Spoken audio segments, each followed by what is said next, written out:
This is Audible. The Summer Queen, written by Elizabeth Chadwick, read by Katie Scarf. Note for readers. I have called Eleanor Alienor in the body of the novel, rather than Eleanor, because Alienor is what she would have called herself, and it is how her name appears in her charters and in the Anglo-Norman texts where she is mentioned. I felt it was fitting to give her that recognition. Chapter 1. Palace of Poitiers, January 1137. Alienor woke at dawn. The tall candle that had been left to burn all night was almost a stub, and even through the closed shutters she could hear the cockerels on roosts, walls, and dung heaps crowing the city of Poitiers awake. Mounded under the bedclothes, Petronella slumbered, dark hair spread on the pillow. Alienor crept from the bed, careful not to wake her little sister, who was always grumpy when disturbed too early. Besides, Alienor wanted these moments to herself. This was no ordinary day, and once the noise and bustle began, it would not cease. She donned the gown folded over her coffer, pushed her feet into soft kidskin shoes, and unlatched a small door in the shutters to lean out and inhale the new morning. A mild, moist breeze carried up to her the familiar scents of smoke, musty stone, and freshly baked bread. Braiding her hair with nimble fingers, she admired the alternating ribbons of charcoal, oyster, and gold striating the eastern skyline, before drawing back with a pensive sigh. Stealthily, she lifted her cloak from its peg, and tiptoed from the chamber. In the adjoining room, yawning, bleary-eyed maids were stirring from sleep. Alienor slipped past them like a sleek young vixen, and, on light and silent feet, wound her way down the stairs of the great Maubourgeon tower that housed the domestic quarters of the ducal palace. A drowsy youth was setting out baskets of bread and jugs of wine on a trestle in the great hall. Alienor purloined a small loaf, warm from the oven, and went outside. Lanterns still shone in some huts and outbuildings. She heard the clatter of pots from the kitchens and a cook berating someone for spilling the milk. Familiar sounds that said all was well with the world, even on the cusp of change. At the stables, the grooms were preparing the horses for the journey. Ginny, her dappled palfrey, and Morello, her sister's glossy black pony, still waited in their stalls, but the pack horses were harnessed, and carts stood ready in the yard to carry the baggage the 150 miles south from Poitiers to Bordeaux, where she and Petronella were to spend the spring and summer at the Ombriere Palace, overlooking the river Garonne. Alienor offered Ginny a piece of new bread on the flat of her hand, and rubbed the mare's warm grey neck. "Papa doesn't have to go all the way to Compostela," she told the horse. "Why can't he stay at home with us and pray? I hate it when he goes away." "Alienor?" She jumped, and, hot with guilt, faced her father, seeing immediately from his expression that he had overheard her. He was tall and long-limbed, his brown hair patched with grey at ears and temples. Deep creases fanned from his eye corners, and gaunt hollows shadowed his well-defined cheekbones. "A pilgrimage is a serious commitment to God," he said gravely. "This is no foolish jaunt made on a whim." "Yes, Papa." She knew the pilgrimage was important to him, indeed, necessary for the good of his soul, but she still did not want him to go. He had been different of late, reserved and more obviously burdened, and she did not understand why. He tilted her chin on his forefinger. "You are my heir, Alienor. You must behave as befits the daughter of the Duke of Aquitaine, not a sulky child." Feeling indignant, she pulled away. She was 13, a year past the age of consent, and considered herself grown up, even while she still craved the security of her father's love and presence. "I see you understand me." His brow creased. "While I am gone, you are ruler of Aquitaine. Our vassals have sworn to uphold you as my successor, and you must honour their faith." Alienor bit her lip. I'm afraid you will not come back." Her voice shook. "That I shall not see you again." "Oh, child, if God wills it, of course I shall come back." He kissed her forehead tenderly. "You have me for a little while yet. Where is Petronella?" "Still abed, Papa. I left her to sleep." A groom arrived to see to Genet and Morello. Alianor's father drew her into the courtyard where the pale grey of first light was yielding to warmer tints and colours. He gently tugged her thick braid of honey-gold hair. "Go now and wake her, then. It will be a fine thing to say you have walked part of the way along the pilgrim route of St. James." "Yes, Papa." She gave him a long, steady look before walking away, her back straight and her step measured. William sighed.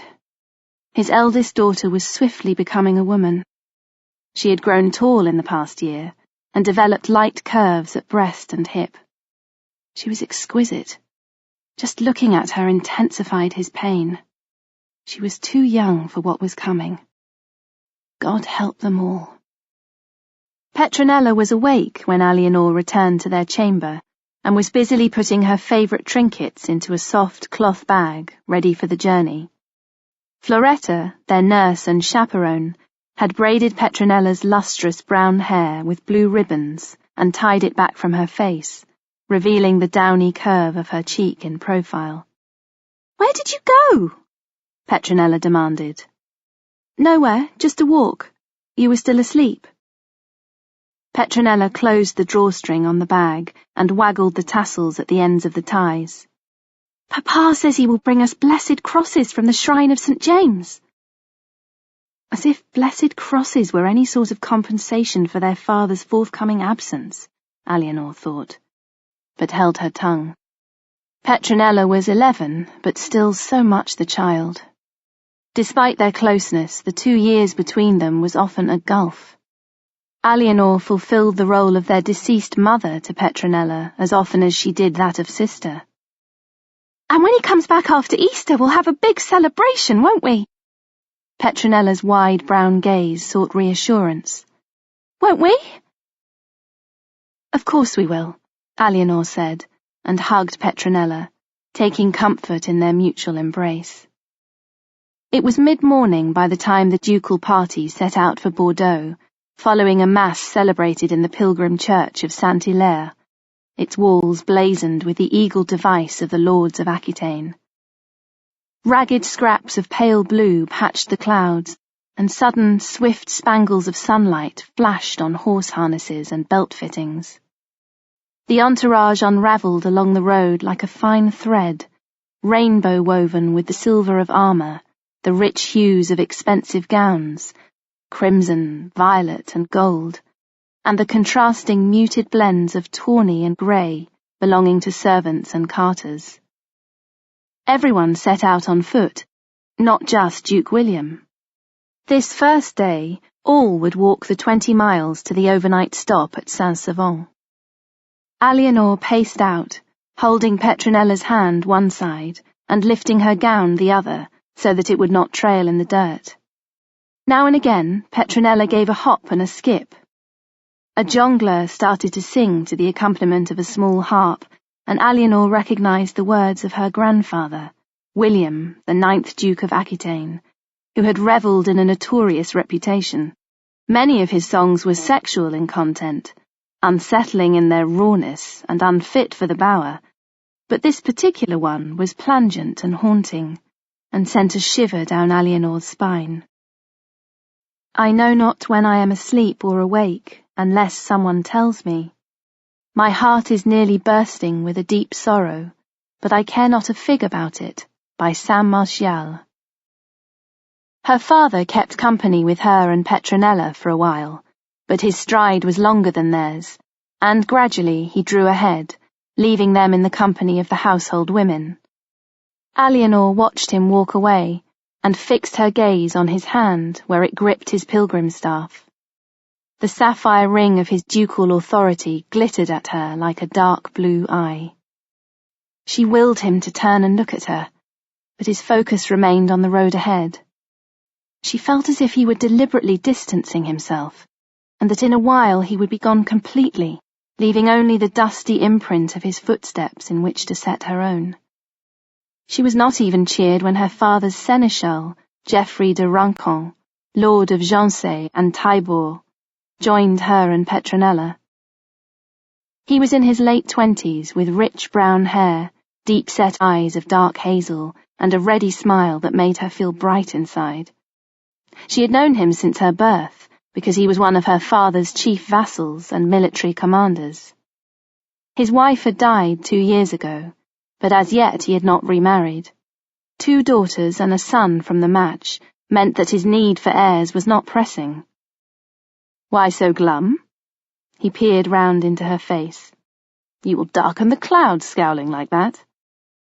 Petronella giggled and Geoffrey winked at her. "Don't be foolish." Eleanor lifted her chin and strode out. Geoffrey matched her pace. "Then tell me what is wrong." "Nothing," she said. "Nothing is wrong. Why should there be?" He gave her a considering look. "Perhaps because your father is going to Compostela and leaving you in Bordeaux." Eleanor's throat tightened. "Of course not," she snapped. He shook his head. "You are right. I'm foolish. But will you forgive me and let me walk with you a while?" Eleanor shrugged, but eventually gave a grudging nod. Geoffrey clasped her hand in his and took Petronella's on his other side. After a while, and almost without her knowing, Eleanor ceased frowning. Geoffrey was no substitute for her father, but his presence lifted her mood, and she was able to go forward with renewed spirit. Chapter 2. Bordeaux, February 1137. Sitting before the fire in his chamber, high up in the Ombriere Palace, William the 10th Duke of Aquitaine gazed at the documents awaiting his seal and rubbed his side. "Sire, you are still set on this journey?" He glanced across the hearth at the Archbishop of Bordeaux, who was warming himself before the fire, his tall, spare body bulked out by fur-lined robes. Although their opinions sometimes clashed, he and Godefroy de Leroux were friends of long standing, and William had appointed him tutor to his 2 daughters. "I am," he replied. "I want to make my peace with God while I still have time, and Compostela is close enough to reach, I think." Godefroy gave him a troubled look. "It's getting worse, isn't it?" William heaved an exhausted sigh. "I tell myself that many miracles are wrought at the shrine of St. James, and I shall pray for one. But in truth, I am making this pilgrimage for the sake of my soul, not in expectation of a cure." He pinched the bridge of his nose.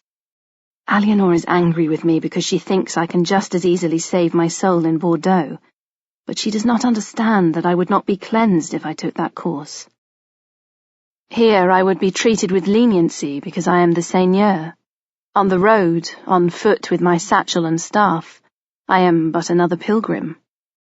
We are all naked when we go before God, whatever our standing on earth, and that is what I must do." "But what of your lands during your absence, sire?" Godefroy asked with concern. "Who will rule in your stead?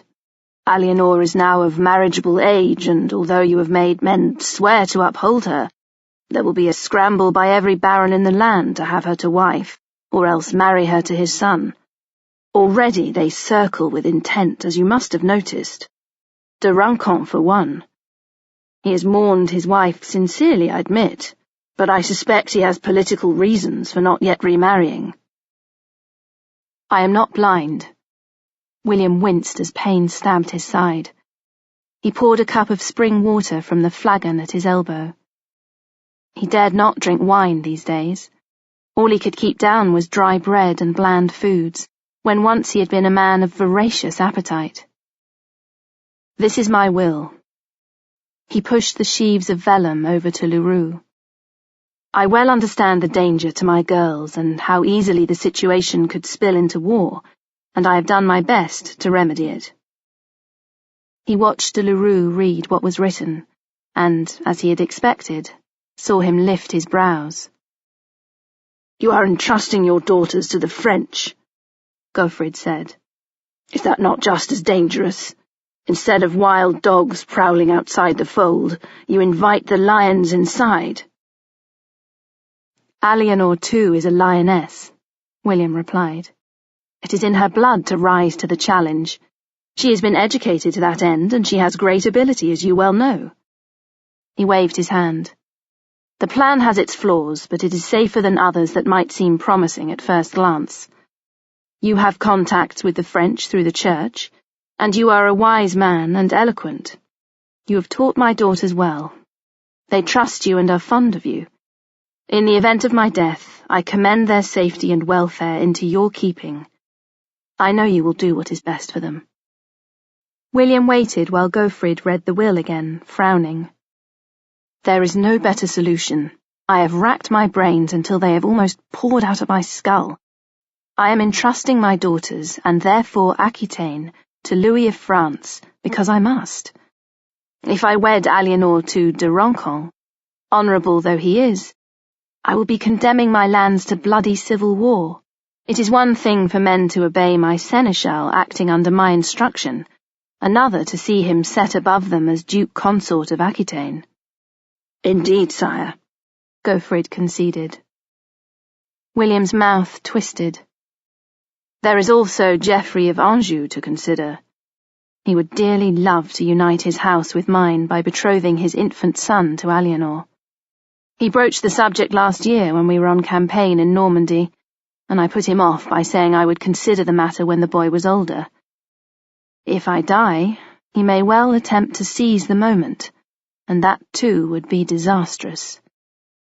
In this life, we have to make sacrifices for the common good. Eleanor understands that." He made a feeble attempt at a jest. "If grapes are to be trodden underfoot, then in Bordeaux we have always known how to make wine." But neither man smiled. The pain was making William feel sick. The long walk from Poitiers had taken its toll on his dwindling strength. Dear God, he was exhausted, and there was still so much to do. Gaufrid continued to look troubled. "It may prevent your people from fighting among themselves, but I fear instead they will turn on the French as the common enemy." "Not if their Duchess is also a queen. I expect unrest from the usual areas, and there are always petty squabbles, but I do not believe there will be outright rebellion. I trust to your skills as a diplomat to hold the ship steady." Gaufrid plucked at his beard. "Is anyone else to see this?" "No. I will send a trusted messenger to King Louis with a copy, but others need not know just yet. If the worst happens, you must inform the French immediately, and guard my girls until they arrive. For now, I entrust you to keep these documents safe." "It shall be done as you wish, sire." He gave William a worried look. "Shall I have your physician bring you a sleeping draught?" "No." William's expression grew taut. "There will be time enough for sleep all too soon." Gaufrid left the chamber with a heavy heart. William was dying, and probably did not have long. He might succeed in hiding the truth from others, but Gaufrid knew him too well to be fooled. There was so much still to be accomplished, and it grieved him that their business would now be like a half-finished embroidery. Whatever was woven into the other half would never match the work already completed, and might even cause the former to unravel. Gaufrid's thoughts turned with compassion to Eleanor and Petronella. 7 years ago they had lost their mother and their little brother to a deadly marsh fever. Now they stood to lose their beloved father too. They were so vulnerable. William had made their future certain in his will, and probably glorious, but Gaufrid wished the girls were older and more tempered by experience. He did not want to see their bright natures become corrupted and tarnished by the grime of the world, but knew it was bound to happen. Eleanor removed her cloak and draped it over her father's chair. His scent and presence lingered in his chamber, because he had left everything behind when he set out from the cathedral, clad in his penitent's robe of undyed wool, plain sandals on his feet, and coarse bread in his satchel. She and Petronella had walked a few miles with him in procession before returning to Bordeaux with the Archbishop. Petronella had chattered all the way, filling the void with her animated voice and swift gestures, but Eleanor had ridden in silence and on arriving home had slipped away to be alone. She moved around the room, touching this and that, the eagle motif carved into the back of his chair, the ivory box containing strips of parchment, and the little horn and silver pot holding his quill pens and styli. She paused beside his soft blue cloak with the squirrel lining. A single strand of hair glinted on the shoulder.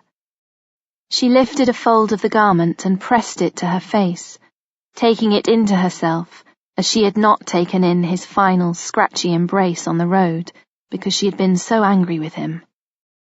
She had ridden away on Ginet and not looked back.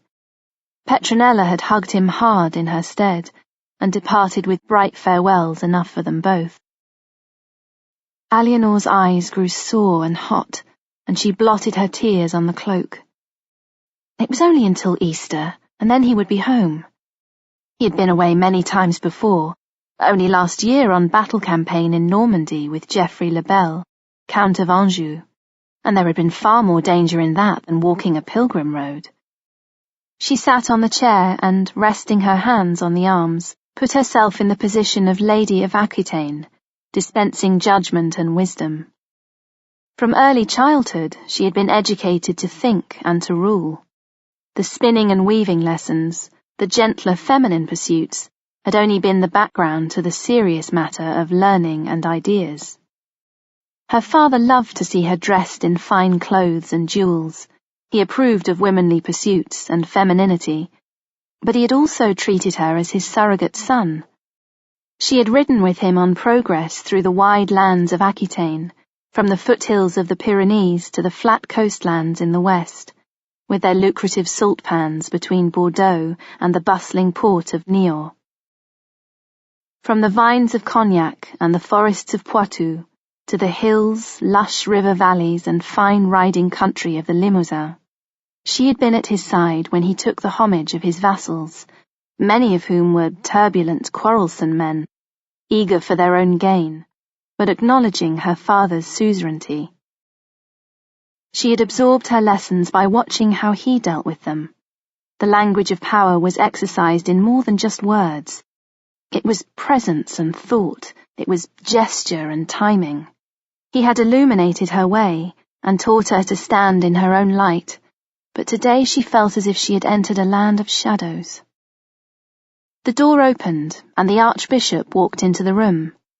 He had exchanged his elaborate mitre for a plain felt cap, and his magnificent outer garments for an ordinary brown habit, girded with a simple knotted belt. Tucked under his arm was a carved ivory box. "I thought I would find you here, daughter," he said. Eleanor felt a little resentful, but said nothing. She could hardly tell the Archbishop of Bordeaux to go away, and a small, forlorn part of her wanted to cling to him, even as she had wanted to cling to her father. He set the box down on a table beside her chair and lifted the lid.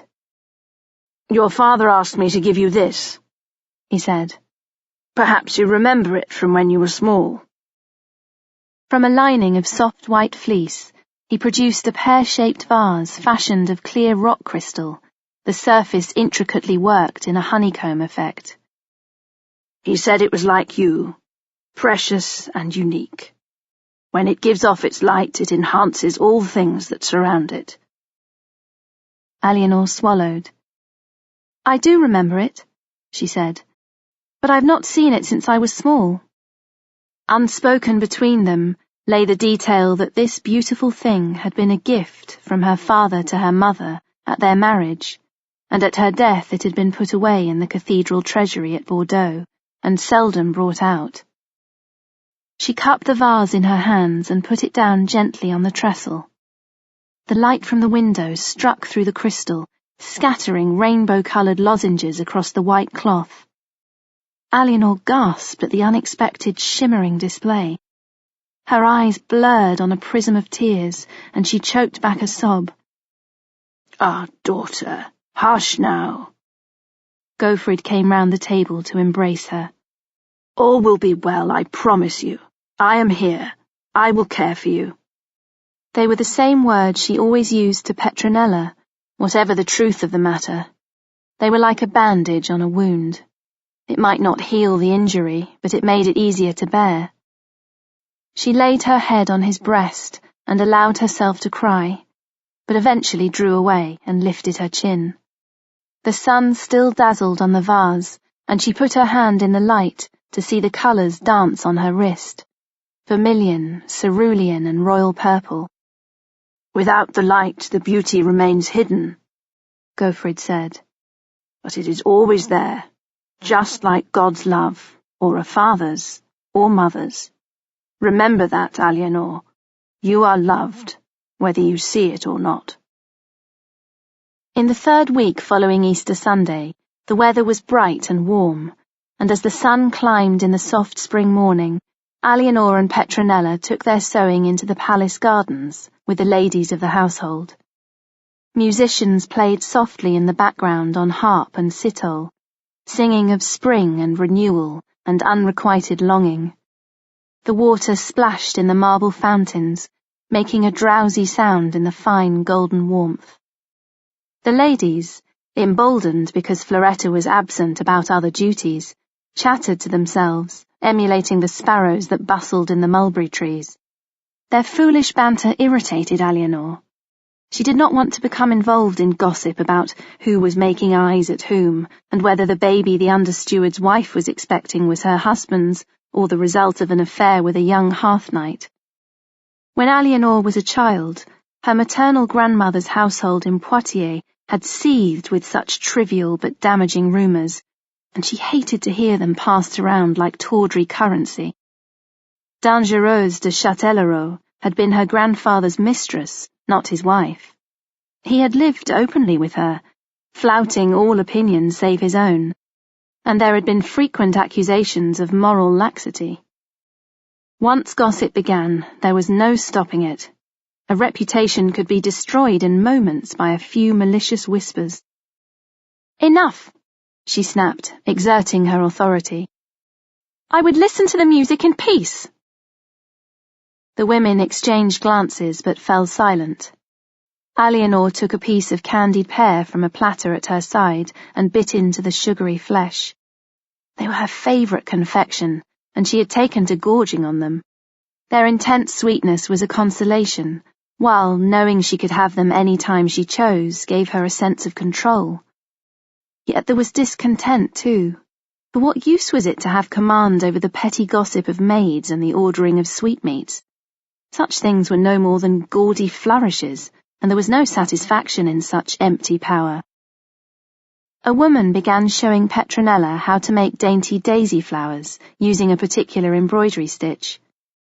Eleanor abandoned her own sewing and went to stroll around the garden. A dull headache banded her temples, not helped by the circlet at her brow. Her monthly flux was due, and her stomach ached. She had not been sleeping well, her dreams haunted by nightmares that she could not remember on waking, but the feeling was always of being trapped. She paused beside a young cherry tree and lightly brushed the green orbs of developing fruit with her hand. By the time her father returned, the fruit would be dark red, verging on black, full and sweet and ripe. "Daughter." Only 2 people called her that. She turned to face Archbishop Gofrid, and even before he spoke, she knew what he was going to say, because the look on his face, full of trouble and compassion, told it all. "I have some bad news," he said. "It's about my father, isn't it?" "Child, you should sit down." She faced him squarely. "He's not coming back, is he?" He looked taken aback, but swiftly recovered his balance. "Child, I am sorry to say that he died on Good Friday within the site of Compostela, and was buried there at the feet of St. James. His voice had a hoarse catch. He is with God now, and free from his pain. He had been unwell for some time. Grief shuddered through her like the surges of an underground tide. She had known from the outset that something was wrong, but no one had seen fit to tell her, least of all her father. Gofrid gave her the sapphire ring he had been holding in his hand. He sent you this, so you would know, and he bade you do your best as you have always done, and to heed the advice of your guardians. She looked at the ring and remembered it shining on her father's finger as he set out on his journey. She felt as if the bottom had dropped out of her world, and everything that was stable had lurched downwards in one piece. Raising her head, she gazed across the garden towards her sister, who was laughing at something a maid had said. In a moment, that laughter would cease, and in its place would come grief and tears as Petronella's world shattered too, and that was almost harder to bear than her own shock and grief. "What will happen to us?" She tried to sound pragmatic and mature, even though she could not control the wobble in her voice. Gofrid closed his fist over the ring. You will be looked after, do not worry. Your father left sound provision for you in his will. He moved to embrace her with compassion, but she stepped away and set her jaw. "I am not a child." Gofrid let his hands fall to his sides. But you are still so very young, he replied. Your sister... He looked towards the group of women. "I will tell Petronella," she said firmly. "No one else." He made a gesture of acknowledgement, although his expression was creased with concern. "As you wish, daughter." Eleanor returned to the women, Gofrid walking at her side. After the maids had curtsied to him, Eleanor dismissed them and sat down beside her sister. "Look what I have sewn!" Petronella held up the kerchief on which she had been working. One corner was carpeted with white daisies, golden knots at their centres. Petronella's brown eyes were alight. "I'm going to give this to Papa when he comes home." Eleanor bit her lip. "Petra," she said, putting her arm around her. "Listen, I have something to tell you." Chapter 3. Castle of Béthisy, France, May 1137. Fetched from his prayers, Louis entered his father's sick room in the top chamber of the castle. The wide-open shutters admitted a light breeze and revealed twin arches of blue spring sky. Bowls of incense burned on various tables around the room, but did little to dissipate the stench from his father's decaying, swollen body. Louis swallowed a retch as he knelt at the bedside and made his obeisance. He almost shuddered as his father's hand touched the top of his head in benediction. "Stand up." Louis Sr.'s voice was gravelly with secretions. "Let me look at you." Louis strove to control his anxiety. His father's body might be a bloated ruin, but the ice-blue eyes still showed the mind and will of the keen hunter, soldier and king trapped within the dying flesh. Louis always felt defensive in his father's presence. He was the second son, intended for a career in the church, but when his older brother had died in a riding accident, Louis had been brought from his studies at Saint-Denis and made heir to the kingdom. It was God's decision, and Louis knew he must serve in whatever way God wanted, but it had not been his choice, and certainly not his parents'. His mother stood by the curtains at the right of the bedside, her hands clasped in front of her and her lips pursed in the habitual expression that said she knew best and he knew nothing.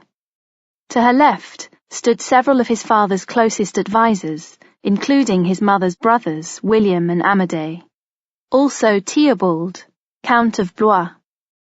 Louis's apprehension increased. His father made a sound down his nose, like a horse trader, not entirely satisfied with the beast on offer, but knowing it would have to do. "I have a task that will make a man of you," he said. "Sire?" Louis's throat was tight, and his voice emerged on a rising note that betrayed his tension. "A matter of marriage vows. Sujet will tell you. He has the breath in his lungs to do so, and he is fond of the sound of his own voice."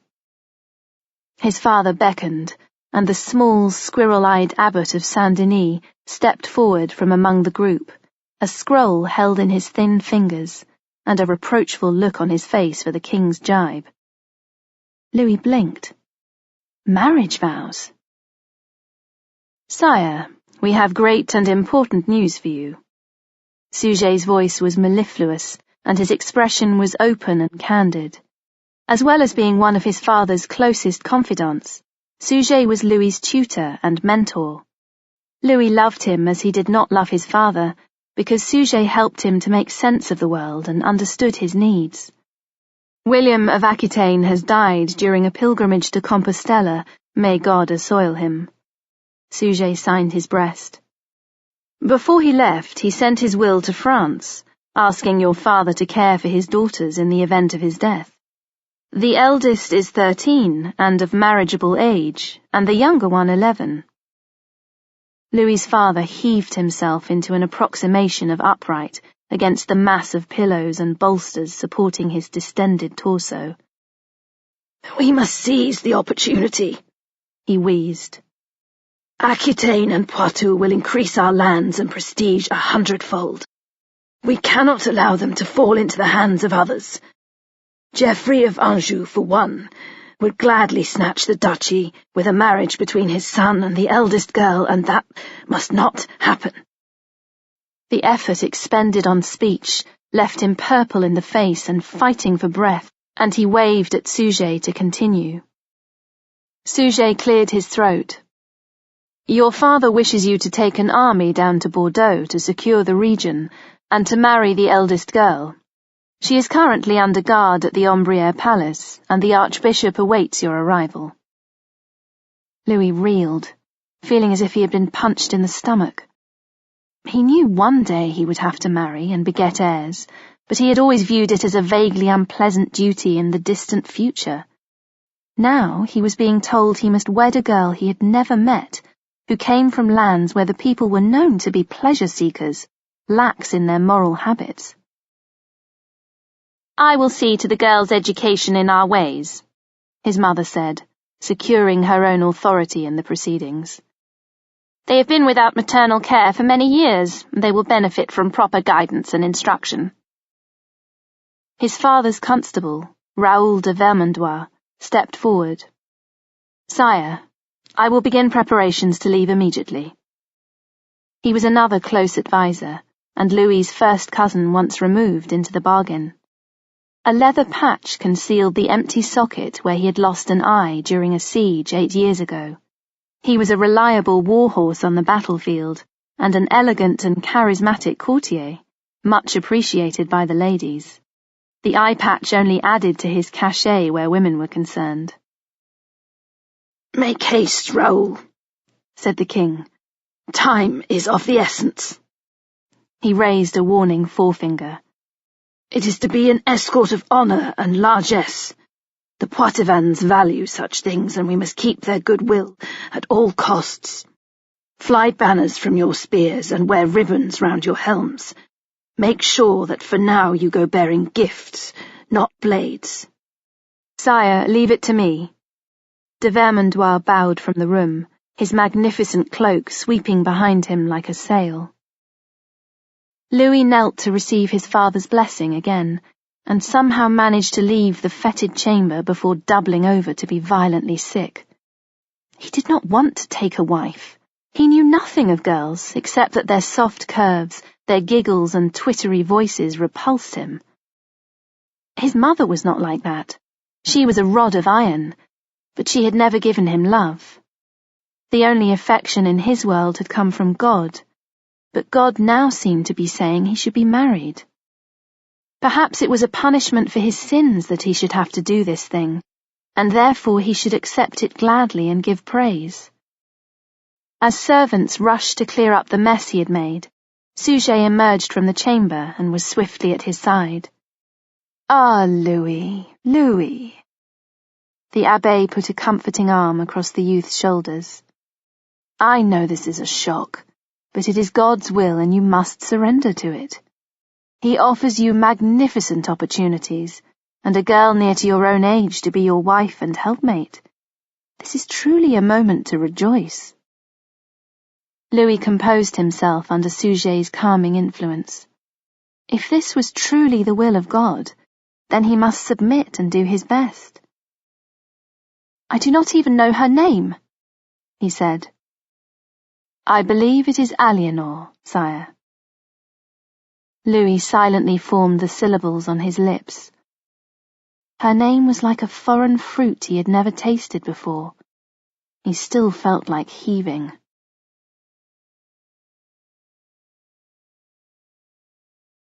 Chapter 4. Bordeaux, June 1137. Eleanor felt Ginet pulling on the rein as she rode beside Archbishop Gaufrid. Like her mare, she was eager to race the wind. It was several days since she had been out, and always under heavy guard because she was such a valuable prize. This morning the Archbishop had taken responsibility for her welfare. His knights, although vigilant, stayed slightly off the pace so that he and Eleanor had a private space in which to talk.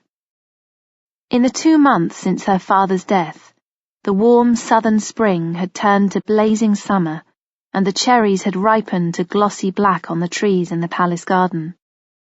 Her father lay severed from life in his tomb at Compostela, and she dwelt in limbo, an heiress with the power to change destinies because of who she was, yet wielding no authority of her own beyond the bower, because what influence did a girl child of 13 have over the men brokering her future?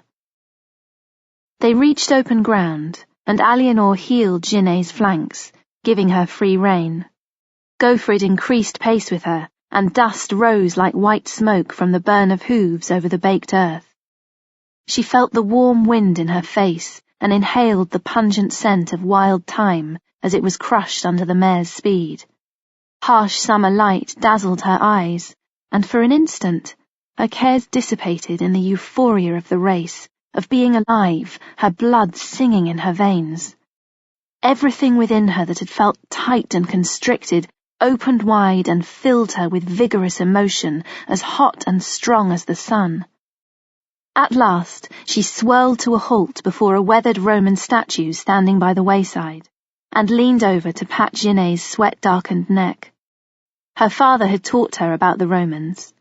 1,000 years ago they had been conquerors and settlers in Aquitaine, speakers of the Latin tongue which scholars used now, and which she had learned together with the French spoken in Poitou and the north, so different from the Lenga Romana of Bordeaux.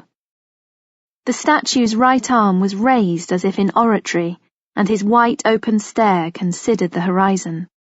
Stars of golden lichen embroidered his breastplate and the fringes of his cingulum.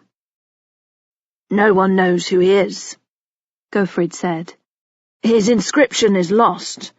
Many have left their mark on this land, but in their turn have been marked. People here do not take kindly to being harnessed and ridden." Eleanor straightened in the saddle. The realization that she was Duchess of Aquitaine was stirring within her, like a sleeping dragon awaking and stretching sleek, sinuous muscles. "I do not fear them," she said. The sharp sunlight deepened the frown between the Archbishop's eyes. "You should be cautious, nevertheless. Better that than be taken unawares." He hesitated and then said, "Daughter, I have news for you, and I want you to listen carefully." Eleanor was suddenly alert. She should have known there was more to this ride out than the pleasure of exercise. "What sort of news?" "Out of his love and concern for you in his lands, your father left great plans for you in his will. What do you mean, great plans? Why have you not spoken of this before? Fear and anger began to churn inside her. Why did my father not tell me? Because everything has to grow before it comes to fruition, Gofrid replied gravely. If your father had returned from Compostela, he would have told you himself.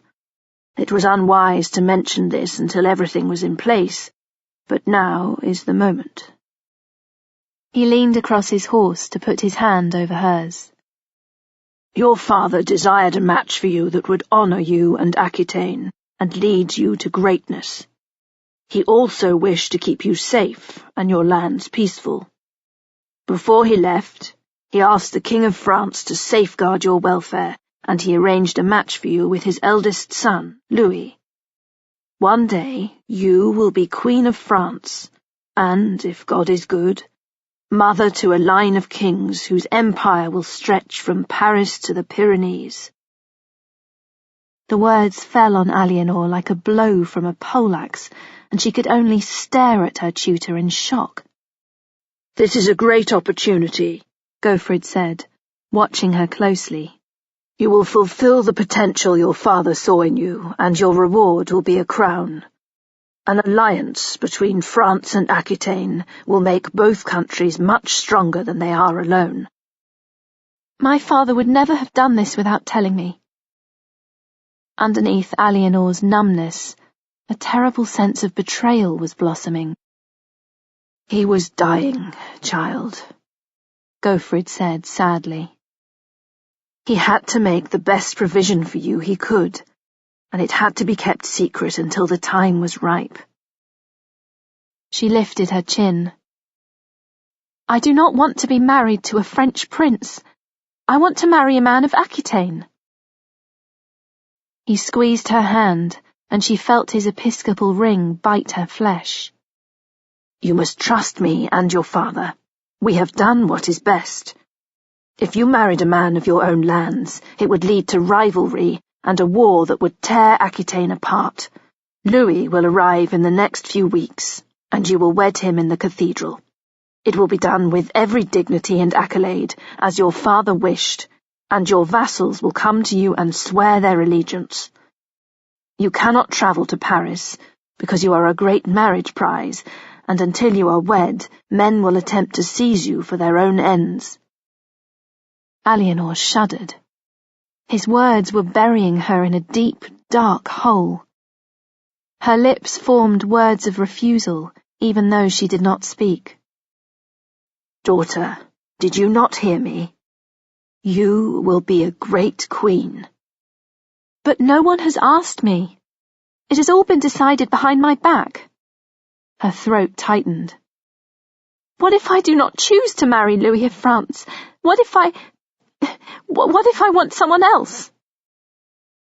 His gaze was compassionate but stern. Such a thing cannot be. Put it from your mind.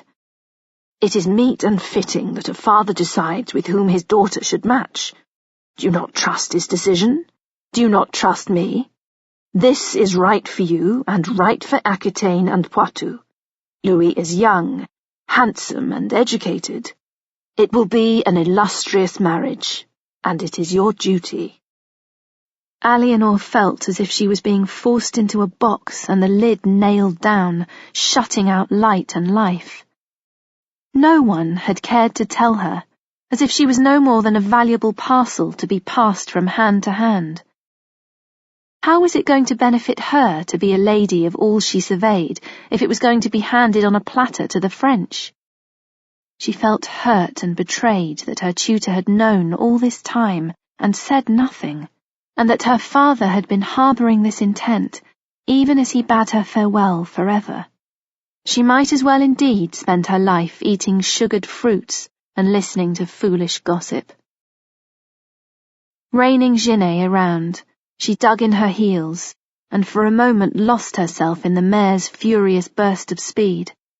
But as the palfrey started to flag, she eased her down again, knowing that no matter how hard she raced, she could not outrun the fate sealed upon her by the deception of those she had trusted most of all.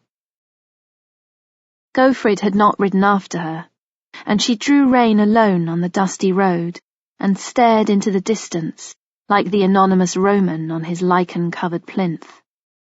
The Archbishop had spoken as if this match was the pinnacle of good fortune, but she could not see it in the same light. She had never envisaged being Queen of France. To be Duchess of Aquitaine was her sacred duty and all that mattered. When she had dreamed of marriage in her private moments, the man standing at her side had been Geoffrey de Rincon, Lord of Taillebourg and Jancé, and she thought that Geoffrey had perhaps thought about her in a similar way, although he had never said so.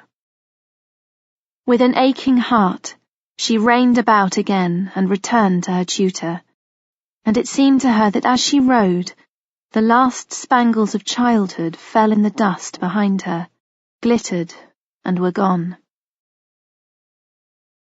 On returning to the palace, Eleanor went directly to the chamber she and Petronella shared to change her gown and make herself presentable for the main meal of the day, although she was not hungry and her stomach felt as if it were clamped to her spine. She leaned over the brass washbowl and splashed her face with cool, scented water, feeling at ease the tightness caused by the fierce heat of the sun. Petronella sat on the bed, plucking the petals from a daisy and humming tunelessly under her breath. The death of their father had hit her hard. At first she had refused to accept he was not coming back, and Eleanor had borne the brunt of her anger and grief because there was no one else on whom Petronella could vent her misery. She was a little better now, but still prone to teary moments and dark moods, more petulant than usual. Eleanor drew the bed curtains to shut out the chamber ladies. They would know soon enough, perhaps already did in the way of court gossip, but she wanted to tell Petronella in private. Sitting down beside her, she brushed away the scattered petals. "I have news for you," she said. Immediately Petronella tensed. Last time Eleanor had brought her news, it had been calamitous. Keeping her voice low, Eleanor said, "The Archbishop says I am to marry Louis, heir to France. He said Papa arranged it before he went away." Petronella gave her a blank stare and then flicked away the daisy stalk. "When?" she asked stonily. "Soon." Eleanor's mouth twisted on the word. "He is on his way here now." Petronella said nothing and turned to one side, fussing with the knotted laces on her gown. "Here, let me." Eleanor stretched out her hand, but Petronella struck it away. "I can do it myself," she spat. "I don't need you." "Petra, you're only going to go away and leave me like everyone else. You don't care about me, no one does." Eleanor felt as if Petronella had driven a knife into her body. "That's not true. I love you dearly. Do you think I would have chosen this for myself?" She met her sister's furious, frightened stare with one of her own. "Do you think I'm not heartsick and scared? The one thing we have in this is each other. I will always care for you." Petronella hesitated, and in one of her volatile changes of mood, flung herself into Eleanor's arms, hugging her with ferocity and weeping. "I don't want you to go away." "I won't." Eleanor stroked Petronella's hair, tears spilling down her face. "Swear it." Eleanor crossed herself. "I swear it on my soul. I won't let anything part us. Come now." Sniffing, wet-faced, she helped Petronella unpick the knot. What does Louis of France look like?" Eleanor shrugged and wiped her eyes. "I do not know. He was destined for the church until his older brother died, so at least he will have some learning." She also knew that his father was called Louis the Fat, and her vision kept filling with the sickening image of an overweight, pasty youth. She heaved a pensive sigh. It was Papa's wish, and he must have had his reasons. We must do our duty and obey his will. We have no other choice. Chapter 5. Bordeaux, July 1137. In the stultifying heat of early July, the arrangements for the arrival of the French bridegroom and his army continued apace. News came to Bordeaux that Louis had reached Limoges in time to celebrate the feast of Saint-Martial on the 30th of June. He had taken the homage of the Count of Toulouse and those barons of the Limousin who had come to tender their fealty as news of the impending wedding spread across Aliénor's lands. Now, accompanied by Aliénor's vassals, the French cavalcade had set out on the final stage of its journey. From cellar to turret, Bordeaux prepared for Louis's arrival. Hostels were swept out and decorated with banners and garlands. Cartloads of supplies rolled into the city from the surrounding countryside, together with herds and flocks for the slaughter. Seamstresses toiled over yards of pale gold cloth of escarlet, sewing a wedding gown fit for their new Duchess and a future Queen of France. The train was hemmed with hundreds of pearls, and the sleeves swept from wrist to ankle with decorative golden hooks to loop them back should they get in the way. In the dawn of a baking July morning, Aliénor attended church to confess and be shriven. On her return, her women robed her in a gown of ivory damask, the gold laces pulled tight to emphasize her slender waist. A jeweled cap covered the top of her head, but her burnished hair remained exposed, the thick strands woven with metallic ribbons.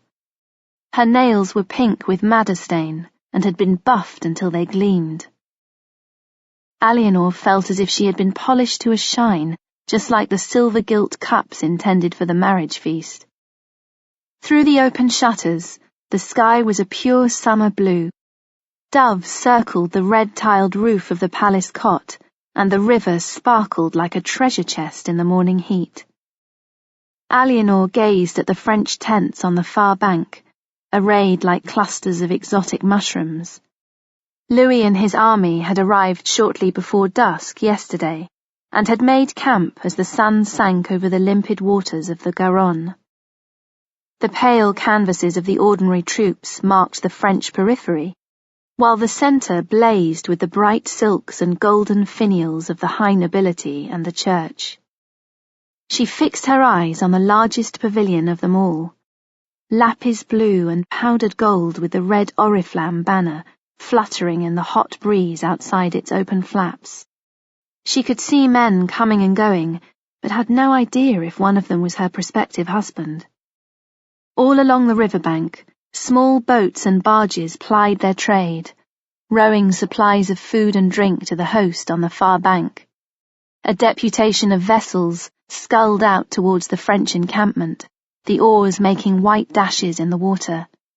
Banners decorated the lead barge, which was draped with a canvas awning to shade its occupants from the sun, and she could see the figure of Archbishop Gaufrid standing near the prow.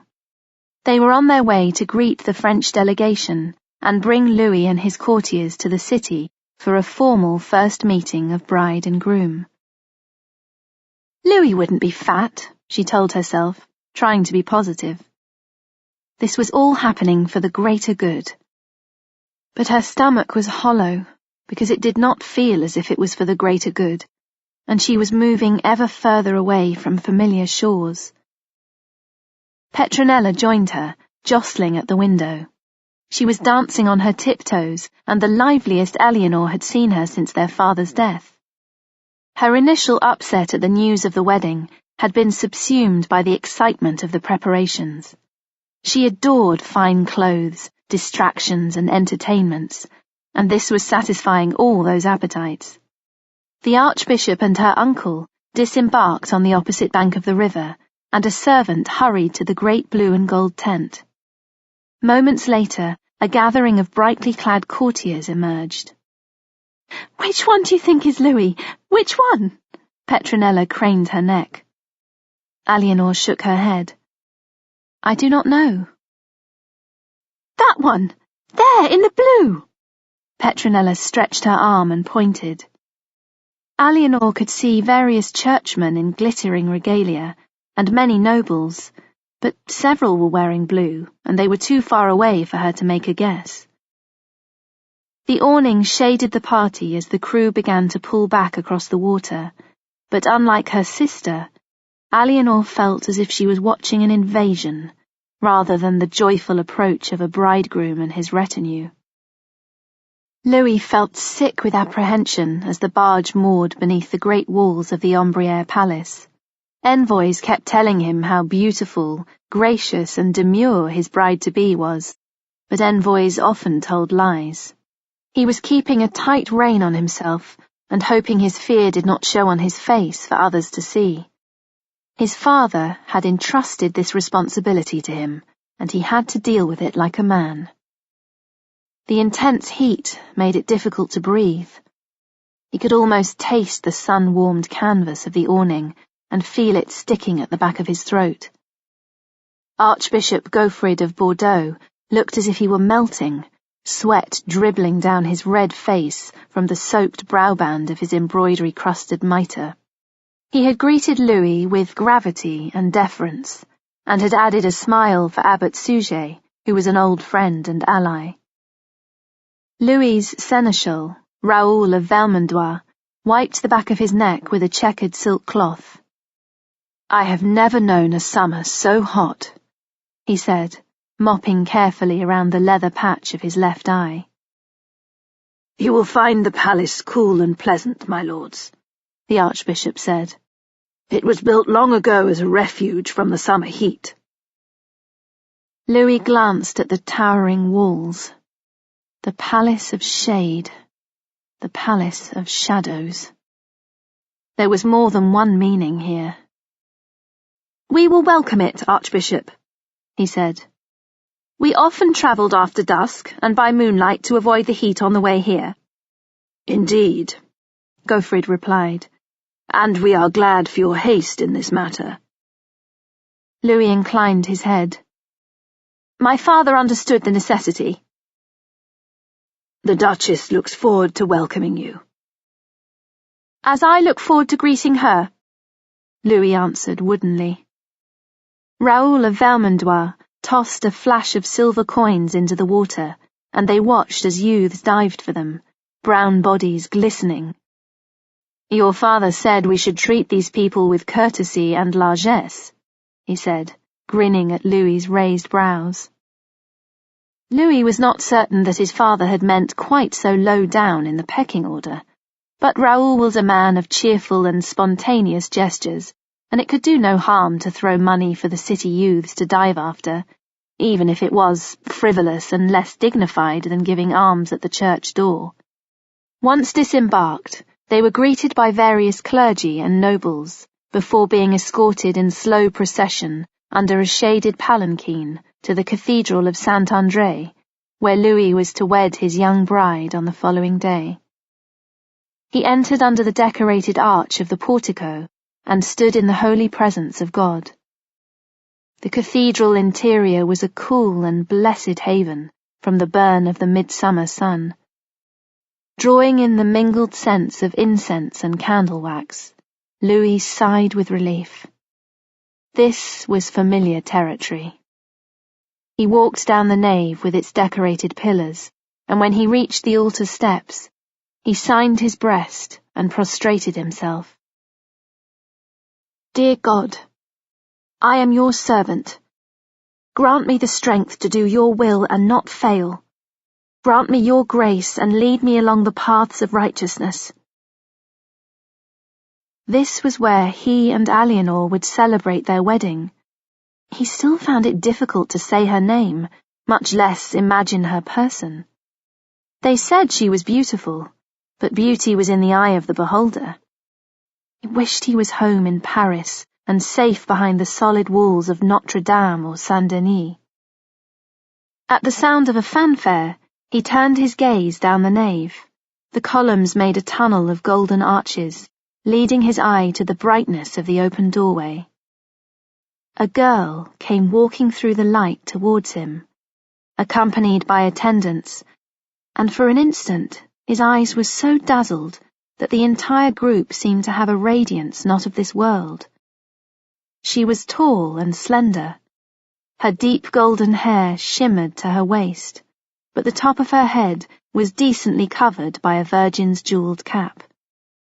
Her face was a pale, pure oval, not overtly feminine, but wrought with a blend of precise strength and delicacy that made Louis think of an angel.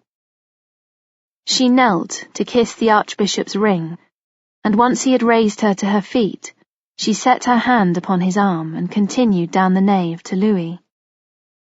"Sire," she said, kneeling again, and from that position lifted her eyes to his. They were the mutable colour of the ocean, full of truth and intelligence, and Louis felt as if his heart had been set upon an anvil and struck into a different shape with a single blow. "Demoiselle," he said, "I am pleased to meet you and to offer you the honour of marriage so that our great lands may be united." The words emerged by rote, because he had been rehearsing them with Sujet in his tent for most of the previous evening, sweating in the canvas-intensified heat, the whine of mosquitoes in his ears. Saying them now, he regained a little of his equilibrium, although his heart was still bounding like a deer at full leap. "As I am honoured to meet you, sire," she replied, lowering her lashes, and then added with a little catch in her voice, "and to accept your offer of marriage as my father desired." Louis realized she must have been practicing too, and, like him, was anxious. He felt relieved, then protective and superior. She was more perfect than he had dared hope. God had answered his doubts and shown him that this was truly meant to be. Having a wife was a natural progression of manhood and kingship, because a king needed a consort. He raised her to her feet and kissed her lightly and swiftly on both cheeks, and then drew back, his chest tight. She demurely introduced the girl beside her as her sister, Petronella. This one was still a child, smaller and brown-haired with a heart-shaped face and a sensuous rosebud mouth. She curtsied to Louis, and after a single sharp look from bright brown eyes, lowered her gaze. Other than to think that she would make a fine reward for one of his French nobles, Louis dismissed her from his mind to attend to the matter in hand. Turning with Eleanor to the altar, he pledged himself in formal betrothal, his hands trembling as he slipped a gold ring onto her right middle finger. And at that moment, he was certain that God had favoured him with such bounty that he was overwhelmed. A celebration feast had been prepared at the Ombriere Palace. Tables spread with white napery had been arranged in the garden cloister so that guests could sit in the open air, well shaded from the sun, and listen to musicians while they dined. Eleanor smiled and answered when addressed, but she was preoccupied and finding conversation difficult. A huge weight had landed on her with Louis's arrival, and the knowledge that the changes in her life were now irrevocable. There were too many new people to weigh up, all so different in their speech and mannerisms to her own courtiers. They spoke the dialect of northern France, which she understood because it was the common language of Poitou, but the Parisian cadence was harsher on the ear. Their garments were of thicker, more sombre cloth, and they seemed to lack the vibrancy of her people. But then they had been travelling hard in the blistering summer heat, so perhaps she should give them the benefit of the doubt. Her fears that Louis would be fat and loutish were ungrounded. He was tall and narrow through the hips like a good gazehound. He had glorious, shoulder-length, silver-blonde hair and wide blue eyes. His mouth was thin, but well-formed. She found his manner stilted and rule-bound, but that could be caused by the pressures of the day. He did not smile much, unlike his seneschal, Raoul de Vermandois, who never seemed to stop. De Vermandois was showing Petronella his sleight of hand by hiding a small glass ball under one of 3 cups and getting her to guess where the ball was. She was giggling at his antics, her eyes shining. The rest of the French party were more watchful and reserved, as if they all had planks stuck down the backs of their tunics. Theobald, Count of Blois, Champagne, was eyeing de Vermandois with irritation, a muscle ticking in his jaw. Eleanor wondered at the tension between the men. There was so much she did not know, so much she had to take in and assimilate. At least, even if he was reserved, Louis did not appear to be an ogre, and she could probably find ways of influencing him. It might be more difficult to circumvent the older men, especially Suger and Louis's uncles Amédée de Maurienne and William de Montferrat, but she had been accustomed to getting her own way with her father, and there would be occasions when she would have Louis to herself with no one to interfere. She was of a similar age to him, and that meant they had some common ground. When everyone had eaten and drunk their fill, Louis formally presented Eleanor with the wedding gifts he had brought from France. There were books with ivory cover panels, reliquaries, boxes of precious stones, silver chalices, glass cups from the workshops of Tyre, tapis rugs, bolts of fine fabric, boxes and chests and sacks. Eleanor's eyes ached at the largesse.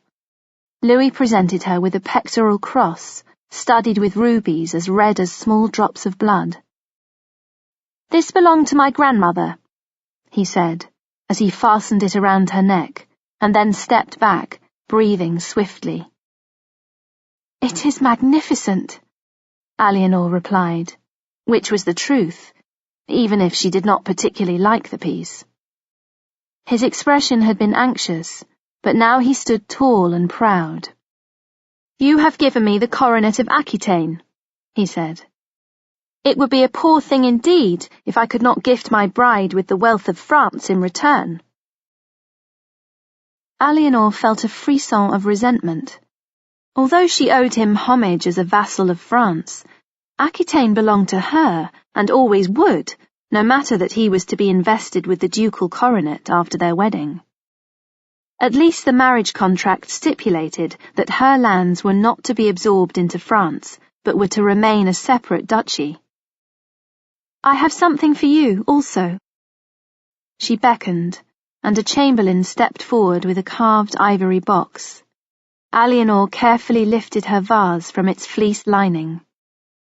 The dimpled rock crystal was cool against her fingers as she turned and presented it formally to Louis. "My grandfather brought this back with him from a holy war in Spain," she said. "It is of great antiquity." The vase looked austere and simple when set against the opulent gifts that Louis had given her, but the backdrop only added to its impact. Holding the piece in his hands, Louis kissed her brow. "It is like you," he said, "clear and fine and unique." He set it down gently on the table, and immediately a shower of coloured diamonds spangled the white cloth. Louis's face filled with astonished delight. Eleanor smiled to see his response, and thought that while he had given her all these rich and heavy things, her gift to him of captured light surpassed them all. "May I?" Without waiting for consent, Abbé Suger picked up the vase in eager hands, his gaze frankly acquisitive. "Exquisite," he said.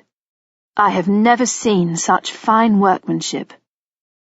He ran his fingers over the carving in tactile delight. "See how clear it is, and yet it reflects all the colours of a cathedral window. Truly, this is God's work." Eleanor suppressed the urge to snatch it from him. Suger was a close friend of Archbishop Gaufrid, and she ought to be delighted by his admiration. "Abbé Suger is fascinated by such items," Louis said with a smile. "He has a fine collection at Saint-Denis, as you will see when we return to Paris." Sujet carefully replaced the vase on the trestle. "I do not make the collection for me," he said with a hint of rebuke, "but for the glorification of God through beauty." "Indeed, Father." Louis flushed like a scolded boy. After one sharp glance, Eleanor looked down. She had noticed how often Louis glanced at Sujet, seeking approval and support. This man could be friend or foe, and he had Louis at his beck and call. She would need to tread very carefully indeed. Later in the afternoon, as the sun cooled on the river and the Ombriere palace drew on a mantle of deeper, slumberous shadows, Louis prepared to return to his camp across the river. He had become more relaxed as the day wore on, and he was smiling as he took his farewell of Eleanor, setting his thumb over the ring he had given her and kissing her cheek. His lips were silky and warm, and his fledgling beard was soft against her skin. "I will visit again tomorrow," he said. Something inside Eleanor unclenched and opened. The notion of marrying him had begun to feel more solid, reality rather than the cloudy haze of a dream. Louis seemed decent enough. He had been kind thus far, and he was handsome. Matters could have been much worse. Embarking to his camp across a sunset river of sheeted gold, Louis raised his hand in farewell, and Eleanor returned the gesture with a half-smile on her lips. "Well, daughter," said Archbishop Gaufrid, coming to stand at her side. "Have your fears been allayed?" "Yes, Father," she replied, knowing it was what he wanted to hear. "Louis is a fine, devout young man. I am much impressed by him. Abbé Sujet has tutored him well." Eleanor nodded again. She was still trying to decide whether Sujet was ally or foe, no matter that he was Gaufrid's friend. "I am pleased you gave him the vase." "Nothing else would match what he had brought to me," she said. She wondered if her tutor had brought out the vase from the depths of the treasury with that intention. She firmed her lips. "I am glad Abbé Bernard of Clairvaux was not among their number." Gaufrid raised his brows. Eleanor grimaced. Twice the redoubtable Abbé Bernard had visited her father, on both occasions to harangue him about his support for the opposition during a papal schism. She had only been a small child on his first visit, and vaguely remembered him patting her head. He had been thin as a lance, and had smelled musty, like old wall hangings. The second time, when she was 12, Bernard and her father had argued violently in the church at La Couldre. It had been at the start of her father's illness, and Abbé Bernard, with his stabbing bony finger, blazing eyes and eloquent speech threatening the fires of hell, had brought her father to his knees at the altar and claimed it was God's judgment on a sinner.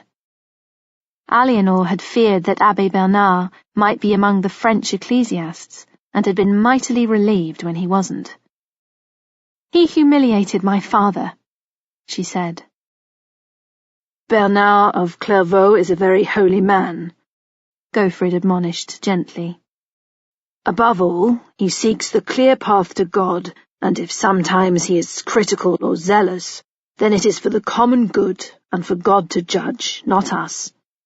If you encounter him in Paris, I trust you to act with good and proper judgment as befits your position." "Yes, Father," Eleanor said neutrally, although she felt mutinous. Gaufrid pressed a light kiss to her brow.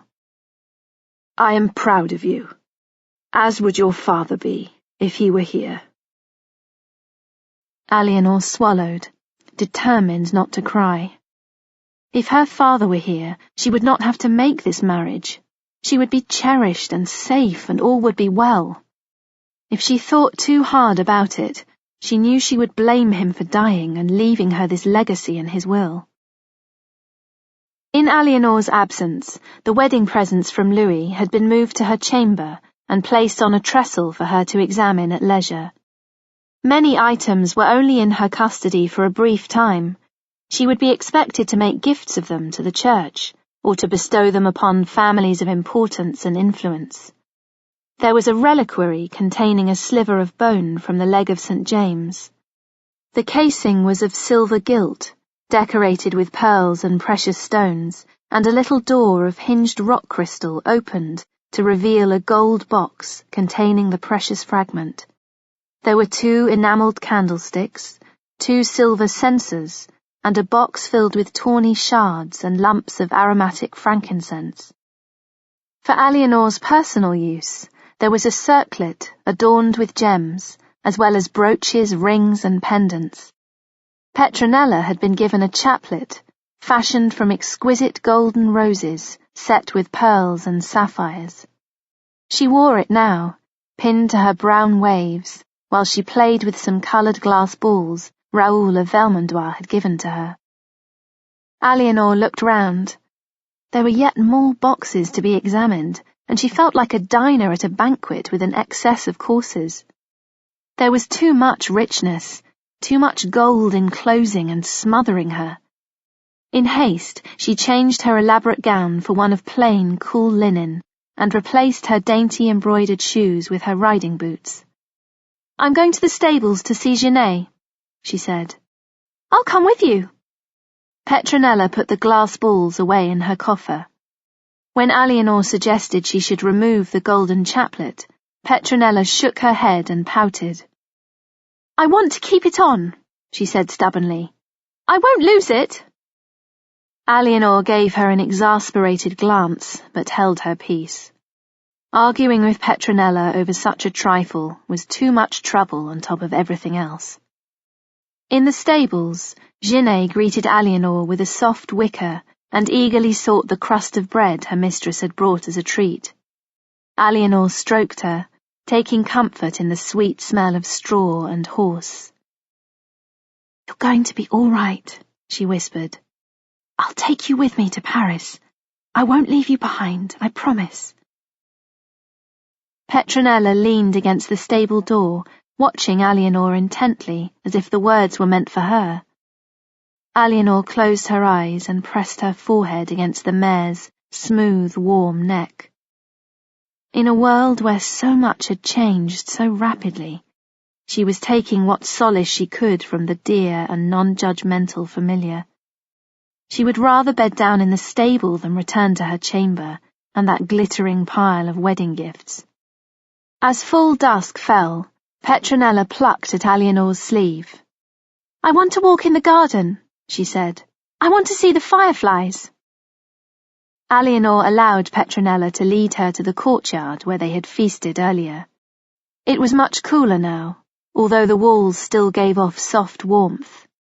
Servants had stacked the trestles against a wall and cleared away the white cloths and fine tableware. The fish in the courtyard pond made lazy splashes as they leapt for midges in the last reflection of light. The air was thick with an ancient smell of baked stone. Alianor's heart was heavy. On top of losing her father and being pushed into a marriage not of her choosing, she now had to leave her home and go to Paris in the company of strangers, one of them her own bridegroom.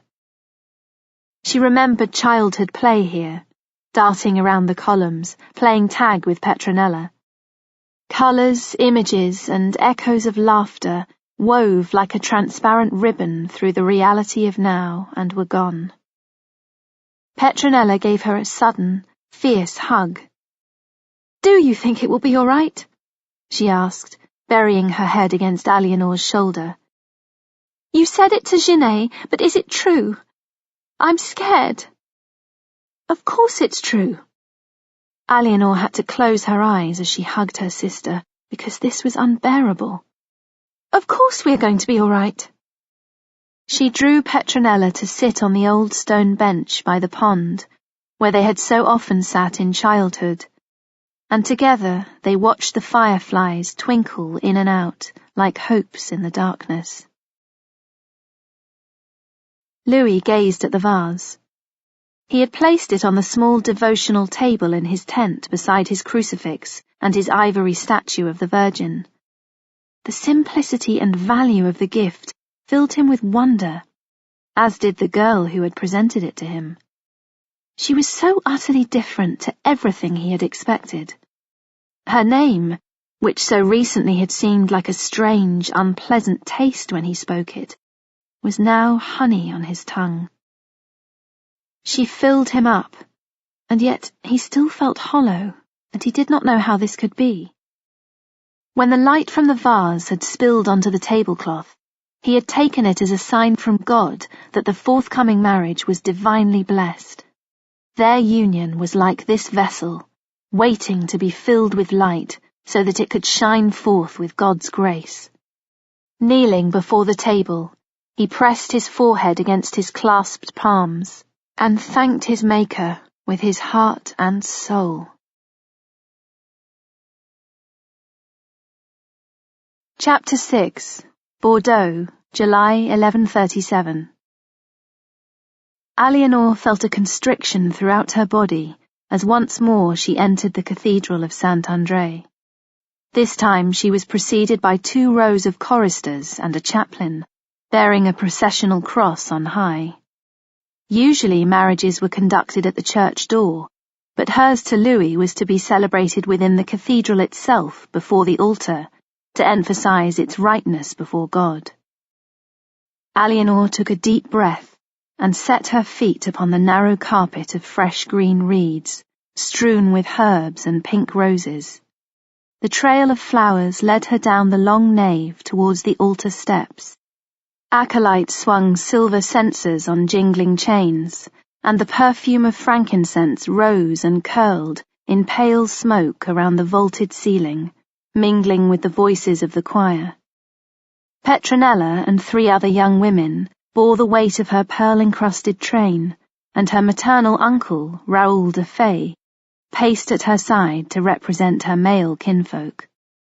Her skirts flared out and swished back with each step. Occasionally she felt the soft pressure of a crushed rose underfoot, and it seemed almost like a portent. The congregation standing either side of her pathway to the altar knelt and bowed their heads as she walked past in slow procession. With their faces hidden, she could not tell their thoughts and see neither smile nor frown. Were they glad for this union of Aquitaine and France, or were they already plotting rebellion? Were they joyful for her, or filled with misgiving? She looked and then looked away, and, lifting her chin, focused on the soft gleam of the altar, where Louis waited for her, flanked by Abbé Suger and the lords of his entourage. It was too late to do anything but go forward, or to think she had a choice. Louis's blue silk tunic was embroidered with fleur-de-lis, and his swift breathing caused the fabric to shimmer with light. A coronet, set with pearls and sapphires, banded his brow, and as Eleanor joined him at the altar steps, the sun rayed down through the cathedral windows, illuminating her and Louis in slanting swords of transparent gold. He held out his hand, slender and pale, and gave her the faintest curve of his lips in greeting. She hesitated, and then put her own right hand into his keeping, and together they knelt and bent their heads. Gaufrid de la Rue, resplendent in embroidered and gem-studded episcopal robes, conducted the wedding service and the Mass, each gesture and movement imbued with gravitas. Eleanor and Louis gave their responses in firm, neutral voices, but their clasped hands were mutually clammy with anxiety. The communion wine glowed like a dark ruby within the belly of the rock crystal vessel that Eleanor had presented to Louis at their betrothal. It surprised and unsettled her to see the vessel being used today. She felt as if she was being tied into this marriage, and even helping her captors to secure the knots as she took the blood of the Redeemer into herself and promised to obey Louis in all things. With the metallic taste of the wine on her tongue, she heard Archbishop Gofrid speak the final words of binding, pronounce the marriage, and seal her fate. One flesh, one blood. Louis kissed her on either cheek, and then on the mouth with closed, dry lips. She accepted the gesture passively, feeling detached and a little numb, as if this moment belonged to someone else. Married in the sight of God, they turned from the altar to walk back up the nave, and amid all the heads bowed in prayer and obeisance, it was still impossible for Eleanor to tell who was ally and who was foe. The glorious singing of the choir accompanied her and Louis to the church doors in a swelling, harmonious chant that was almost applause. At her side, she felt Louis stand taller and puff out his chest as if the music was filling him up and expanding him. A swift glance at his face showed her the tears glittering in his eyes and the beatific expression on his face. Eleanor felt no such strength of emotion, but by the time they reached the carved golden stone of the cathedral door, she had managed to hide behind a smile. The air outside struck like a molten hammer after the cool interior of the church. Louis's coronet dazzled her eyes until they hurt. "Wife," he said, his complexion flushed with triumph and possession in his voice. "Everything is as God wills." Eleanor dropped her gaze to her new wedding ring, sparkling in the light, and said nothing because she did not trust herself to answer. From Bordeaux, the wedding party journeyed towards Poitiers via detours to fortresses and abbeys, so that all could fete the young Duchess and her consort. On the third day, they came to the great, reputedly impregnable castle of Taillebourg on the Charente River, belonging in heredity to the seneschals of Poitou. Taillebourg was the last crossing place before the river reached the ocean, and a steady stream of pilgrims passed through on their way to the shrine of St. James at Compostela. Their host was Geoffrey de Rancon, important vassal, family friend, and the man Eleanor would have chosen to wed had she been permitted a choice.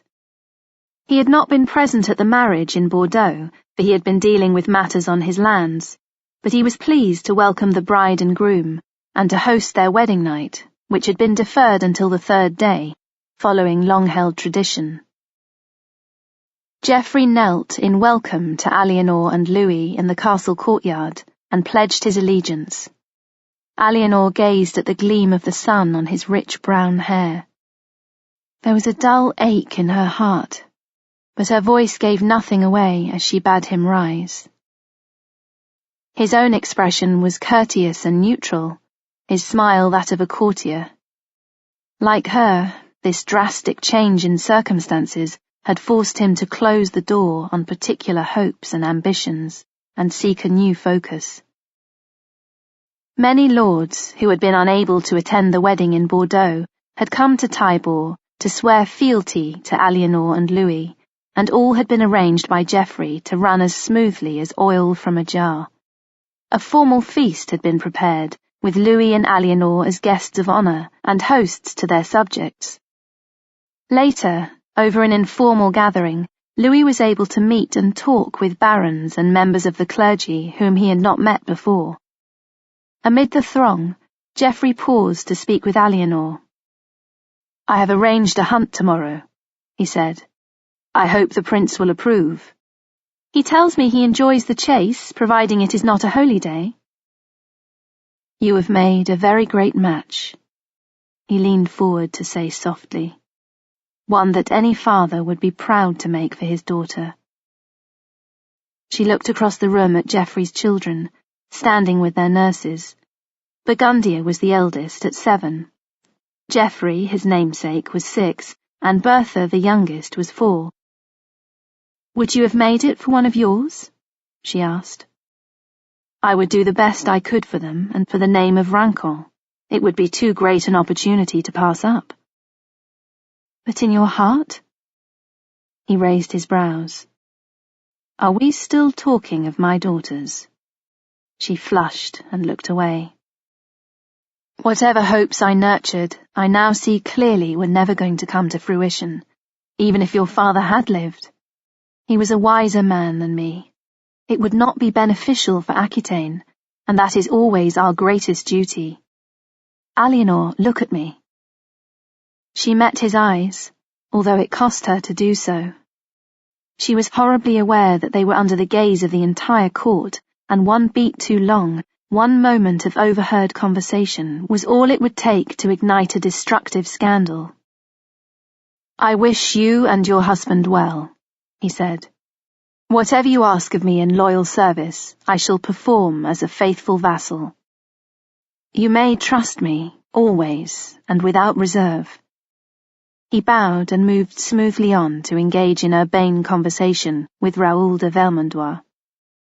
Eleanor continued on her own trajectory, speaking a word here, giving a smile there, and a gesture of the hand to emphasize the gold lining of her sleeve and the shine of a topaz ring that had been among Louis's wedding gifts to her.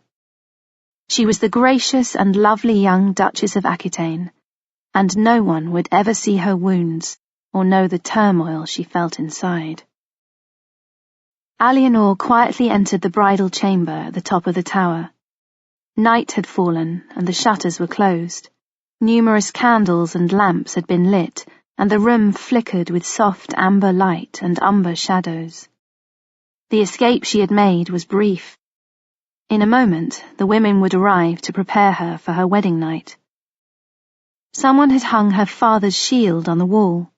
Geoffrey, she suspected, both as a reminder of her bloodline and as a symbol of paternal sanction.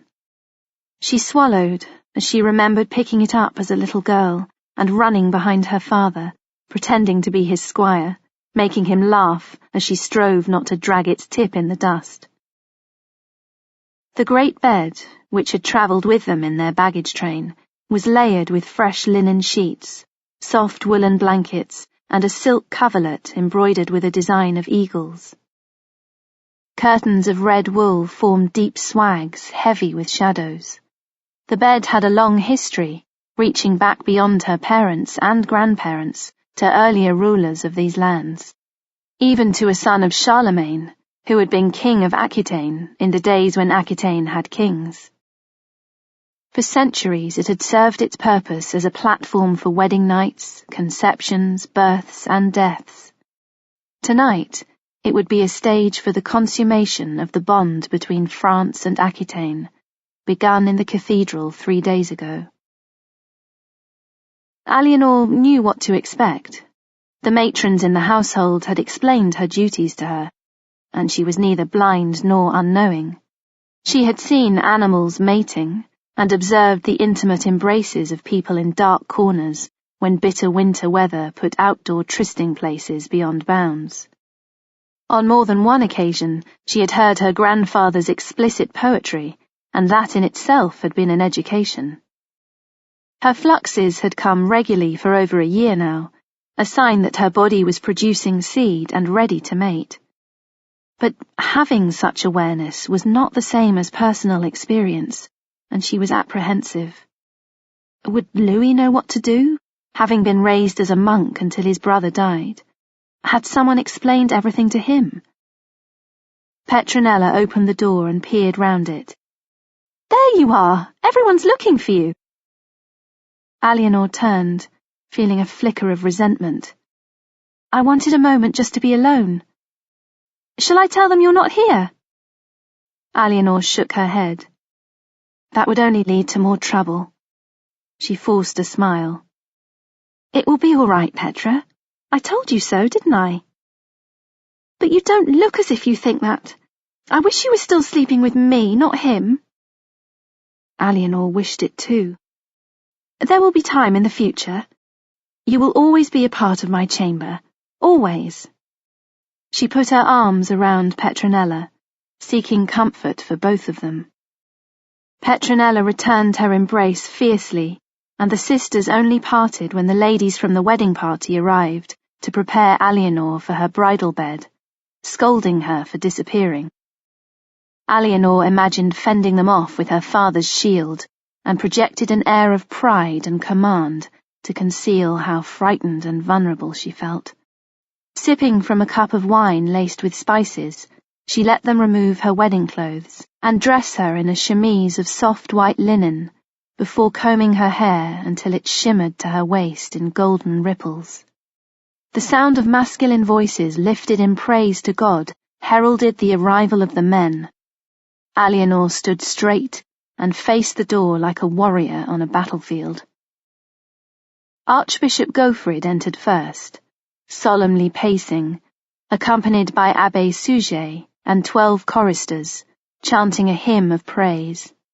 Louis came next, escorted by Theobald of Blois and Raoul of Vermandois, followed by the nobility of France and Aquitaine, bearing candles.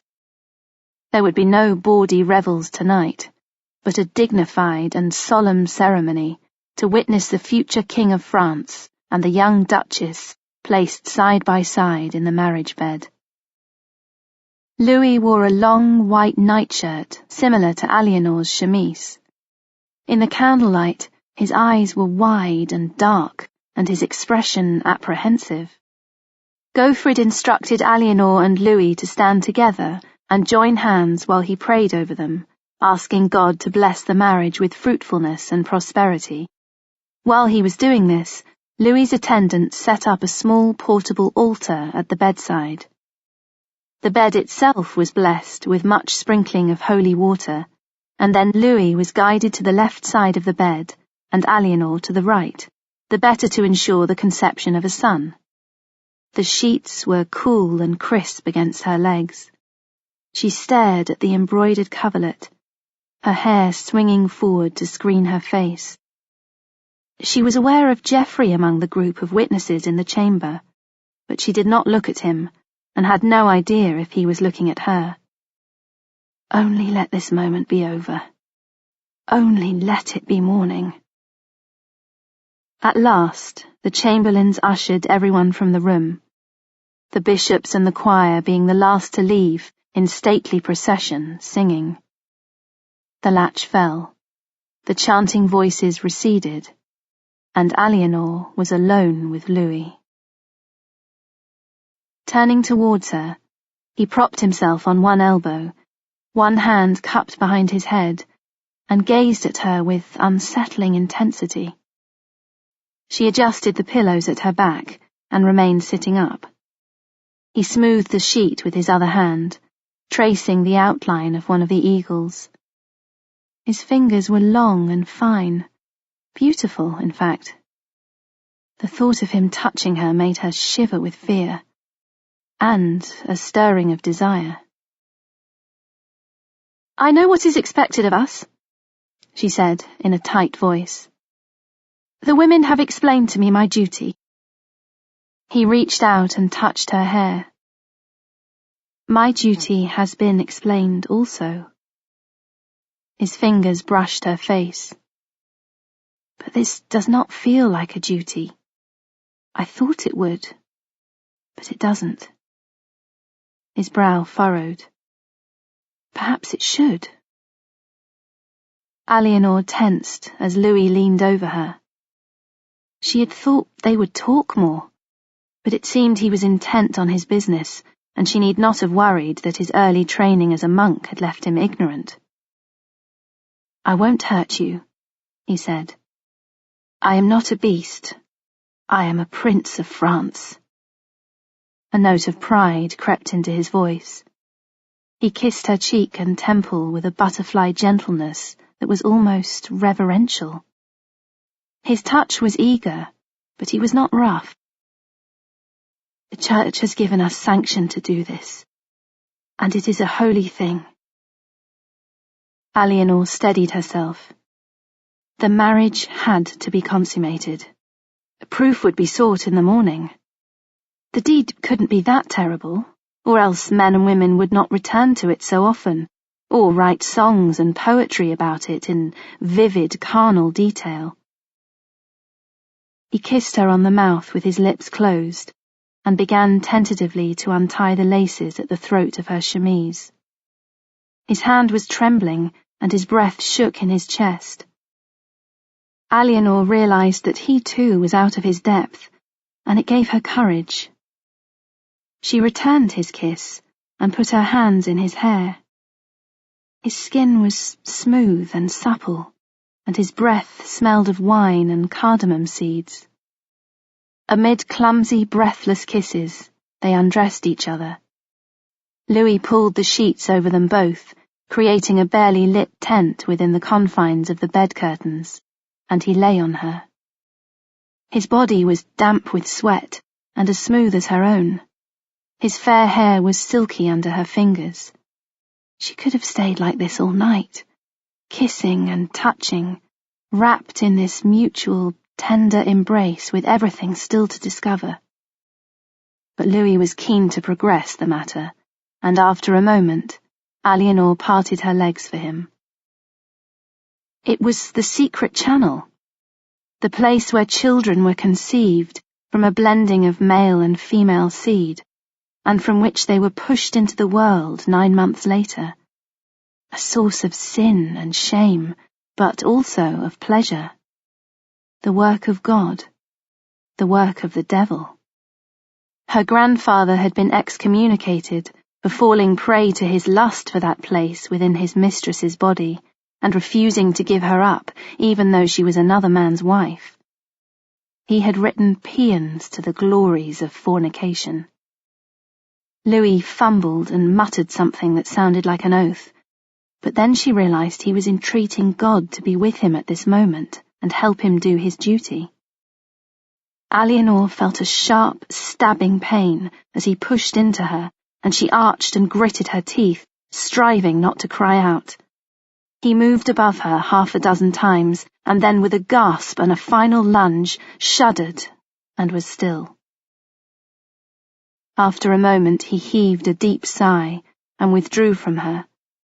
Eleanor closed her legs as he lay down at her side. There was a long silence. Was that it? Was that all the deed consisted of? Was she supposed to speak?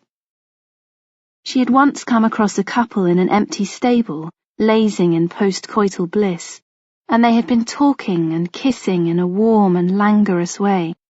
But was that appropriate for her and Louis? Eventually, he stroked her arm and, drawing away, donned his nightshirt. Leaving the bed, he knelt before the small altar and offered up a prayer of thanksgiving.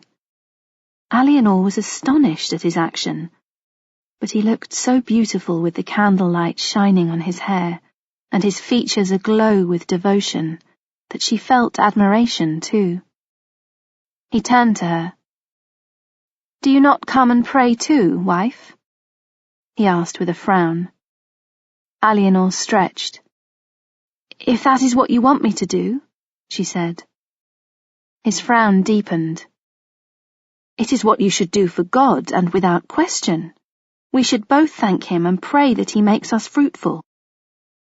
Eleanor thought they had already done that, but she humoured him, and, donning her shift, came to kneel at his side and make her own prayer. Louis's tense shoulders relaxed, and his gaze grew tender. He stroked her hair again as if it fascinated him, and then he cleared his throat and turned back to his prayers. When eventually they returned to the bed, Eleanor's knees were on fire as well as the place between her thighs.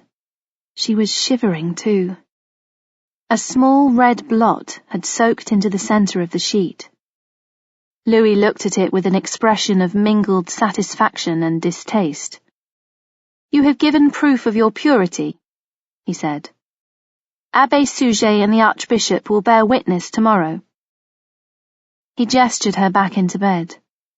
Eleanor climbed in and started to close the curtains.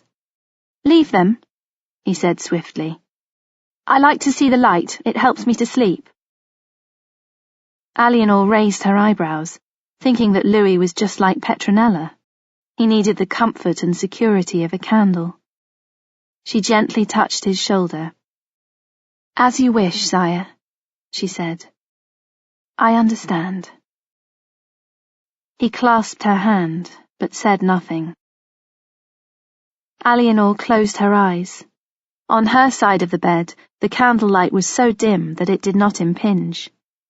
The blood spot was cold and damp under her thighs. She felt a little let down. The embracing, the kissing and twining had been delicious, but the strangeness and discomfort of the final act had left her feeling disappointed and more than a little sore.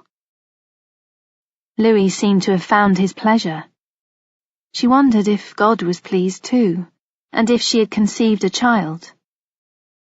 That notion frightened her, and she put it from her mind and turned over to face away from him, seeking her own space. Louis's breathing soon grew deep and slow as he fell asleep, but it was a long time before her own restless mind settled to slumber. There was too much to think about, not least how to deal with this stranger in the bed who had mingled his seed with hers, so that they were now irrevocably bound as one flesh. Chapter 7. Palace of Poitiers, Summer 1137.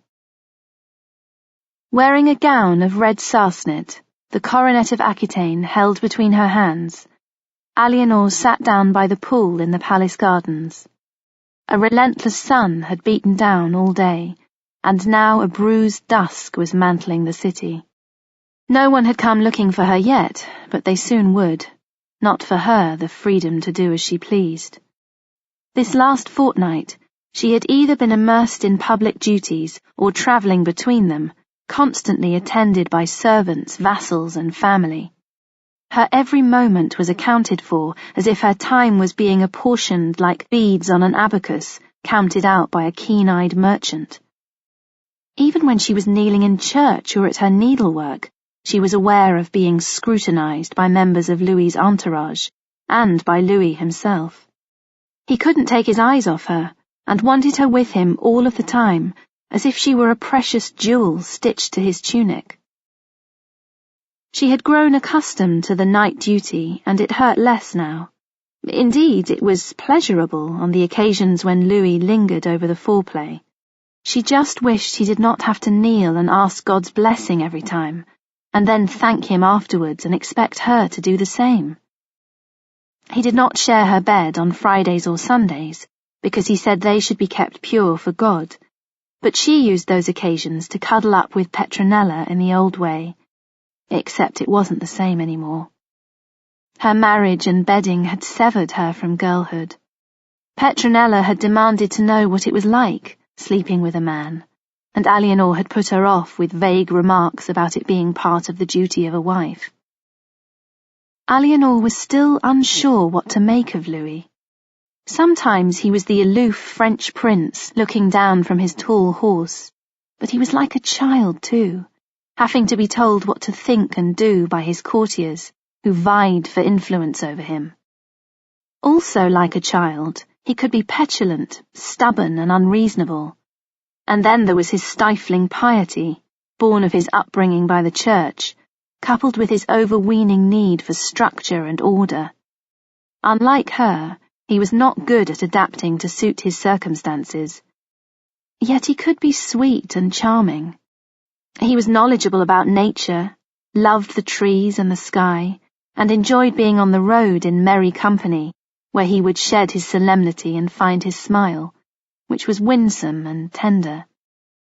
She found him physically attractive too, with his lean, graceful physique, his shining fair hair and dark blue eyes.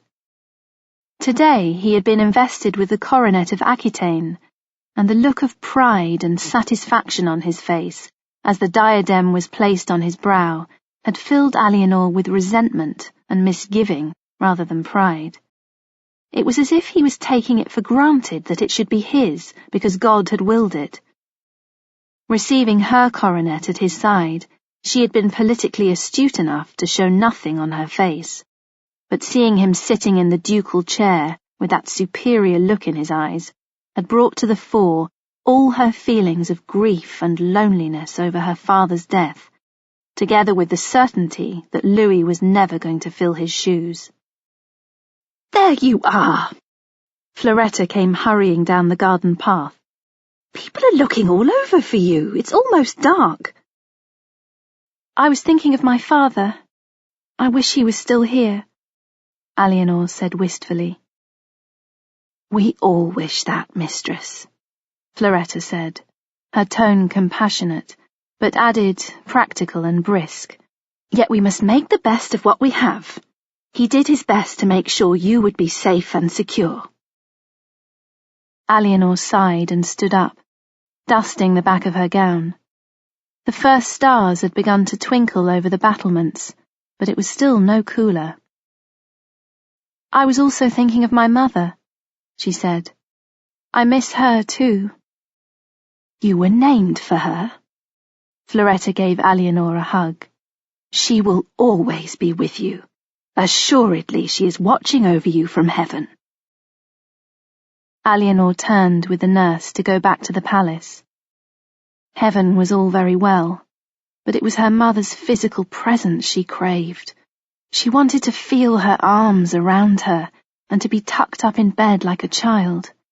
She wanted someone to lift the burdens from her shoulders and let her sleep without worry. Floretta, for all her caring, would never understand the true depth of her need. No one would. Louis was enthusiastic in his lovemaking that night, keen to do his duty and continue the great success of the day following his investiture as Duke of Aquitaine. Eleanor answered him fiercely, because it seemed to her that unless she replied with assertion, she would lose her identity, and they finished in a sweating, gasping tangle, which left her feeling as if she had been dragged through the heart of a thunderstorm. Certainly Louis behaved as if he had been struck by lightning, and when they prayed afterwards, he knelt at his little altar for a long time, his damp silver hair falling forwards, hiding his face, and his hands clenched so tightly that his knuckles were bloodless. I was thinking we should visit the abbey at Saintes, Eleanor said, when eventually they returned to bed. My Aunt Agnes is the abbess there. She is my father's sister, and could not attend the wedding. I wish to make a grant to the abbey, now I am Duchess in full. Louis nodded drowsily. That is a seemly notion. I desire to visit my mother's grave also, and make her chapel into a proper abbey. Again he murmured agreement. Eleanor kissed his shoulder. Perhaps we could stay in Aquitaine a little longer. She felt him tense. Why? Some of the vassals have not yet sworn allegiance. If we leave without their oaths, they may think they can do as they please. We need their allegiance, and the longer we stay, the more loyal people will be. She pressed small, seductive kisses to his collarbone and throat. You could always send Sujet and the others back to France, and then you would be able to make your own decisions, without them telling you what to do all the time. He was silent, absorbing this, and then he said, How long were you thinking? Eleanor pursed her lips against his throat. As long as she could keep him here, was the straight answer. Just a little while, she coaxed. Until it is cool enough to travel in comfort, and the vassals are more settled. He grunted and turned over, drawing away from her and pulling the sheet over his shoulder. I will give the matter some thought, he said. Eleanor did not push further. It had to come as his idea, and would be better digested after a night's sleep. She could work on him again over the next few days on their way to Saintes. The longer they remained in Aquitaine, the better pleased she would be. During the night, Eleanor was roused by a rapid banging on the door, followed by the click of the latch and the sudden flare of a torch. She jerked to a sitting position, still struggling out of sleep. She cried out in alarm as Raoul de Vermandois clashed back the bed curtains. His gaze flicked over her tumbled hair and naked body with passing appreciation, and then shifted to the far side of the bed, where Louis was sitting up and squinting against the blaze of the torch borne by Raoul's squire. What is it? Louis demanded blearily. Sire, there is grave news from the court.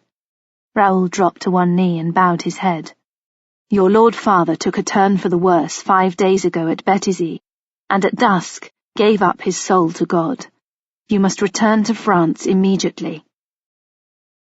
Louis stared at him blankly. Eleanor pressed her hand to her mouth as she absorbed Raoul's words, and everything expanded in a rush. Dear God, this meant that Louis was King of France, and that she was Queen. Her plans to stay in Aquitaine were so much chaff in the wind. They would have to go to Paris now, not just to join the royal household, but to head it as its rulers. Louis staggered from the bed to kneel at his altar, head bowed over his clasped hands. Blessed St. Peter, I beg you to intercede on my father's behalf, so that he may be granted entry into heaven. God have mercy, God have mercy. He repeated the words in a continuous litany, rocking back and forth. The seneschal eyed him with consternation. Sire. Eleanor rallied as she donned her chemise and turned to Raoul. His tunic was inside out, and his thick white hair stood up in tufts, as if he had come straight from his bed. Has Abbé Suger been informed? A grimace crossed Raoul's face. I have sent a servant to fetch him. He was dining with the Archbishop and staying with him until the morrow. Swift to pick up nuances, Eleanor had noticed the friction between Suger and Raoul de Vermandois during their progress. The men were not at ease with each other, although both would have vigorously denied there was any incompatibility. My lord, we need to dress and compose ourselves. Raoul's gaze on her sharpened, as if he was reassessing an item that was more interesting than he had first thought. He bowed. I will send in your servants. No, she said. I will summon them myself in a moment. My lord husband is overwrought, and it would be imprudent for them to see him like this. It will give you time to sort out your tunic before the good abbé arrives. My tunic? He looked down, and then plucked at the exposed seams. His mouth twisted in a wry smile. I will remedy the situation, and see you are not disturbed until you are ready. He took his leave, his stride swift and authoritative. Eleanor suspected it would give him great satisfaction to deny entry to the Abbé of Saint-Denis, if only for a few minutes. Eleanor went to kneel at Louis's side. She knew what it was like to lose a father, but her own prayer to God was swift and practical. The world was waiting outside their bedchamber door, and if they did not go out to face it, then it would come to them, and they would be at its mercy. Louis. She put her arms around him. Louis, I am sorry your father is dead, but let there be prayers and masses said for him in the proper places. You cannot do it all yourself here and now. We have to get up and dressed. They are waiting for us. His chant faltered and ceased. He gave her a dazed look. I knew he was sick and that his days were numbered, but I did not think his time was so short and that I would never see him again. What am I going to do? She made him sit on the bed and drink a cup of wine, while she brought their clothes from the coffer, where the servants had folded them the night before. You are going to compose yourself and get dressed, she said. De Vermandois has gone to organize the household, and Suger has been sent for. He nodded, but she could tell he was not absorbing the information. She remembered feeling that initial numbness when her own father had died.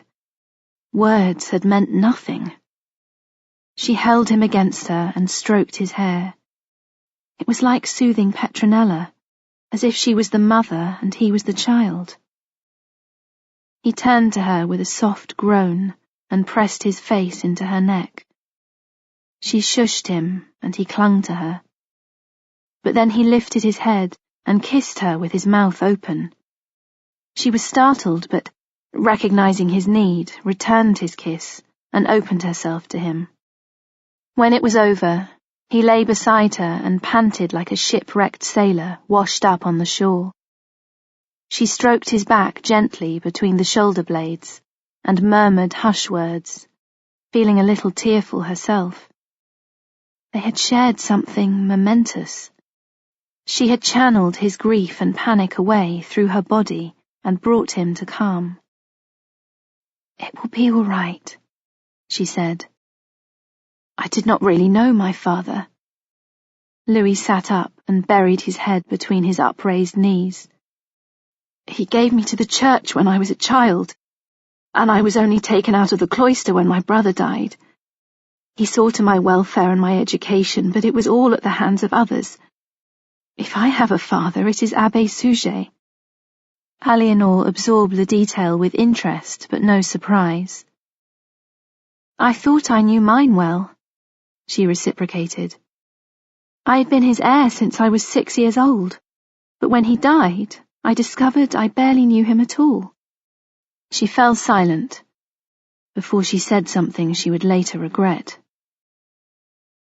The sound of authoritative masculine voices rumbled in the antechamber. Suger had arrived, and she could also hear Archbishop Gaufrid. She swiftly cajoled Louis into getting dressed. "You must show everyone you are capable of fulfilling the role of king, even when you are mourning your father," she said as she slipped his shoes onto his feet. "You are God's chosen. Why should you fear?" His focus returned as he stared at her, and some of the anxiety left his face. "Come out with me," he entreated her as she fastened his belt. Eleanor hastily donned her gown and bundled her hair into a gold wire net. Her heart was pounding, but she raised her chin and, showing neither fear nor apprehension, set her hand upon his sleeve and drew him to the door. Under her palm, she felt him trembling. The antechamber was full of assembled courtiers, who knelt as one in a rustle of cloth, Suger included.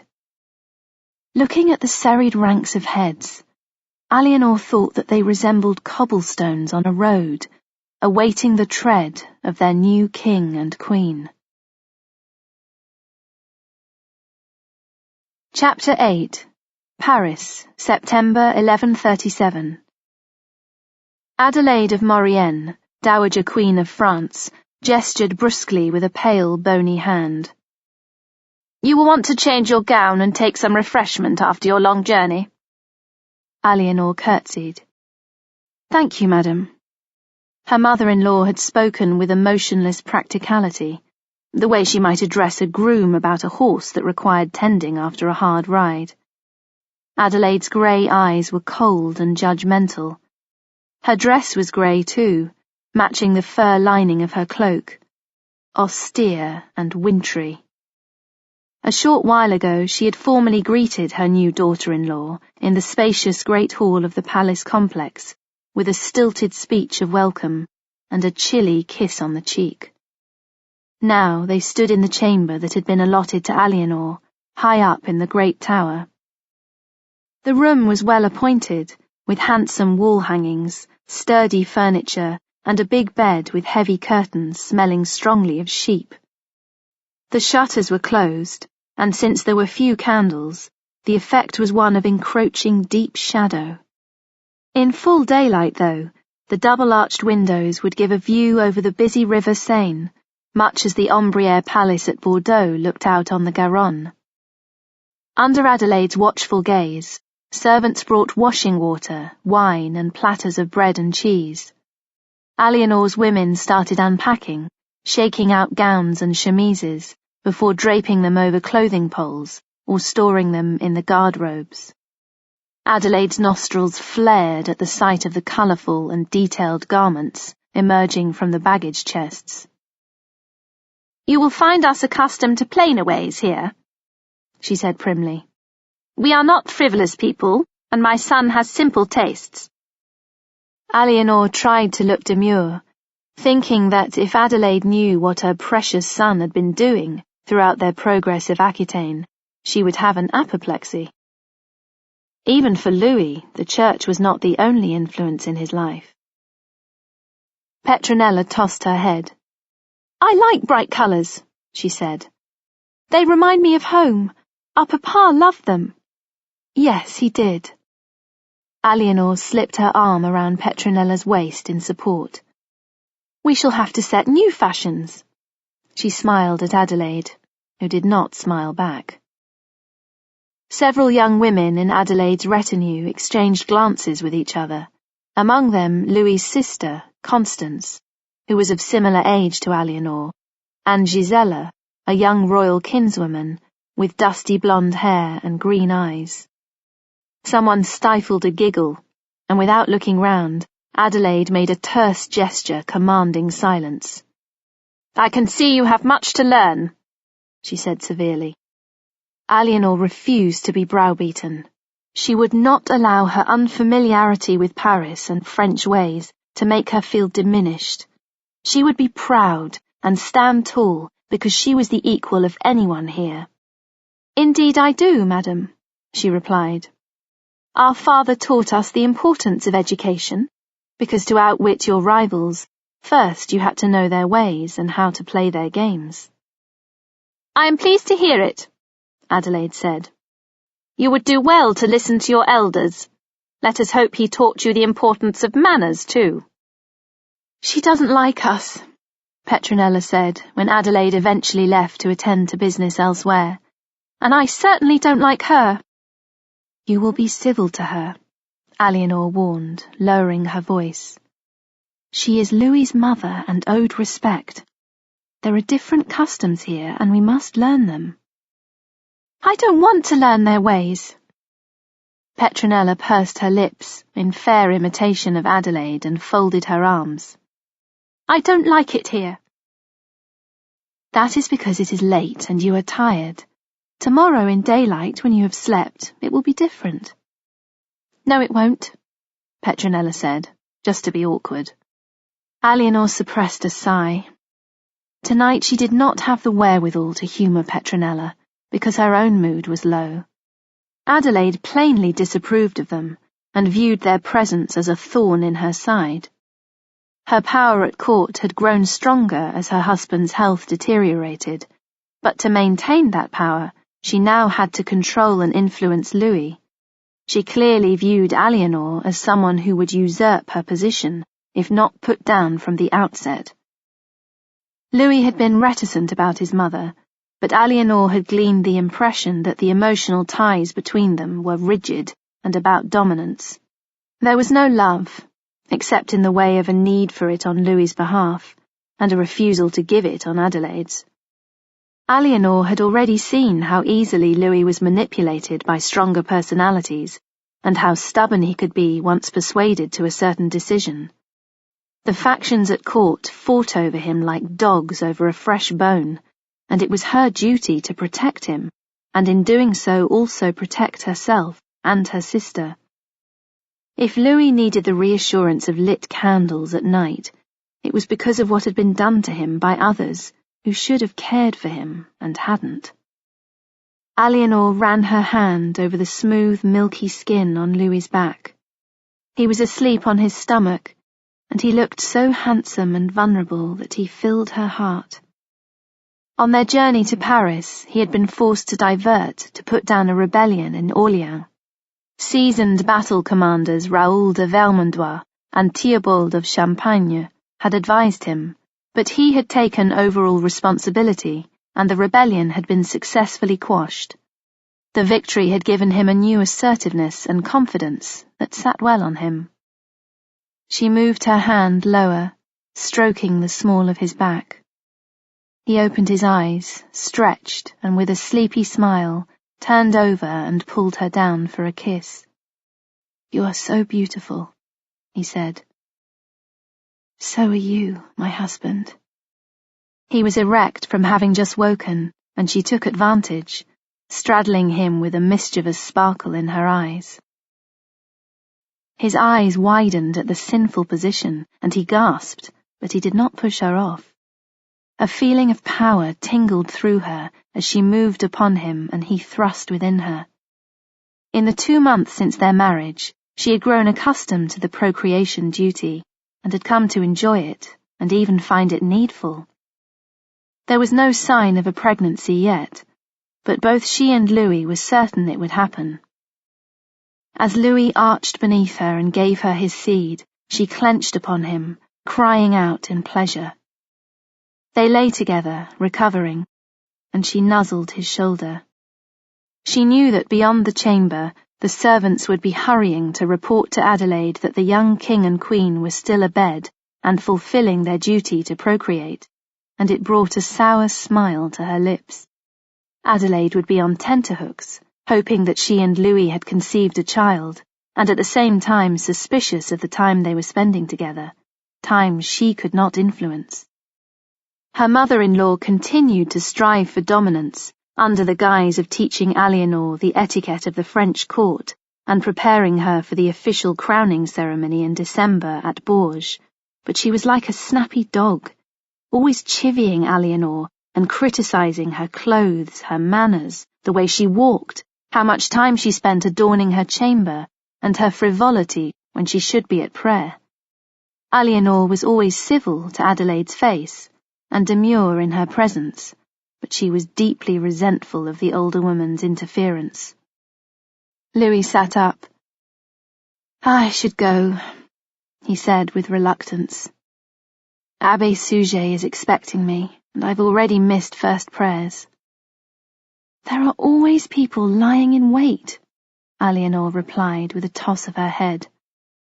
She set her palm against his back, claiming him for a moment longer. "Perhaps after we are crowned, we should consider returning to Poitiers." He looked impatient. "We have officials there to keep us informed. There is too much to do here." "Nevertheless, we should think about it," Eleanor persisted. "We are Duke and Duchess, as well as King and Queen, and our stay was curtailed because we had to return to Paris. We must not let my people think we have forgotten them." He avoided her eyes. "I will ask Suger and see what he says." "Why should it be up to Suger? He has a duty to advise you, but he treats you as if you were still his pupil, not the King of France. You can do as you please." Louis said defensively, "I do take his advice, but I make my own decisions." He reached for his clothes and began putting them on. "You could decide to go to Poitou after the coronation. It would not be too difficult, surely." She tossed her head, making her hair shimmer over her naked body like a cloth of gold. Louis devoured her with a glance, and his pale complexion flushed. "No," he conceded. "I suppose it would not be too difficult." "Thank you, husband." She gave him a demure, sweet smile. "I so much want to see Poitiers again." The image of the good and doting wife, she knelt at his feet to fasten his shoes. "I do love you," Louis said, as if blurting out a shameful confession, before tearing himself away and hurrying from the room.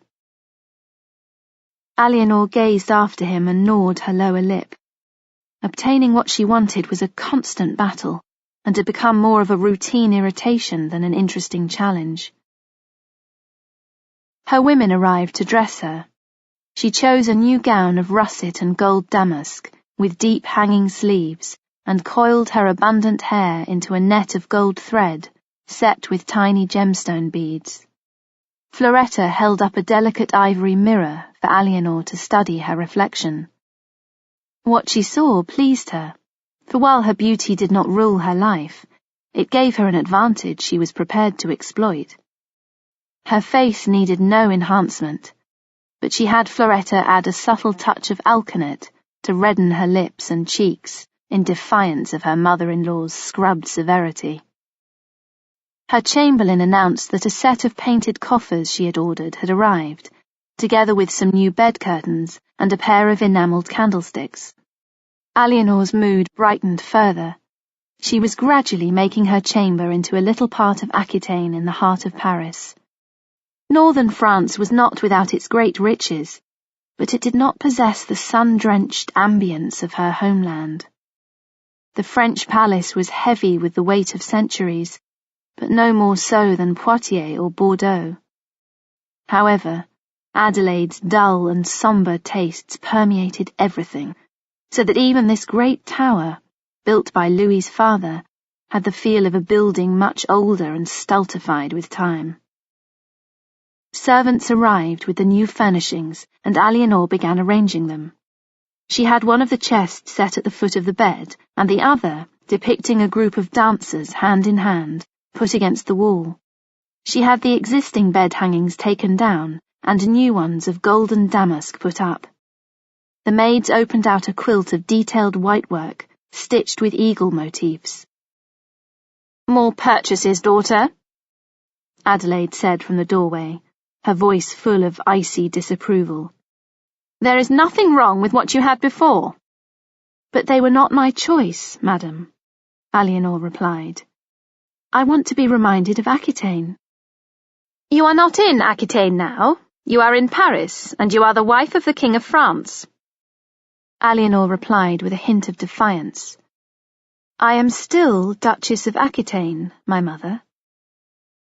Adelaide narrowed her eyes and stalked further into the room. She cast a disparaging look over the new chests and hangings. Her glance fell on the rumpled bed that the chamber ladies had yet to make, and her nostrils flared at the smell of recent congress. "Where is my son?" "He has gone to see Abbé Suger," Eleanor replied. "Would you care for some wine, my mother?" "No, I would not," Adelaide snapped.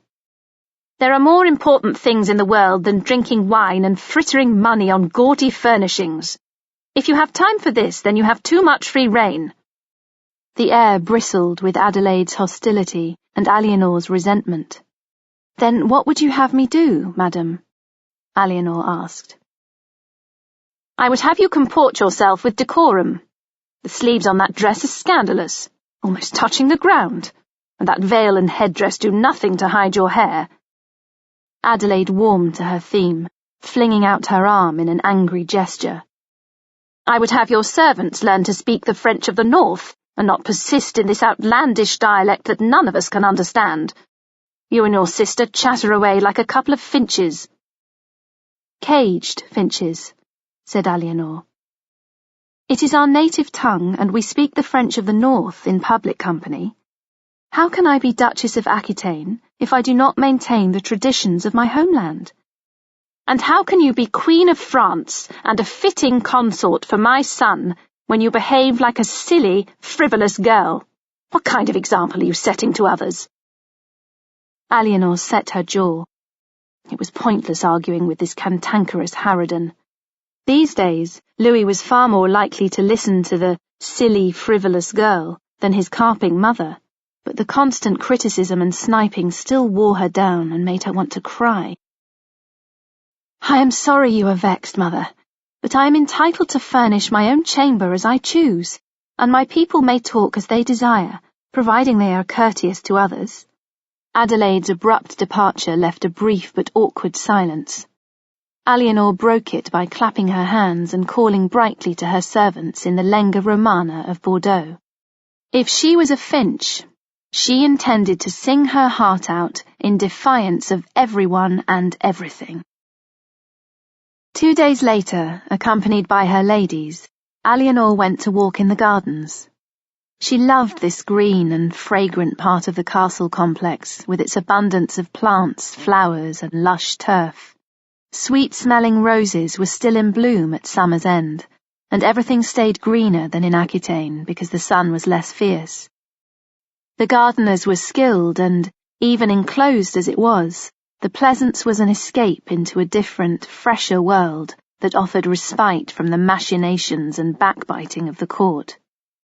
Today, the September sun cast mellow, translucent light over the grass and the trees, the latter still clad in their summer green, but beginning to crisp with gold at the edges. The dew sparkled on the grass, and Eleanor had a sudden desire to feel the crystal coldness under her bare feet. On an impulse, she slipped off her shoes and hose and stepped onto the cool, sparkling turf. Petronella was swift to follow her example, and the other ladies, after a hesitation, joined in. Even Louis's sister Constance, who usually hung back from any kind of daring or giddy behaviour.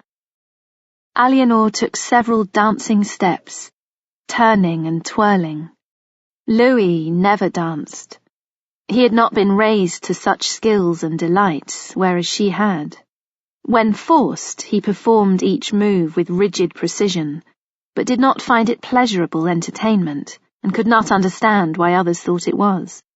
Petronella had brought a ball out with her, and the young women began tossing it to each other. Eleanor hitched up her dress through her belt. The suffocating feelings dissipated in the flurry of activity, and she delighted in the vigour of the game and the feel of the cold, wet grass between her toes. The hem of her dress soaked up the dew and whipped around her bare ankles. She leapt, caught the ball against her midriff, and, laughing, flung it to Gisela, who had been assigned to her household. A shout of warning from Floretta, accompanied by a frantic hand flap, made Eleanor stop and look round. Several men in clerical garb carrying stools and cushions were advancing on them along one of the paths. They were being led by an emaciated monk, who was addressing them in a raised voice as they walked. "For what is more against faith than to be unwilling to believe what reason cannot attain? You might consider the words of the wise man who said that he who is hasty to believe is light in mind." He ceased speaking and looked towards the women, an expression of surprised annoyance flitting across his face. Eleanor tensed. This was the great Bernard of Clairvaux, religious and spiritual crusader, intellectual, ascetic, and tutor.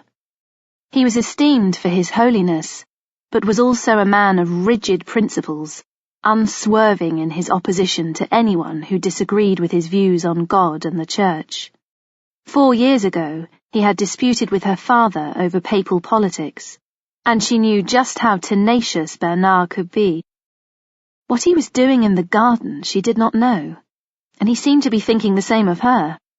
She was suddenly very aware that her shoes and stockings were draped over the side of the fountain, and was annoyed to be caught at such a disadvantage. She made a small curtsy to him, and he responded with the slightest inclination of his head, his dark eyes full of censure. "Madam, the king told me that the gardens were available for me to discourse with my students this morning." "The king made no mention to me, but by all means be welcome, father," Eleanor replied, adding with a sparkle of challenge, "Perhaps we could sit and listen for a while." His lips thinned.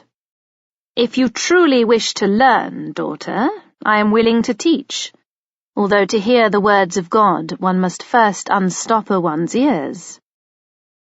He went to sit down on a turf seat, prim as a dowager, and his students gathered around him, pretending to ignore the women while stealing furtive, outraged glances at them. The Abbé of Clairvaux arranged his robes, resting a skeletal hand on one knee and raising the other, holding his tutor's rod in a light grip. "Now," he said, "I spoke to you earlier of faith, and we shall return to that question in a moment, but I am suddenly reminded of a letter of advice I have been writing to a most holy virgin concerning earthly pleasures." He cast his gaze towards Eleanor and her ladies. "It is truly said that silk and purple and rouge and paint have their beauty. Everything of that kind that you apply to your body has its individual loveliness. But when the garment comes off, when the paint is removed, that beauty goes with it. It does not stay with the sinful flesh. I counsel you not to emulate those persons of evil disposition who seek external beauty when they have none of their own within their souls. They study to furnish themselves with the graces of fashion that they may appear beautiful in the eyes of fools. It is an unworthy thing to borrow attractiveness from the skins of animals and the work of worms. Can the jewelry of a queen compare to the flush of modesty on a true virgin's cheek?" His eyes bored into Eleanor. I see women of the world burdened, not adorned, with gold and silver, with gowns that have long trains that trail in the dust. But make no mistake, these mincing daughters of Belial will have nothing with which to clad their souls when they come to death, unless they repent of their ways. Anger and humiliation burned into Alienor's breast. How dare this walking cadaver insult her? His references and his contempt were not even thinly veiled. She was already judged and condemned without him knowing her. Her father had been forced to back down under Bernard's onslaught. She had wanted to stand proud for Aquitaine and show him her mettle, but realized how pointless it was, because whatever the discussion, he would have the last word. Gathering her ladies, she retreated from the garden. "Horrible old man!" Petronella shuddered. "What's a daughter of Belial?" Alienor curled her lip. "A wicked woman, so the Bible says. But the good abbé would see all women thus, unless clad in coarse rags and begging on their knees for forgiveness for the sin of being born female. He sits in judgment of all, and yet he is not God, nor does he speak in place of God." Within her the core of rebellion hardened. She would dress as she chose, because clothes and appearance were part of a woman's armour in this world, whether Bernard of Clairvaux approved or not. The soul was no better or worse for what its fleshly vessel wore. Returning to the keep, they were met by Adelaide, who plainly knew about Bernard's presence in the gardens, for she was in the act of sending a chamberlain to order refreshments for the visitors. Her gaze widened with horror as she took in the state of the returnees. "Bare feet!" she gasped. "What are you doing? You are not peasants. This is disgraceful." "Oh no, my lady mother," Alienor replied innocently. "The good abbé was very clear that we should all clothe ourselves as peasants and exercise humility." "Abbé Bernard made you do this?" Adelaide's eyebrows disappeared into her wimple band. "He made it known what was expected of us," she said, and having made a deep curtsy, swept on up the tower stairs to her chamber, raising her skirts above her bare feet and ankles to show them off. Behind her, she heard Adelaide clucking like an old hen. Petronella was making strange noises in her throat as she strove to stifle her giggles, and the sound was so infectious that the other ladies joined in, although Constance was a timid echo. By the time they reached their chamber, they were almost helpless and holding on to each other. But in the midst of laughter, wiping her eyes, Alienor felt very close to tears. Hearing the giggles in the stairwell, Adelaide's throat tightened with anger and chagrin at the behaviour of the young women, even her own daughter. The insolence of those pale, bare feet. The impropriety mortified her and filled her with unease bordering on fear. Had she still been Queen of France, such conduct would not have been tolerated. The standards being set by this upstart foolish child from Aquitaine were lax beyond decent measure. She did not for one moment believe that the good abbé of Clairvaux had commanded Alienor and her ladies to go barefoot. She would have the truth of that from Constance or Gisela. Something would have to be done. Adelaide rubbed her temples, feeling old and tired and beset. "Madam?" She straightened her spine and faced Matthew de Montmorency, one of the court stewards. "Madam, I have spoken to the chamberlain, and he has sent out bread and wine to Abbé Bernard and his pupils." He gave her a knowing look. "I bade him serve the refreshment in plain vessels, and without a cloth for the trestle board." Adelaide gave a brusque nod. Bernard would appreciate the quality of the repast, and at the same time be approving that it was humbly served. Matthew had judged it well, but then he always did. "Thank you, my lord," she said, exhaling on a sigh. "I am sorely tried these days, and I appreciate your forethought. Whatever you need, you have only to ask, madam. De Montmorency bowed. Adelaide watched his firm stride and straight back as he walked away to attend to his duties, and felt a lifting of her spirit. If only others possessed his sense of courteous propriety. Chapter 9.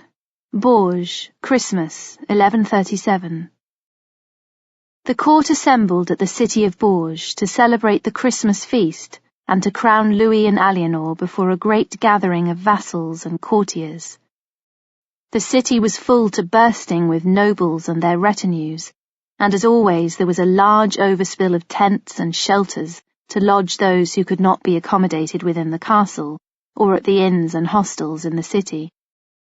Aliénor intended wearing her wedding dress for the coronation ceremony, but it had to be altered because she had grown taller since her marriage, and her figure had developed the fuller curves of womanhood.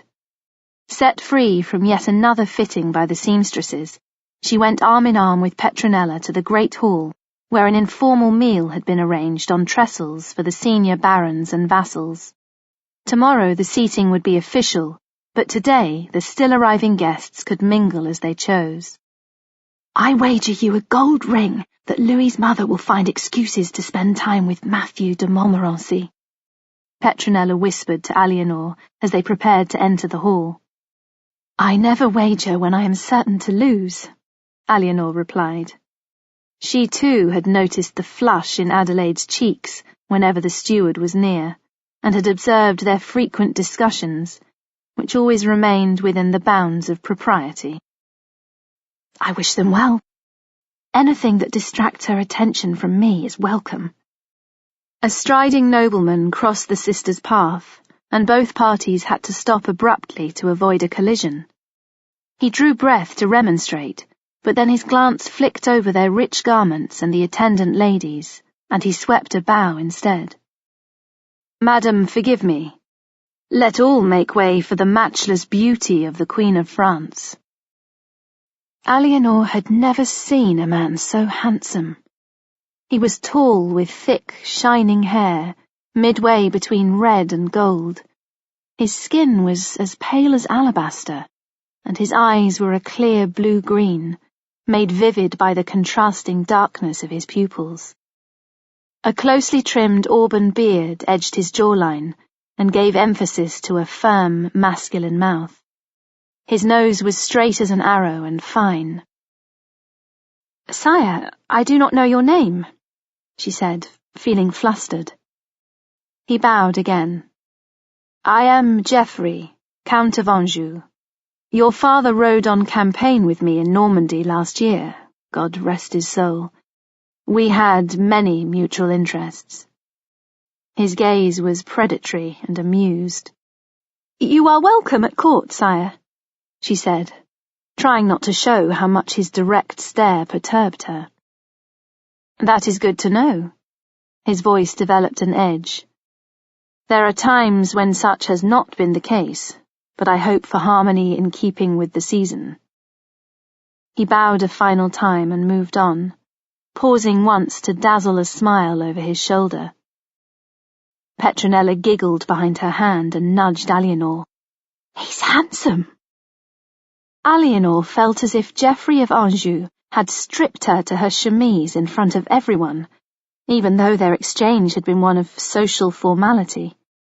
She was intensely aware of him in the room now, and because of that was also aware of her own actions and how she might appear to others. Behave, Petra, she hissed. Is he married? Yes, to the Empress Matilda, daughter of old King Henry of England. Another memory came to her, of overhearing talk in her father's hall when Count Geoffrey had written to her father proposing a marriage between herself and Geoffrey's infant son. Her father had refused with a snort of derision at Angevin audacity.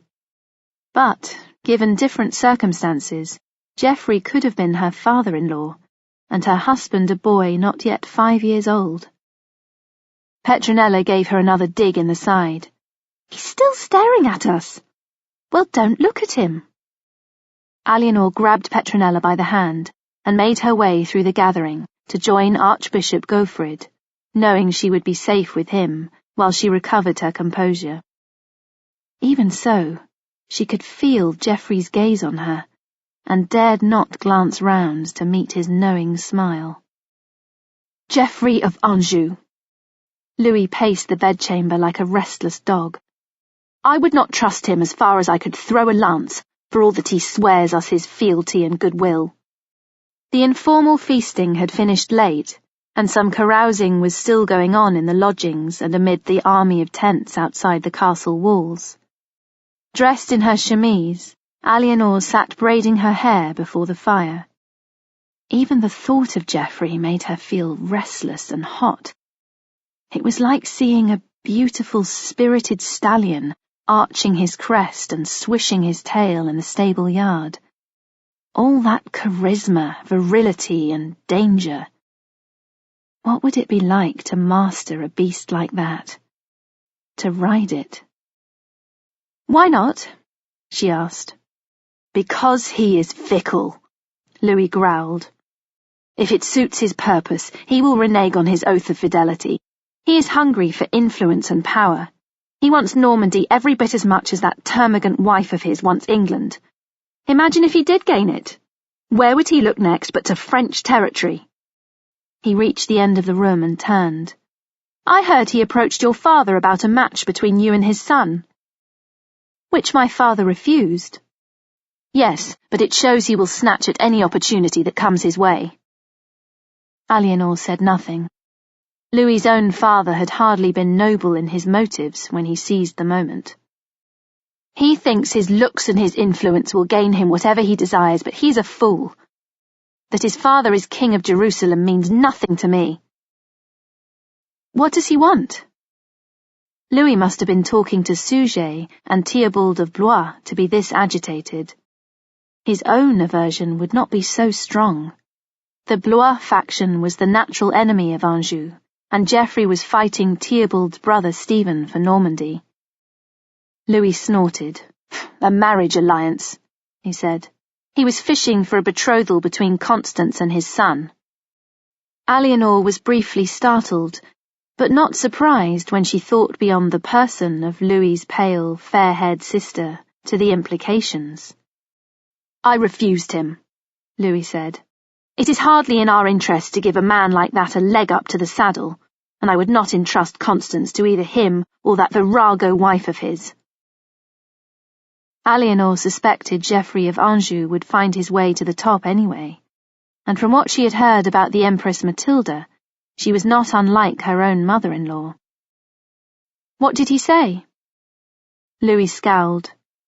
That he understood, but hoped I would keep his offer in mind, since circumstances often change. Did you say you would?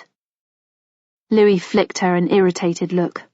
I made it clear the matter was not open to discussion. I have better things to do than waste time on a red-haired Angevin upstart. But what if his wife becomes Queen of England? God forbid, Louis snapped. I doubt it will happen.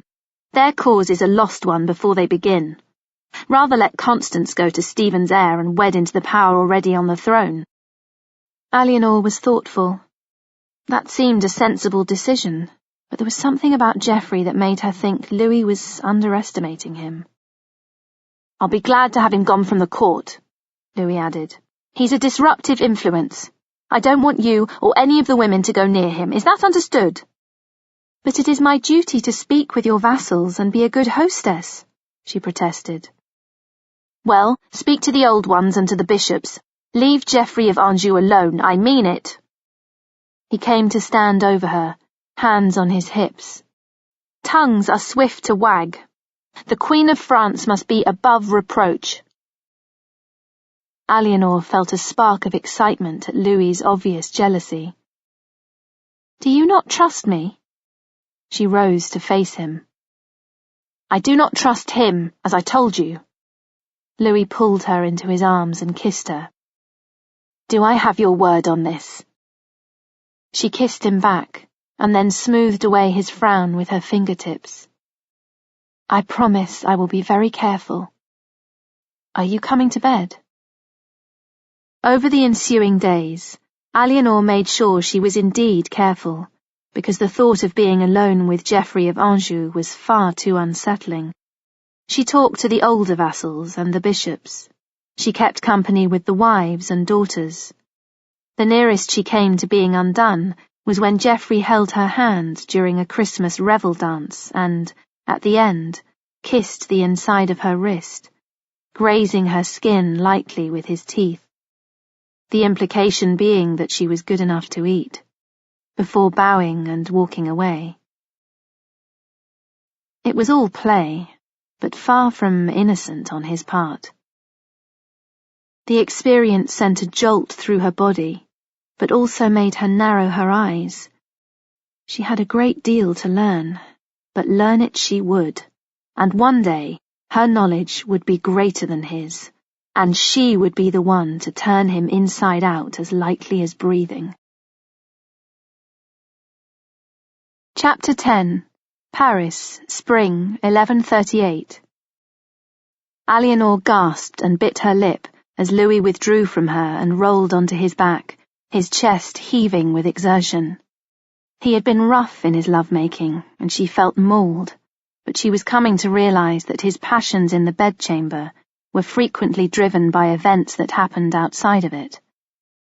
She had recently finished her monthly bleed, and this was the first time they had lain together in 8 days. He had stayed away from her during that time, preferring not to have contact while her menstrual blood made her unclean. Instead, he had occupied himself in prayer and contemplation. They had been married for 9 months, and Eleanor had still not conceived. Her flux had been late at Christmas, but had proven to be nothing. Each month, when she bled, Adelaide would make pointed comments about fulfilling her duties and providing an heir for France. She herself had borne Louis's father 6 healthy sons and a daughter when she was queen. Eleanor coiled a lock of Louis's silvery hair around her forefinger. My father sometimes took me and Petronella to Le Puy to celebrate the Feast of the Virgin, she said. My grandsire presented the abbey with a belt that had once belonged to the Mother of Christ. She is said to confer the gift of fertility on couples who pray at her shrine. We should go there and ask her blessing. He raised his brows and looked cautiously interested. Charlemagne himself visited Le Puy, she said. You promised that after our coronation we would go to Aquitaine. I did, he agreed, but I've been busy with other duties. However, you are right. I will tell Sujet. Eleanor held her peace. At least Louis had said, I will tell, rather than I will ask, and that was progress of a kind. He sat up and gently rubbed her cheek before looking at his thumb. What? She asked, thinking perhaps she had smut on her face. My mother says that you dress inappropriately and paint your face, and that I should be wary. But you listen to me and give me comfort. When has she ever done that? I do not care if it is true or not. Eleanor looked down while she mastered her anger and irritation.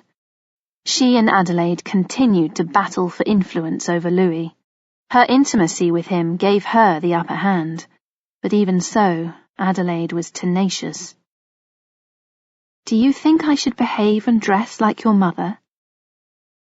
A small shudder rippled through him. No, he said. I do not want you to become like her. Eleanor made her tone sorrowful. I know it is difficult for her to give up the power and position she has wielded for so long. I honour her, but I cannot be like her. You are right, he said abruptly. We should go to Le Puy and pray together. Eleanor hugged him. Thank you, husband. You will not regret it, I promise. She leapt from the bed in her chemise and twirled around, her hair flying out in a golden veil, making Louis laugh. When Eleanor was soft and doe-eyed like this, she made him feel as if he could accomplish anything. and he would have given her the world, so great was his love. Yet the depth of his feelings set up a strange friction deep inside him, especially when others expressed reservation. What if he was indeed being duped? She sobered and became demure again. We should go and tell Sujet together, and ask him what we should take as an offering. Because then Sujet would be involved and could not disapprove, and if Sujet approved, then it left Adelaide out in the cold. Aliénor and Louis prayed before the statue of the Virgin and Child at the shrine of Our Lady in the cathedral at Le Puy, and made gifts of frankincense and myrrh, presented in a bejewelled golden casket. Aliénor prayed over the golden belt of the Virgin, and passed it 3 times around her waist for the Trinity, so that her womb might be fruitful. Le Puy was crowded with pilgrims preparing to set out on the road to Compostela, for it was an important place of worship along the route. Aliénor and Louis distributed alms to the throng and walked a little way with them. Aliénor's eyes filled with tears as she was reminded of the day her father had set out from Poitiers, with herself and Petronella at his side. Taking her emotion for religious fervour, Louis was moved to love her even more and thought he would burst with pride and adoration. Since the pilgrim hostels were overflowing, Aliénor and Louis spent the night in the royal tent under a powdering of stars. With the Virgin's blessing upon them, they made love in the warm spring evening with holy sanction, and it was tender and perfect. Aliénor was sitting up in bed, with Adelaide standing beside her, when Louis hurried into her chamber. They had been back in Paris for almost 3 months, and life had returned to its usual routine, except that for the last 4 mornings, Aliénor had been sick on rising, and today Adelaide had summoned the royal physician to examine her. "Sire," said the man, diplomatically concealing under a cloth the urine bottle he had been examining.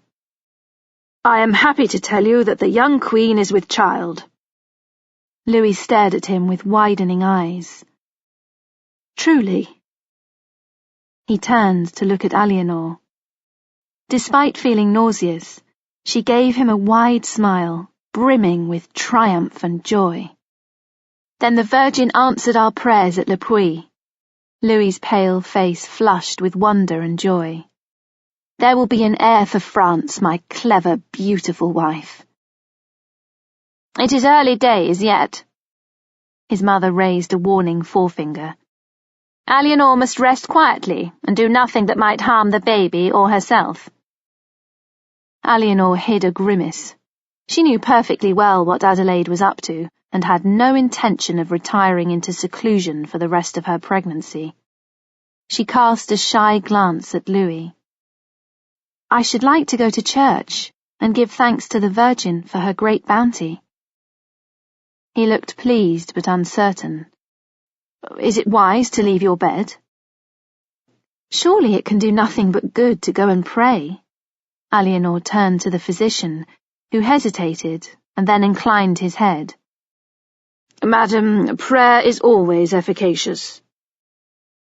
Behind the closed bed curtains, Aliénor had her women dress her in a gown of blue wool and covered her plaited hair with a veil of fine white linen, edged with tiny pearls. When she emerged, intentionally looking like a Madonna, Adelaide had gone. Louis gazed at her with adoration. "I am so proud of you." He kissed both her hands and then her brow. Side by side, they prayed together at the altar in the ancient basilica of Notre Dame. Aliénor still felt queasy, but it was bearable. She was carrying the heir to France and Aquitaine, and that gave her an inner sense of power as a fertile woman and nurturer.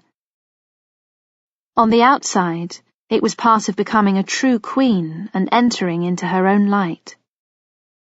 Emerging from the dark and candle glow of the old Merovingian church, Louis and Aliénor found a messenger waiting for them. His clothes were dusty and he stank of hard-ridden horse and unwashed man. Sire, Madam. He dropped to his knees and bent his head. There is grave news from Poitiers. What is it? Eleanor demanded before Louis could speak. Get up, tell me. The man stumbled to his feet. Madam, the people have risen up and declared themselves a commune. They say they will throw off the rule of the Dukes of Aquitaine and of France. They have occupied the palace, and even now are strengthening the defences. He reached into his travel-battered leather satchel and produced a creased letter. Eleanor grabbed it from him and broke the seal. As she read the contents, her hand went to her mouth. It was like looking over her shoulder and seeing her lands falling into a dark chasm. This deed could crack her inheritance apart and undermine all she had and all that she was. She would be nothing, unable to maintain her position and dignity at court. As Duchess of Aquitaine, she could stand up to others, including Adelaide, with integrity. Without her lands, she was prey for the wolves. Louis took the note, and as he read it, his lips tightened. We have to do something, she said. If this should spread, it was too terrible to think about. We must quash it now. There can be no prevarication. I'll order my baggage packed. Louis looked at her in surprise and alarm. You cannot do that. You are with child. You know what the physician said. He took her arm. I will deal with this. They are my subjects too, and an affront to you is also an affront to me. But you do not know them as I do. She struggled to free herself, but Louis tightened his grip until his fingers pinched. I know enough to deal with them. He puffed out his chest. Do not trouble yourself. I will see to this. Your first duty is to our child. It was easy for him to say, Eleanor thought, but to her it brought back all the grief, fear and anxiety she had felt after her father's death. First her family was stripped away. Then she had to leave her home, and now revolt threatened the very notion of her own identity. Go and rest in your chamber, and I will set things in motion. Louis turned her with him towards the great tower. She managed to shake free from his grip. Today, you must make preparations immediately. He heaved an exasperated sigh. Yes, today, if you insist. She wanted to be on a horse, galloping to Poitiers, and was frustrated that she could not do so. Had she not been with child? I shall write letters to my vassals in Poitou and to the bishops. She rubbed her sore arm. They will bring influence to bear. At least she could do that. And for the rest, she would have to trust Louis.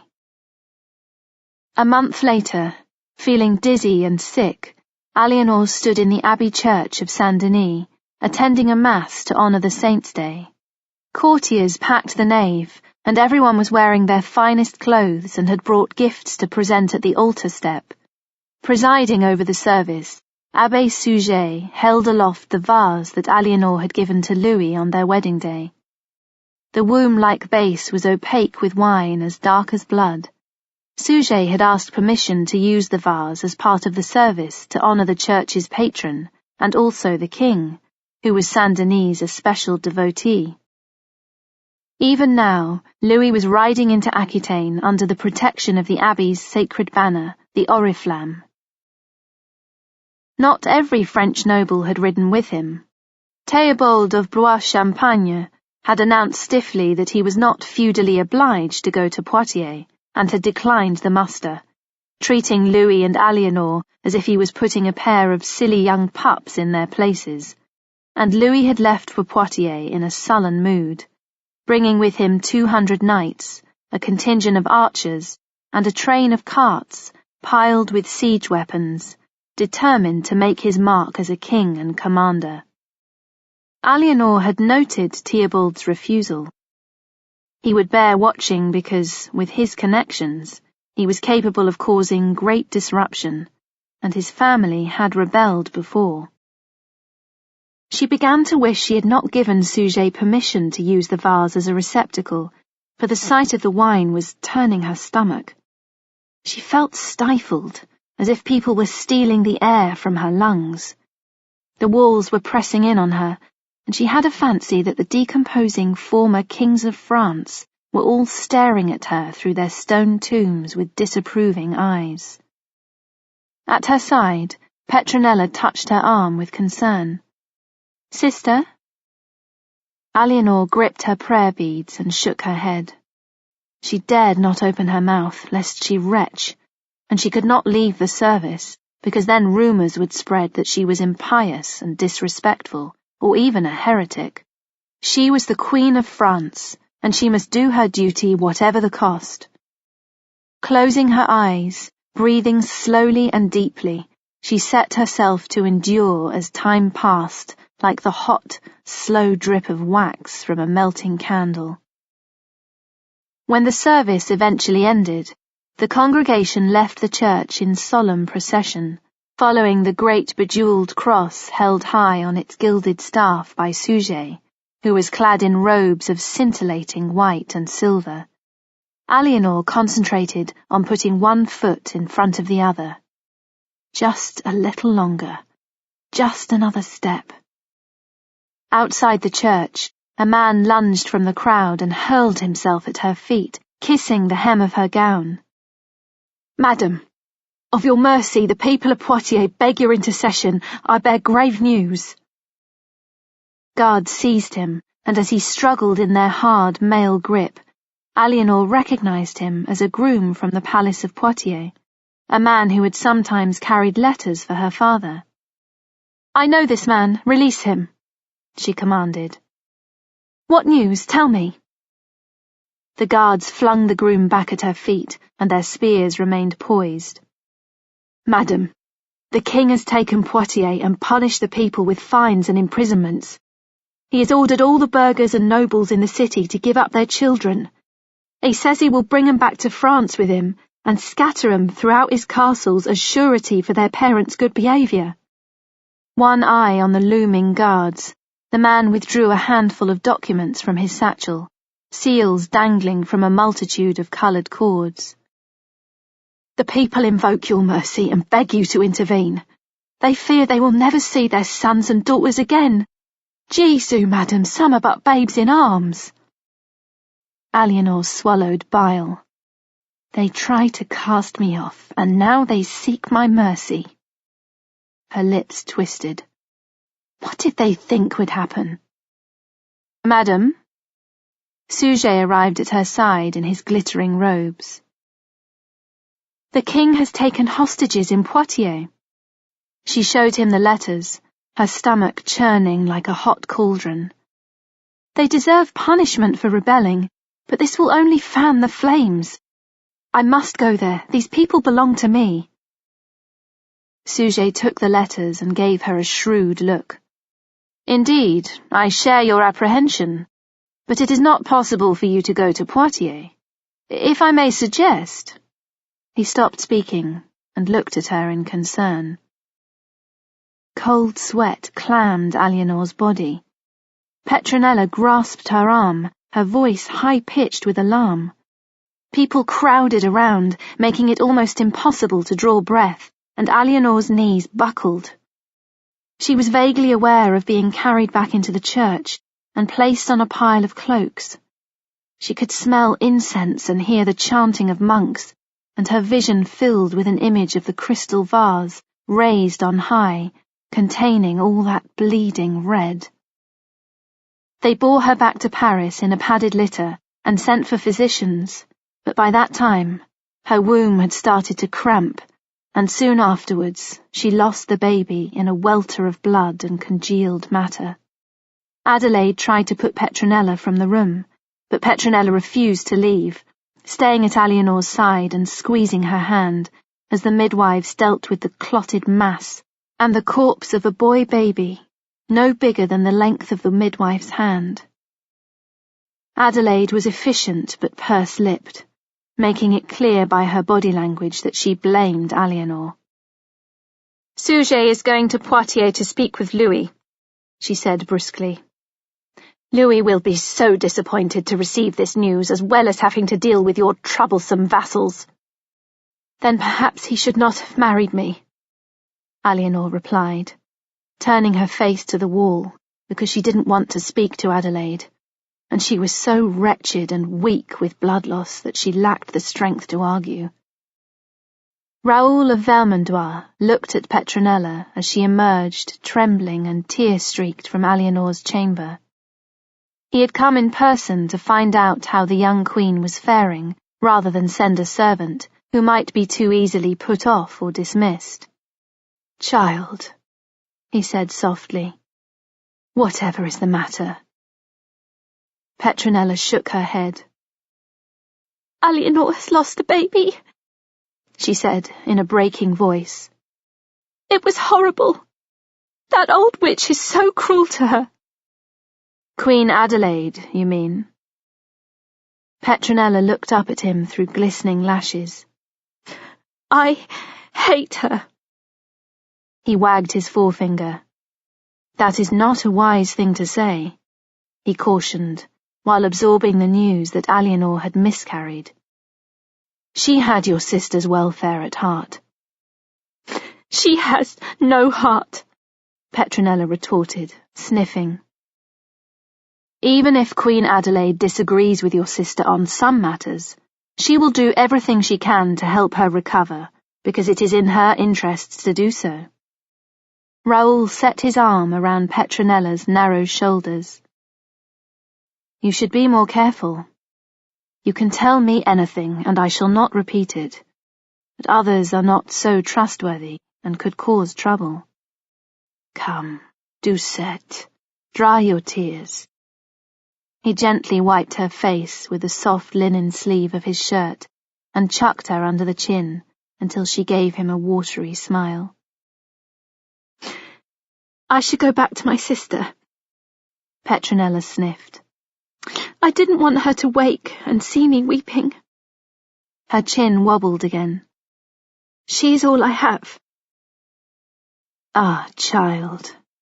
Raoul circled her face with a gentle forefinger. "You are not alone. Never think that. You may come to me with whatever burdens you." "Thank you, sire." Petronella lowered her lashes. Watching her return to the chamber, Raoul felt an odd pang of tenderness. He had a reputation at court for flirting with women. Sometimes it went beyond banter and glances, and he had several affairs tucked under his belt, enough that his wife's uncle, the prudish Theobald of Champagne, was wont to curl his lip and call him a slut. Perhaps he was a slut, but he meant no malice. It was part of his nature, as much as Theobald's sourness and Louis's obsession with God. Petronella was too young to receive that kind of attention from him. He felt avuncular and compassionate towards her, but at the same time, his predatory instincts recognized her potential. In the not-too-distant future, she was going to blossom into a beautiful young woman, desirable for many reasons. Whoever took her to wife would be abundantly blessed. Chapter 11. Poitiers, Autumn, 1138. Standing at a high window overlooking the palace courtyard, Louis eyed the gathering crowds with irritation. The wails of mothers and children filled his ears with a disagreeable clamour. The citizens of Poitiers and various vassals implicated in the rebellion had assembled to receive his judgment on them. As far as they were aware, Louis intended taking their dependents as hostages.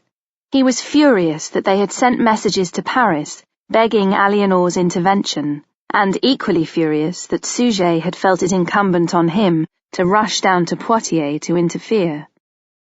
"I said to put the fear of God in them," Louis growled over his shoulder to Suger. "Do you think I have the time and resources to send their offspring all over France? Let them stew a little longer in their fear, and then I shall announce that in return for their oaths never to rebel again, they may learn their lesson and go in peace. They will be grateful for my clemency, and that will bind them to me." He gave a ferocious glower, You should have trusted me. Sujet pressed the tips of his fingers together. Sire, we were told you fully intended to take hostages, and we knew it would cause great trouble and unrest. You will not let me take the reins, will you? Louis snarled. You are like everyone else. You want to restrain me as if I am still a child when, by God, I am not. Sire, that is not so, Sujet said calmly. But all great princes take advice. Your father knew this, and no man was greater than he was, even if God is greatest of all. Louis hated being compared to his father. He knew they did not think he measured up, that he was too young. God chose me, and I have been anointed in his sight, he snapped, and strode out to make the announcement official. Louis did not have a carrying voice, and Wilhelm, Bishop of Poitiers, made the proclamation of lenience with Louis and Sujet standing at his side. The crowds in the courtyard erupted with cheers and cries of relief and gratitude. Women sobbed and clutched their children to their breasts. Men embraced their wives and sons. Louis watched the jubilation without pleasure. Sujet's arrival meant that everyone thought this was Sujet's doing, not his, and it put him in the shade when he had been preparing to stand in the sun. Taking the oaths and promises of the people whose children he had so magnanimously set free, Louis's bad temper weighed like a lead crown on his brow and began a dull headache. Once the courtyard was empty, he retired to his chamber, intending to be alone, but Sujet followed him and closed the door.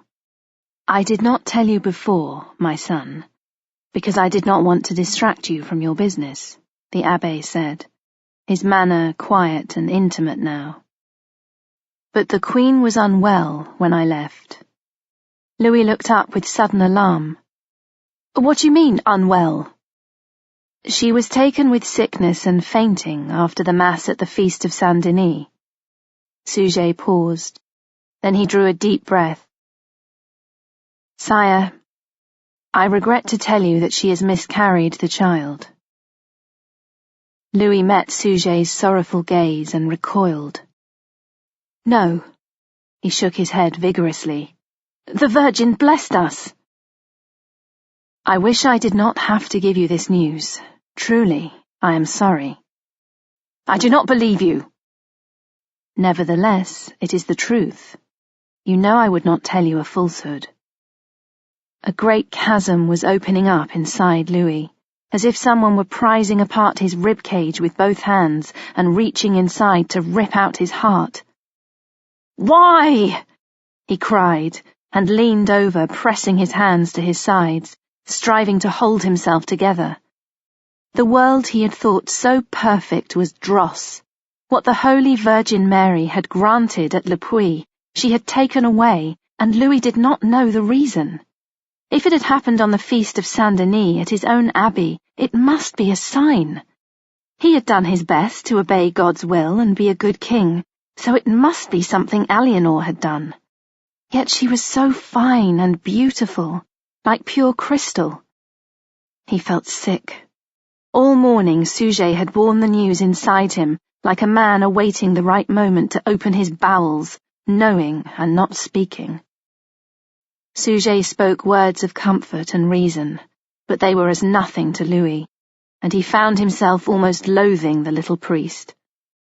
Get out, he sobbed. Get out.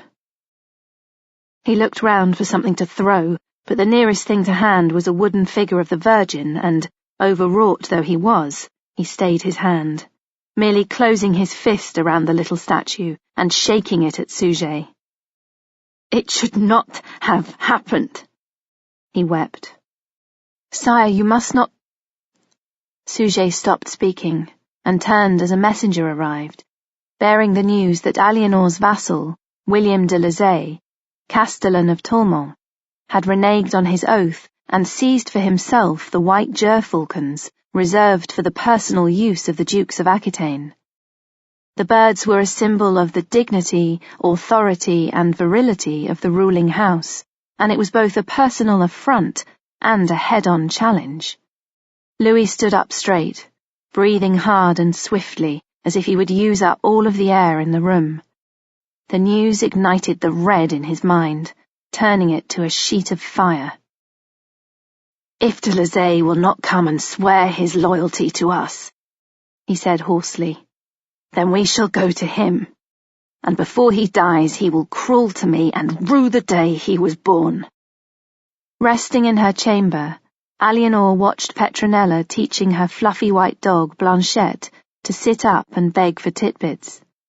The bitch was a gift to her sister from Raoul de Vermandois. "Isn't she clever?" Petronella called to Eleanor as she dangled a shred of venison above the dog's quivering black nose. Blanchette danced on her hind legs for a moment before Petronella fed the scrap to her with words of lavish praise. "The cleverest dog in Christendom." Eleanor managed a smile for form's sake. It was a month since she had miscarried the baby.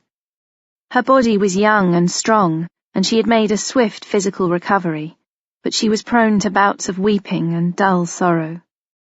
Although the child had been too young to have a soul, she felt his loss keenly, as well as her failure to fulfill her duty. Her chaplains prayed with her daily, and Bernard of Clairvaux had visited to offer his advice and condolences. Feeling antipathy towards the man, but knowing how influential he was, she had taken care not to contradict him to his face, but there had been no thaw in their relationship, and he continued to treat her as a flighty and shallow young woman in need of strict instruction. The venison scraps all gone, Blanchette yawned and stretched out to sleep before the hearth. Disinclined to sew, Petronella offered to rub Eleanor's feet, in what was for her a rare altruistic gesture. Eleanor closed her eyes and relaxed as Petronella slipped off her soft kid-skin shoes and began to work, with firm, gentle strokes. Eleanor was content to enjoy this healing, peaceful moment with her sister, because opportunities like this were rare these days. When Louis was here, he was Eleanor's constant business, his needs, his demands on her, and it had caused a distance to spring up between the girls. Petronella sighed. "I wish we could stay like this forever," she said. "I wish this was Poitiers." "So do I," Eleanor murmured, without opening her eyes. "Do you think we will ever go back there?" "Yes, of course we will." Eleanor's dreamy, delicious feelings faded, although her eyes remained shut. "We couldn't go this time because it was a matter of urgency, and I was with child." She pushed away that particular darkness. "I promise we shall visit soon, and stay at Poitiers and Bordeaux and go hunting at Talmont." Petronella's eyes sparkled. "And wade in the sea and collect shells." "I will make them into a necklace and hang them round your neck." Eleanor laughed, imagining Adelaide's response to seeing her and Petronella splashing in the shallows with their gowns kilted between their legs like two fisher girls. The thought of the castle on the promontory at Talmont, the golden beach and the sunlit glitter of the sea, brought a lump to her throat.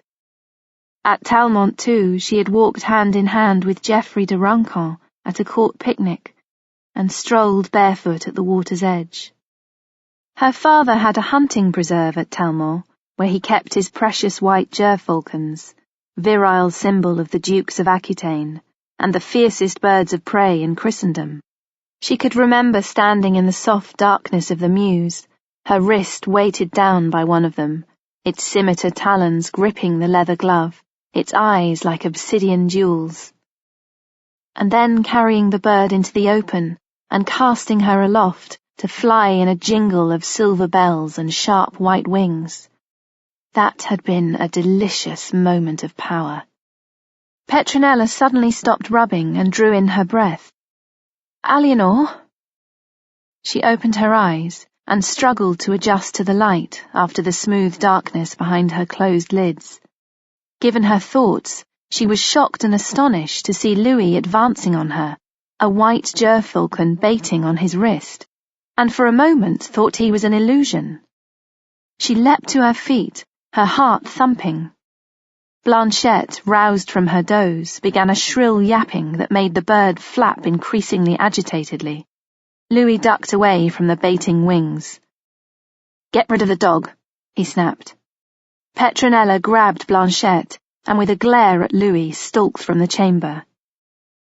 Aliénor stared at him. His garments were crumpled and dusty. He had lost weight, and there was a sharpness about his features that had not been present before. "I did not know you had returned. You sent me no message. What are you doing with one of my falcons?" "I wanted to tell you myself." He untucked a hawking gauntlet from his belt and handed it to her. "Your vassal de Lizay declared against you and took your birds as an act of defiance. This one was in the chamber where I killed him. I have kept her by me ever since in token of how far I am prepared to go in your name. See? She still has the traitor's blood on her feathers." Aliénor's stomach tightened. There was a tense and dangerous glitter about Louis, as if he might whip out his sword and stab someone just because he could. Suddenly, she was very glad that Petronella had left the room. "You killed de Lizay?" She pushed her fingers into the gauntlet. "It was necessary," he said harshly. "They had offered an affront. I was lenient with the people of Poitiers, so I had to show severity at Talmont." He scowled at her. "There was no need for Sujet to come to Poitiers. I was handling matters on my own, and his arrival undermined me. Everyone thinks I am weak, that I am not good enough and second best, but I showed them all."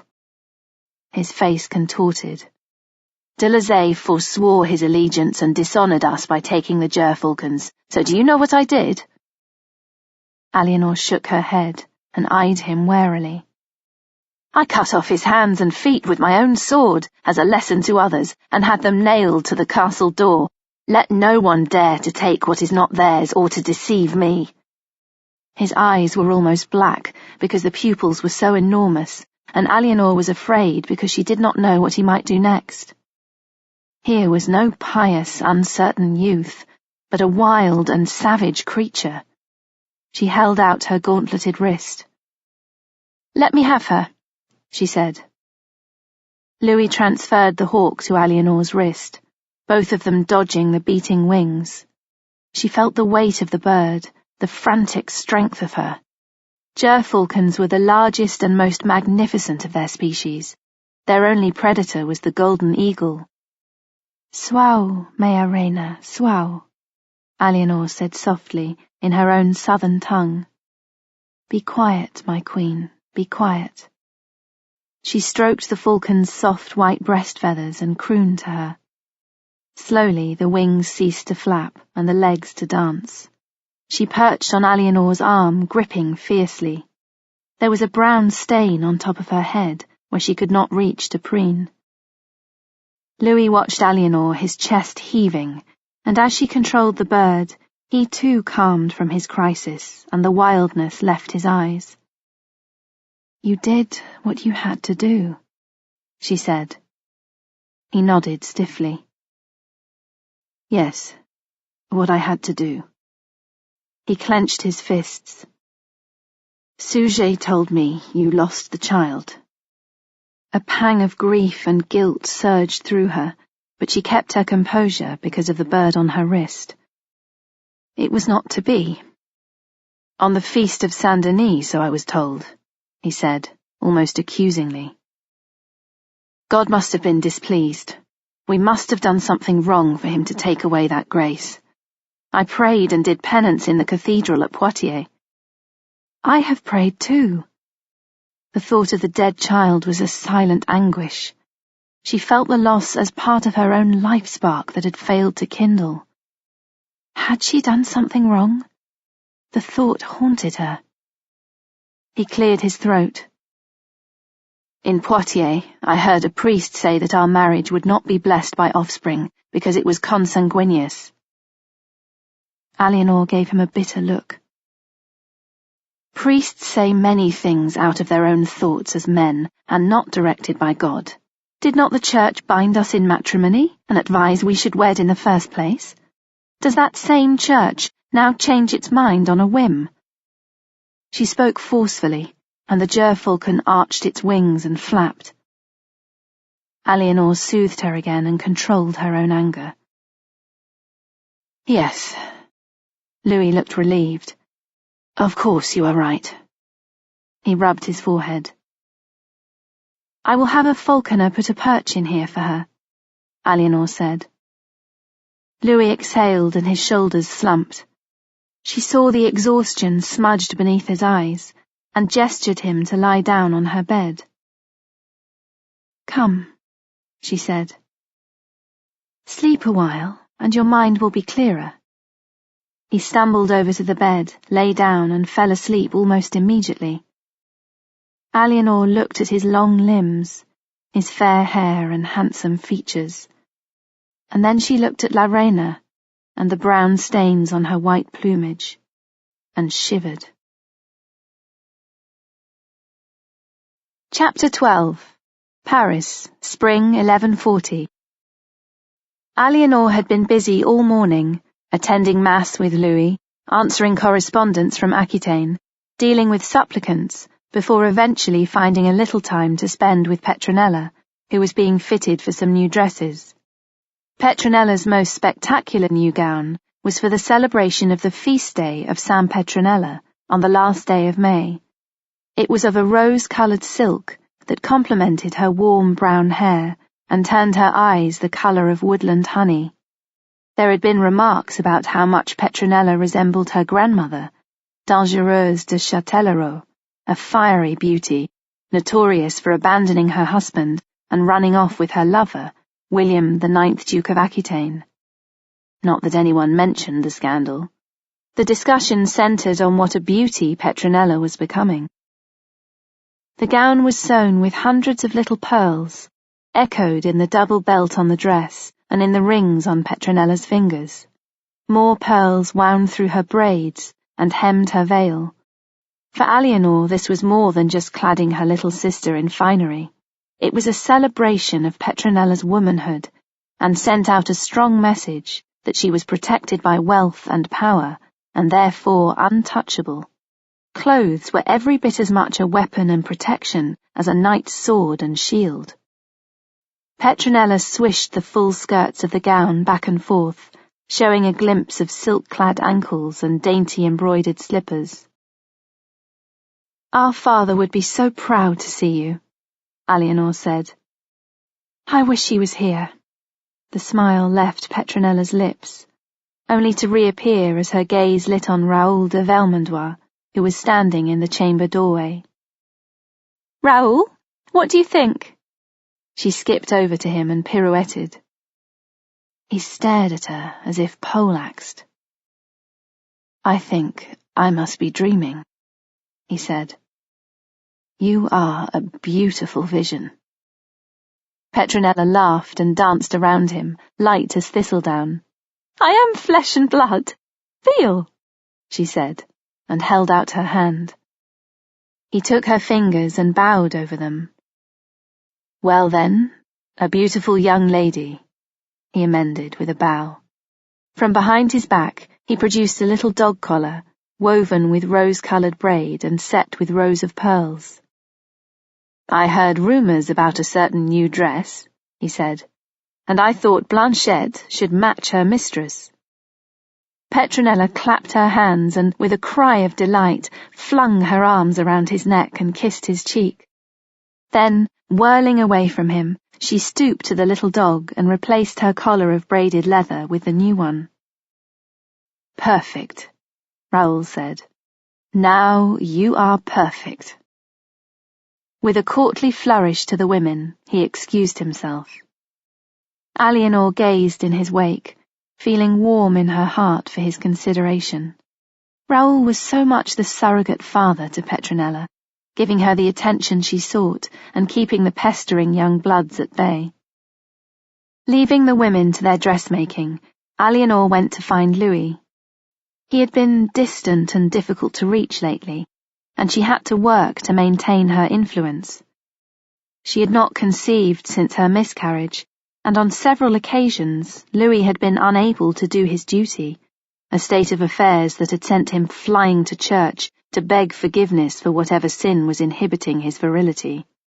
Even the times he did accomplish the deed, it bore no result, for her fluxes arrived regularly each month, and the predators circled, awaiting their moment.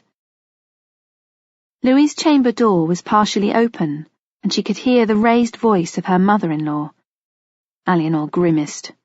Adelaide had become more difficult and inflexible since Louis had agreed a marriage between his sister and the English king's heir, Eustace. Constance had gone to England in February to join her new household. Adelaide, having lost another ally and companion at court, and her only daughter to boot, had been morose and querulous ever since.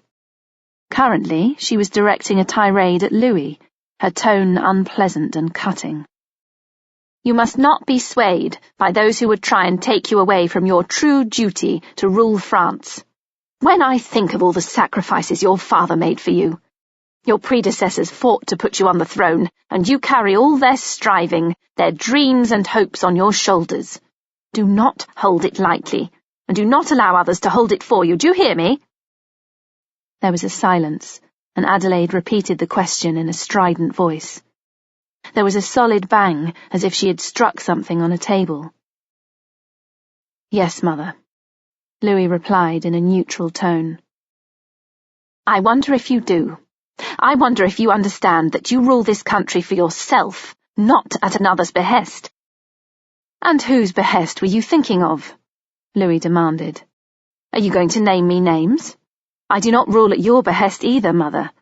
I see you watching me in the council chamber, and looking to meddle where you can, as you meddled in my father's policies. I see you watching Eleanor and her sister and finding fault with them at every turn. Is it any wonder when they behave like hoydens and flout our ways? You may believe that butter would not melt in their mouths, but I know differently. I see them scheming like a pair of young vixens, but you do not notice because you are wilfully blind. I am belittled. They never accord me proper respect, and money runs through their hands like water through a sieve. Have you seen the cost of the latest round of dresses for the younger one? The pearls alone would endow a convent. Do you know how much your wife spends on scented lamp oil?" "That is what I mean about finding fault. There are worse things in the world. Eleanor loves me, which is more than you have ever done." "She plays you for a fool."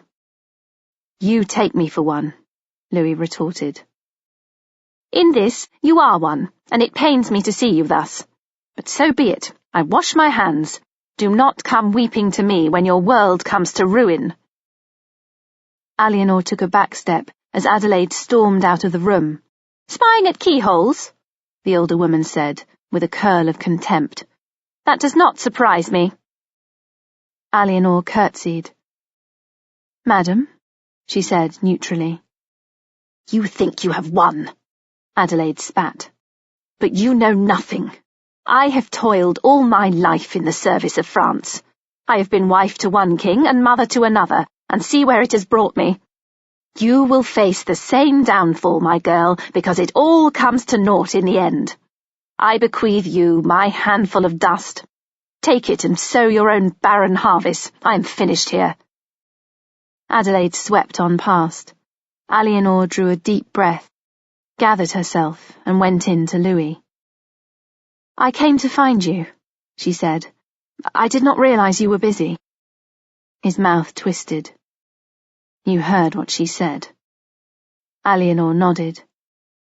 "It must be difficult for her to relinquish power. I think it will indeed be better if she retires to her dower lands for a while." She came to place her hand on his shoulder. "I am sorry she feels that way about me and Petronella. In truth, we have never disrespected her. She has not been herself ever since your sister went to England." "Nothing is ever good enough for my mother." His eyes were dark with pain. He fixed her with a hard stare. "Is she right, Eleanor? Do you play me for a fool?" "You know I do not." "I don't know anything any more." Seizing her round the waist, He pulled her into his embrace and began kissing her with clumsy desperation. Eleanor gasped at the roughness of his assault, but he paid no heed and, pulling her to the bed, took her, both of them fully clothed and in open daylight, with him bucking and sobbing as he worked in and out of her body. It was as if he was using her to expunge all his frustration in a frantic splurge of lust, casting off all his bad feelings by releasing them inside her and setting the world to rights once more. When it was over, he left her lying on the bed and went away by himself to pray. Eleanor rolled onto her side. She wrapped her arms around herself for comfort and stared at the wall, feeling sore and used. Louis looked round the chamber that had belonged to his mother. She had been gone from court for almost 2 months. Eleanor had had the walls replastered and painted with a frieze of delicate scrollwork in red and green, and had hung colourful embroideries around the walls. They were rich and detailed without being heavy. The window seats sported cushions with white backgrounds embroidered in gold, and there were vases of flowers on coffers and tables. The perfume of roses and lilies was heady and sensual. "You have been busy," Louis said. "Do you like it?" He gave a cautious nod. "It is very different. It is no longer my mother's room." "Indeed not. It needed light and air." Louis wandered to the embrasure and looked out at the clear blue sky. Eleanor eyed him. Adelaide and Matthew de Montmorency had announced their intention to marry. It had come as no surprise to anyone at court, but Louis was still trying to assimilate the fact that his mother had chosen to take for her second husband a man of no significant rank. It was as if all that had mattered before had suddenly become unimportant, or perhaps the emphasis had been put on other things. "I'm going to make Montmorency a Constable of France," said Louis, picking up a cushion and gazing at the embroidery. "I think it's for the best." Eleanor nodded agreement. That would satisfy honour and ensure Adelaide was not disparaged in the eyes of her family. "She must have great affection for him," she said. Louis grunted. "He will do her bidding, that is why. She would never choose the cloister for herself, and Montmorency will keep her occupied." Eleanor thought it all to the good. While Adelaide was busy with her new husband, she wouldn't be poking her nose into the business of the court. Let them stay away as long as they chose. She joined him at the window. "Have you thought any more about the situation at Bourges?" "What situation?" Eleanor mustered her patience. "About Archbishop Alberic. He is increasingly frail, and if he dies, a new archbishop will have to be elected." Louis gave an impatient shrug. "They will elect whomever I choose. It is my prerogative." "Even so, would it not be prudent to introduce them to your candidate while Alberic still lives? I know you have your eye on Cadurc in your chancellery." His nostrils flared. "I will see to it all in good time. I told you, they will elect whomever I put forward." She noticed the mulish set to his jaw and mentally sighed. For a man who lived by rigid rules and structures, Louis had a propensity for making the simplest things awkward beyond belief. If she pressed him, he would only become more stubborn and querulous. The right of a king was absolute, and that was that.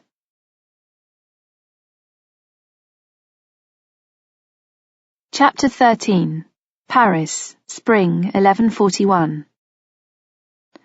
"Toulouse," Eleanor said to Louis. "My paternal grandmother Philippa was heiress to Toulouse, but was usurped by those with less claim and greater strength. Had my father been alive, he would have fought to restore it to our family."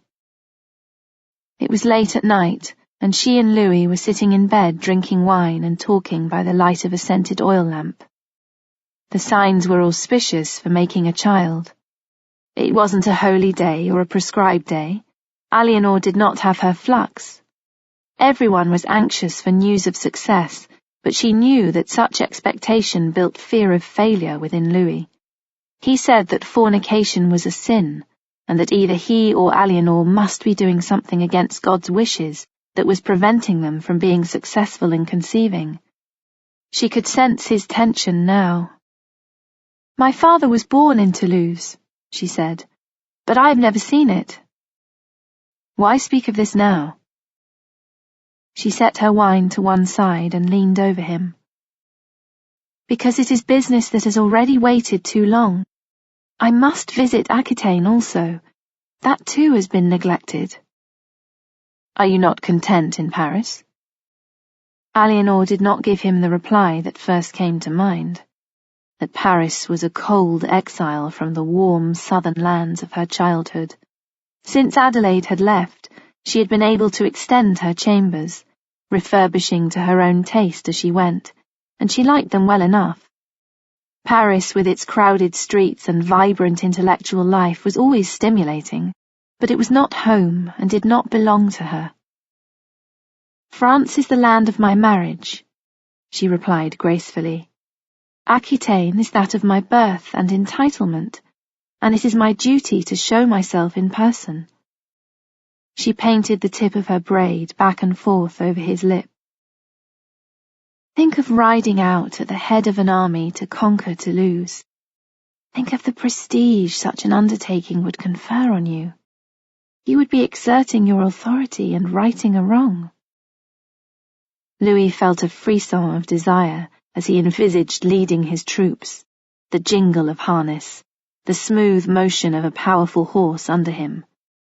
He imagined Eleanor beside him, with La Reina perched on her wrist. He thought of camping out under the stars with meadow scents blowing on the summer wind. He imagined adding Toulouse to his conquests and proving to everyone, not least his wife, what a great king and warrior he was. She adorned his collarbone and throat with small nipping kisses and followed with the tip of her tongue. "Say yes, Louis," she whispered, her breath in his ear. "Say yes. For me. Do it for me. Do it for France." He closed his eyes and savoured the erotic charge of her words and the butterfly touch of her mouth. He was achingly hard. With a groan, he rolled her over, pushed apart her legs, and thrust forward. "Very well," he gasped. "I will do it. I will show you what France can do." He surged strongly within her, fired up by the notion of performing great and virile deeds at the behest of his wife, even while he conquered her beneath him. With the warm southern sun on her face, Eleanor felt as if she had returned from exile. Apart from her brief visit to Le Puy, she had not seen Aquitaine in 4 years, and it was like standing in sweet rain after a long drought.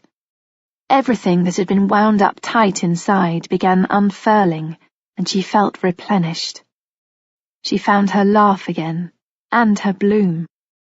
In Poitiers, she danced through the chambers of the palace, the skirts of her gown flying out in a circle. "Home!" She grabbed Petronella and hugged her.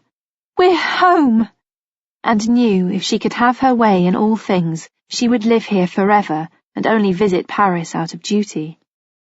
Her vassals gathered to join Louis for the campaign against Toulouse, among them Geoffrey de Roncamp, who brought the men of Taillebourg, Vivant, and Joncet to the muster. Eleanor's heart quickened as he knelt before her and Louis. She still experienced that jolt in his presence. Time and distance had altered nothing. He was courteous towards Louis, and full of the business of organizing the army for the march of Toulouse. Their discussion was cordial and professional. There was even an element of friendship that some of the northern barons regarded with suspicious and hostile eyes. When he had an opportunity to talk to Eleanor, he treated her in the same courteous manner, but there was an underlying tension, as if they stood on the course of a vibrant underground river, of which only they were aware. "The king has done me the honour of asking me to be his standard-bearer," Geoffrey told her with pride. "He knows it is good policy to involve my vassals," she replied. and it is only fitting that a man of your ability should benefit and flourish." "There are some who do not approve of a southern upstart being in so prominent a position," he said wryly. "But success always breeds envy. I am glad of the opportunity to serve you and the king." That first night in the hall, the company was entertained by the famed noble troubadour, Geoffroy Rudel, son of the Castellan of Blaye. And after he had sung the obligatory battle songs and ballads, he struck a minor chord on his cithole and performed another piece of heartbreaking love and yearning. "Well I believe he is my true lord, through whom I shall see that love far away. But for one piece of good fortune I have two misfortunes, for she is so far away. Ah, would that I were a pilgrim there, so that my staff and cloak could be mirrored by her beautiful eyes." Alianor's throat tightened. She cast a swift look at Geoffrey, and for the briefest instant he met her gaze, and the river under their feet surged in spate. Once she had played chase with him in the gardens here, laughing as she avoided his efforts to catch her.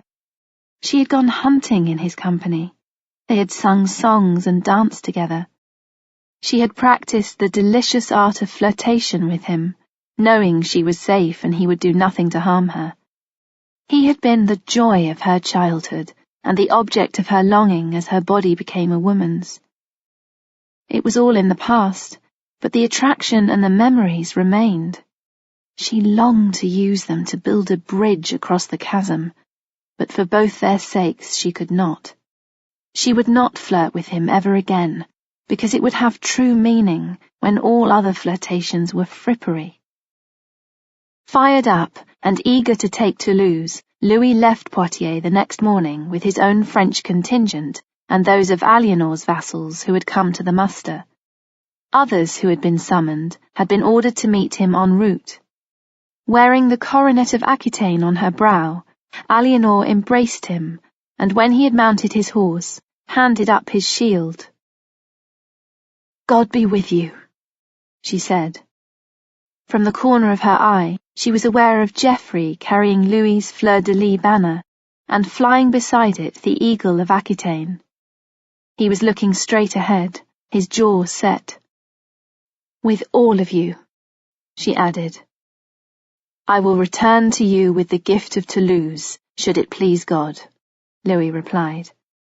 Alianor stepped back and mounted her father's great chair, which had been brought out from the hall and placed on a raised platform covered by a silk canopy. Taking a leather gauntlet from her falconer, she settled La Reina on her right wrist.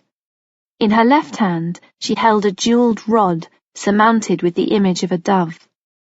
Presiding in state as Duchess of Aquitaine, she watched the cavalcade ride out, brave and bold and glittering. Louis was in his element, and Alianor thought he had never looked more handsome and assured than he did now. Her heart swelled with pride, both for him and for the man who bowed to her from the saddle before leading out the banners. Chapter 14. Poitiers, Summer 1141. Louis returned to Poitiers from his campaign much as he had left it, with banners flying, harness flashing in the sun, and the news that he had made a truce with Alfonso Jourdan, Lord of Toulouse, whereby the latter retained the city in exchange for his oath of allegiance to the French crown. Louis's attempts to storm the city had failed, as had his efforts to successfully besiege it. The most he had been able to salvage was the oath and the truce. "I needed more men," he told Alianor in their chamber, as a servant knelt to remove his shoes and wash his feet. "I had neither sufficient troops nor equipment." "The Count of Champagne must bear much of the blame," said Raoul of Vermandois, who was present in his capacity as adviser and senior family member. "Twice now he has denied you service. If we had had his contingent with us, we could have taken Toulouse, I'm certain of it." He took a drink from the cup of wine Petronella handed to him. Alianor looked from him to Louis. Theobald of Champagne refused your summons. He had been one of those expected to join Louis at Toulouse, but plainly he had not done so. Louis curled his lip. He sent a messenger saying he would not come because making war on Toulouse was outside of his obligations to me, and he had no quarrel with its count. Eleanor dismissed the servant, and took over the foot-washing herself, the better to listen with her head bowed, and the fewer ears to hear what was being said. Theobald of Champagne certainly seemed bent on going his own way. He had undermined Louis's authority while bolstering his own, and since he was wealthy, influential, and had royal blood in his veins, he was dangerous. Partly because of him, Toulouse remained untaken. All they had was a truce and an oath that in effect meant nothing. "I will not forgive his perfidy," Louis growled. "When we return to France, I shall deal with him." "But you will not forget Toulouse?" Louis gave her an impatient look. "No," he said curtly. His tone was not encouraging, and Eleanor dropped the subject because there would be a better time, and she wanted to persuade Louis to stay in Aquitaine for a little while. She could not bear the thought of returning to Paris just yet. "There is still so much to do while we are here, to our better profit, concerning the people and the church," she said. Louis gave a non-committal grunt. Raoul cleared his throat. "I have business to attend to, if you will give me your leave, sire." Louis waved his hand in dismissal. Eleanor looked meaningfully at Petronella, who raised her eyebrows and, for a lingering moment, acted as if she did not understand, but then curtsied and left the chamber in Raoul's wake, taking the serving women with her. Eleanor gently dried Louis's feet on a soft linen towel. "I have been planning a progress during your absence, just in case you did not summon me to a victory feast in Toulouse." Louis tensed. "You expected me to fail?" "My father said it was always wise to have another plan, lest the first one did not succeed, like having a change of clothes in case it rains." She set the towel aside and sat in his lap. "And what exactly have you mapped out?" He slipped his arm around her waist. "I thought we could go first to Saint-Jean d'Angely and pray at the relics of the Baptist, and then to Niort to hold court. I would also like to give royal status to the church where my mother is buried at Neuilly, and then we could ride to Talmont for some hunting." She stroked his face. "What do you think?" He frowned with distaste. "Talmont? We should reinforce our rule there in peace after what happened before." "I suppose you are right," he agreed, although he was still frowning. "But we should not linger." She did not reply, for she had learned when to push Louis and when to leave alone. She had his agreement. That was all she needed for now. Throughout her vast lands, Eleanor held court with Louis at her side.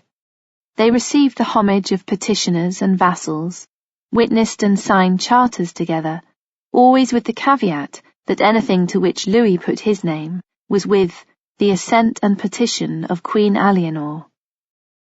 Most poignant for Eleanor was visiting the tombs of her mother, Eleanor, and little brother Aigre at Saint-Vincent.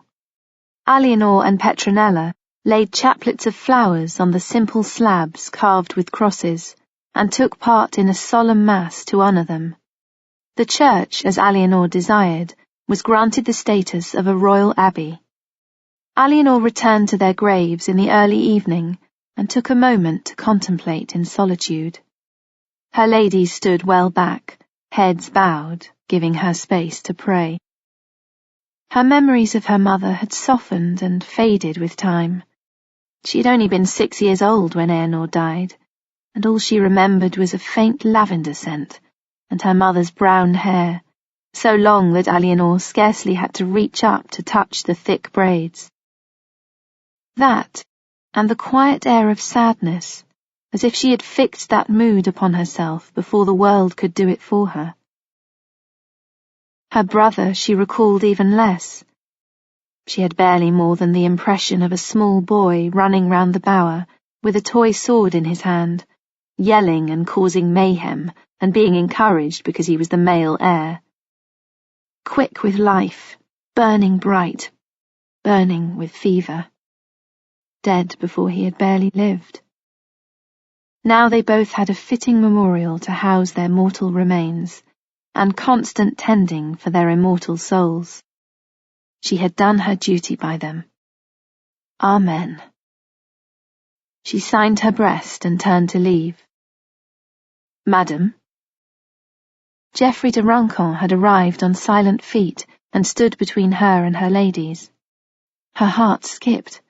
Is there something wrong? No, madam, but I saw you come this way while I was checking the guards. If you want me to leave... She shook her head and then gestured at the tombs. I barely remember them, yet their loss is always inside me. What would my future have been had they lived?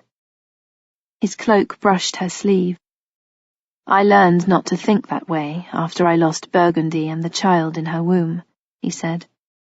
It does no good. All you can do is live each day in their honour. Her throat tightened and ached. He had missed the point, perhaps deliberately so. Had her brother not died, she would not have had to marry Louis, and had her mother lived, she might have borne more sons. It made all the difference. Your mother was a gracious lady. May she rest here in peace, and your brother with her. It is fitting that she should have her own place of honour. Yes, she said.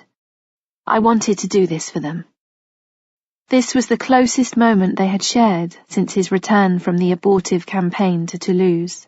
She saw him on most days, but always in the company of others and connected with his official position. They were careful to avoid being alone together, and their conversation was never over-familiar. That was for the sake of observers, but the underground river still flowed. She did not believe for one moment that he had just happened to see her come this way. Geoffrey cleared his throat. Madam, I want to ask your permission to return to Taillebourg. My lands need attention, and I have not seen my children in 3 months. Eleanor felt his words like a cut on her heart. Would you stay if I bid you to? I will do whatever you wish, madam, but I know what I would consider wisdom. Wisdom, she said with a bitter smile. The dusk was encroaching, filling the abbey with shadows beyond the light. Indeed, without wisdom, where would we be? You have my leave. Madam, he said. Under cover of the cloak, he briefly squeezed her hand, and then he was gone, walking briskly towards the door. Her fingers tingling from his grip, Eleanor joined her ladies. The court had been at Talmont for 3 days, and was preparing to ride out on a hunting picnic, when news arrived that the life of Alberic, Archbishop of Bourges, had finally guttered out. God rest his soul. Eleanor crossed herself and looked out at Louis. I assume you will put Caderc forward as his successor. Of course, Louis said. Caderc has served me diligently and deserves promotion. He's the best man for the task. And useful to have someone beholden to the crown, she said, and put it from her mind as a routine matter to be dealt with later in council. For now, the day was waiting to be enjoyed. Petronella reclined on a silk cushion in the shade of a sweet chestnut tree. Dappled sunlight shone through the heavy leaves and branches, weighted with clusters of green spiky cases that in another month would split open upon bright brown nuts to be roasted on the fire or made into delicious sweetmeats. Petronella loved the chestnut season and hoped the court would still be in Poitou by then. The company had been hunting all morning in the forests of Talmont and had paused to eat and socialize at a prearranged spot where servants had set up charcoal cooking fires and put out blankets and cushions in the shade.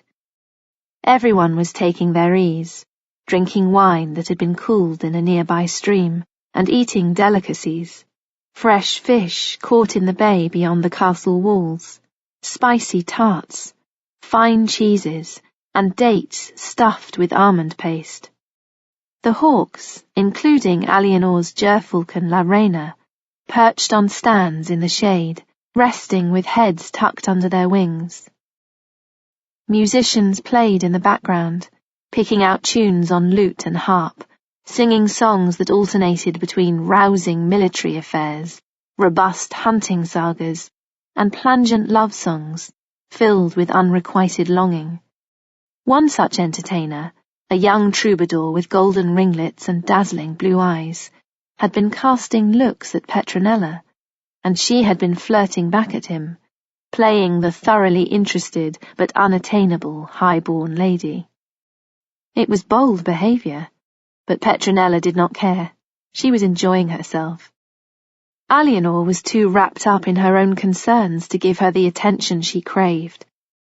The young knights of the household were not immune to her flirting, and the musician's eyes were deeply appreciative. Perhaps she would sneak him a token later, a small piece of embroidery or a gold bead from her dress. If she felt particularly bold, she would let Raoul de Vermandois catch her at it, because it would secure his attention too, and that would be exciting. She dozed, lulled by the breeze swishing through the trees and the whisper of the troubadour's fingers over the lute strings. Here is sweetness, for a lady who is sweeter than honey itself. A man's voice whispered, and something syrupy and sticky touched her mouth. Petronella's eyes flew open, and she gave a soft gasp. Raoul was leaning over her and dripping honey onto her lips from a small pot in his hand. Licking it off, she sat up and swatted at him playfully. "Do you always accost sleeping ladies in such a way?" Raoul chuckled and raised one eyebrow. "Usually the ladies I accost are not asleep," he replied. "But if they are, they very soon wake up." He flicked the tip of her nose with his forefinger. "I was offering you this while there is still some left. Those greedy gorgers were prepared to devour the lot. Of course, if you would rather not, then all the more for them." He indicated the other members of the party, who were finishing off their repast with fruits dipped in honey. Petronella took the pot from him, scooped up a fingerful, and sucked the honey off it. Then she repeated the move, but this time popped her finger in his mouth. Raoul made a sound of amusement in his throat, and proceeded to lick away the honey using his tongue with a delicate finesse that sent a shiver down Petronella's spine, and made her forget all about the young knights and the troubadour. No one could see what he was doing, because her finger was concealed inside his mouth. "All clean?" he said, drawing her hand away from his lips. Petronella looked at him coquettishly. "Do you want more?" she asked. "Ah, now that is a leading question." He laughed softly. "You cannot keep playing with fire and not suffer the consequences, you know that." He gave her an assessing look. "It does not seem a moment since you were a wide-eyed little girl in Bordeaux, staring very suspiciously at all these strange Frenchmen, especially me." He pointed to his eye patch. "I am still suspicious of Frenchmen," Petronella retorted, "and I still think them strange." "Why should you be suspicious of me? Have I not always had your well-being at heart?" "I do not know, sire. Perhaps you court your own benefit." "Certainly that is true in your case. How could you not be beneficial for me?" He ran his right forefinger lightly down her cheek. "You remind this old warhorse what it is like to be young and alive." The troubadour began another song. Petronella shifted position so that she was leaning against Raoul's shoulder and chest, rather than her cushions. "You are not old to me," she said. The young knights and squires are like children, but you are a man. And I am not a little girl." He said nothing, and she twisted her head. "I'm not." "Oh, indeed," he said with rueful amusement. "You are a beautiful young woman, and I am as a bee drunk on nectar." "How did you lose your eye?" She reached up and lightly traced the outline of the leather patch. He shrugged. "It was at a siege. I was struck in the face by a shard of flying stone, and that was that." "Does it hurt?" "Sometimes. I was sick with a fever for a while after, and in great pain, but I've coped because what other choice did I have? I was never a man for looking in mirrors. I know the value of fine clothes and appearance, but a battle scar like this is honourable and does not prevent me from doing my work or taking part at court. And these days I am not a young hothead to charge into the thick of the fray at the first trumpet, so it matters not that I have less vision with which to fight." Petronella enjoyed the way he was talking to her as one adult to another, and she liked the feel of his strong body supporting hers. He lit her up inside. He had always been able to make her laugh and banish her cares. At first she had thought of him as a surrogate father, but now she was very aware of him as an attractive and powerful man. He had a wife, but she was far away and of no consequence. Indeed, it only added spice to the mix. She covered one eye with her hand and tried to imagine what he must be seeing. Raoul watched her with a smile, but added with a slight edge, "Now imagine that you cannot take your hand away, and that is what you will see forever." Petronella was immediately contrite. "I am sorry. I was not making little of it." "I know, Doucette, but some things in my life you cannot begin to imagine or understand." "I could try if you taught me." "Perhaps." He left her to go and mingle with others. Petronella watched him, a sinking feeling in her stomach, as she wondered if her remark had caused him to walk away. He did not return to her, but socialized with various groups, speaking a word here, touching a shoulder there, laughing at a jest, making a quip of his own. He was thoroughly at ease and knew exactly how to talk to everyone. His face might be seamed and scarred with decades of experience, but he moved with grace, and his body was lean and hard. A young knight settled at her side, and she deliberately flirted with him while still watching Raoul from the corner of her eye. He glanced her way now and again, looking amused, but continued his rounds, and was still not disposed to return to her. When the court prepared to return to the castle, Petronella went to her mare, but as the groom prepared to boost her into the saddle, she stepped back, frowning. "She's going lame on her front foreleg," she said, pointing. "I don't think I ought to ride her." The groom ran his hands down the mare's shoulder and leg. He picked up a hoof and examined the underside. "She seems sound enough to me, mistress." "I am telling you she is lame," Petronella said impatiently. "Do you argue with me?" "No, mistress." He clamped his jaw and looked down at his feet. "What is it?" Already mounted, Eleanor arrived, La Reina perched on her wrist. "Stella's lame," Petronella said. "I'll have to ride pillion with someone." Eleanor raised her eyebrows. "I can see straight through your ruse," she said. "Even if it is not plain on your face, Amaury de Niort is giving the game away." She glanced towards the young knight, who was holding his own horse at the ready, his expression expectant and smug. "The Lady Petronella can share my saddle." Raoul shouldered forward. "Barbary has a good broad back. He will bear two of us with ease." Eleanor gave him a grateful look. "Thank you." That would keep Petronella out of mischief. Crestfallen, de Niort turned away. Petronella lowered her head, but sent Raoul a coy upward glance, her hands clasped behind her back like a naughty child. Raoul shook his head. I hope Stella makes a swift recovery.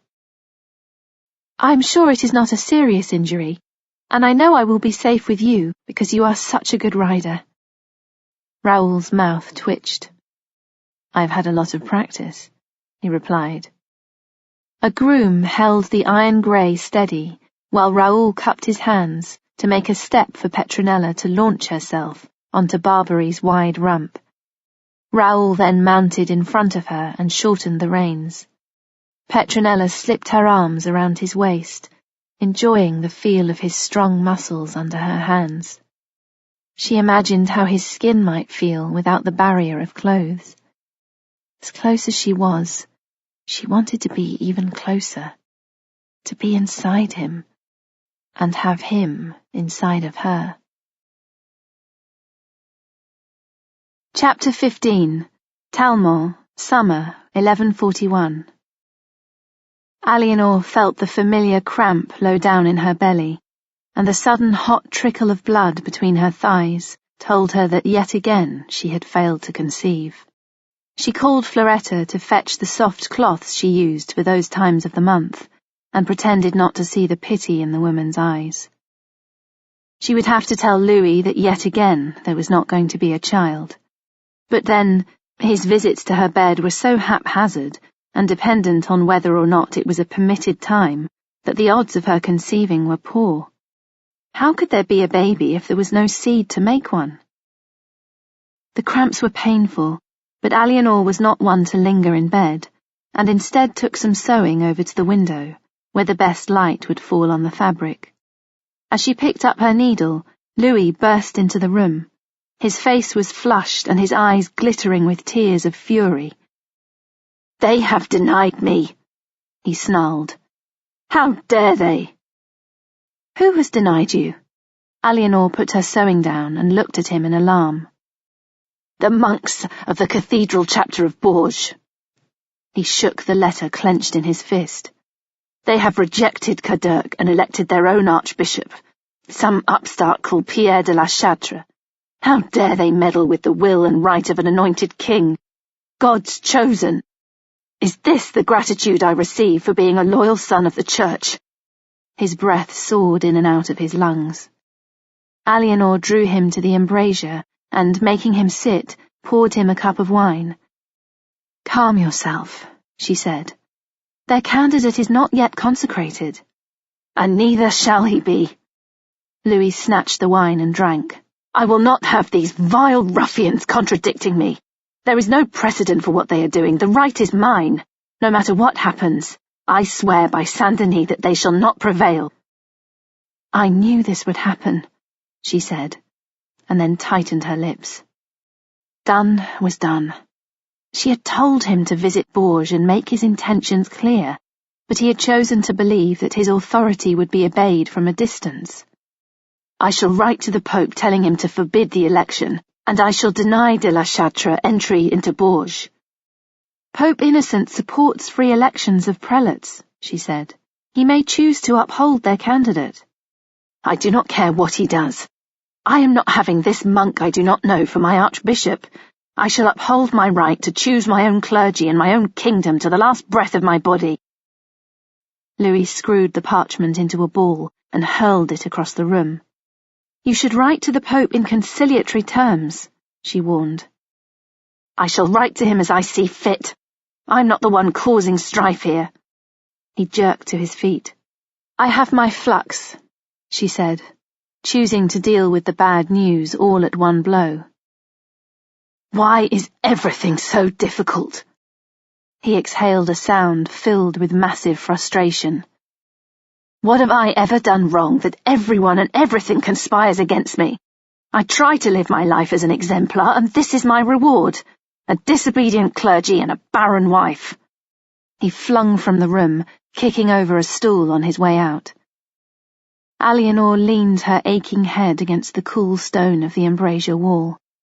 The situation at Bourges need never have arisen had Louis cultivated the monks there as she had advised. Now there would be conflict and awkwardness, and Louis would stamp around in a temper, poisoning the atmosphere for everyone. Though supposedly a grown man and an anointed king, he was so childish and naive that she despaired of him. It was late. Petronella was tipsy, having drunk too much wine at the dinner feast.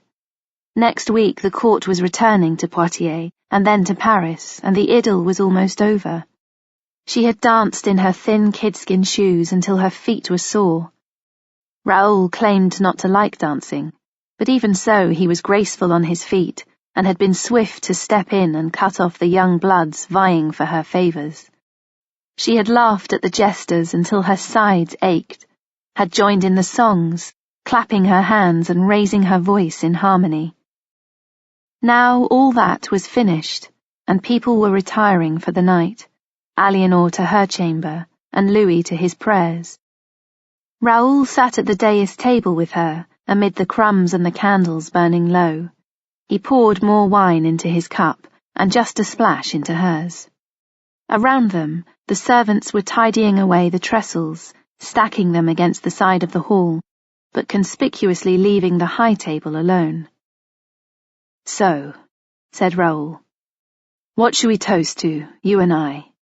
"I do not know, sire," she said, with a flirtatious smile. "You are more experienced at raising toasts than I am." "Then to fine wine and the beautiful women of Aquitaine." He raised his cup.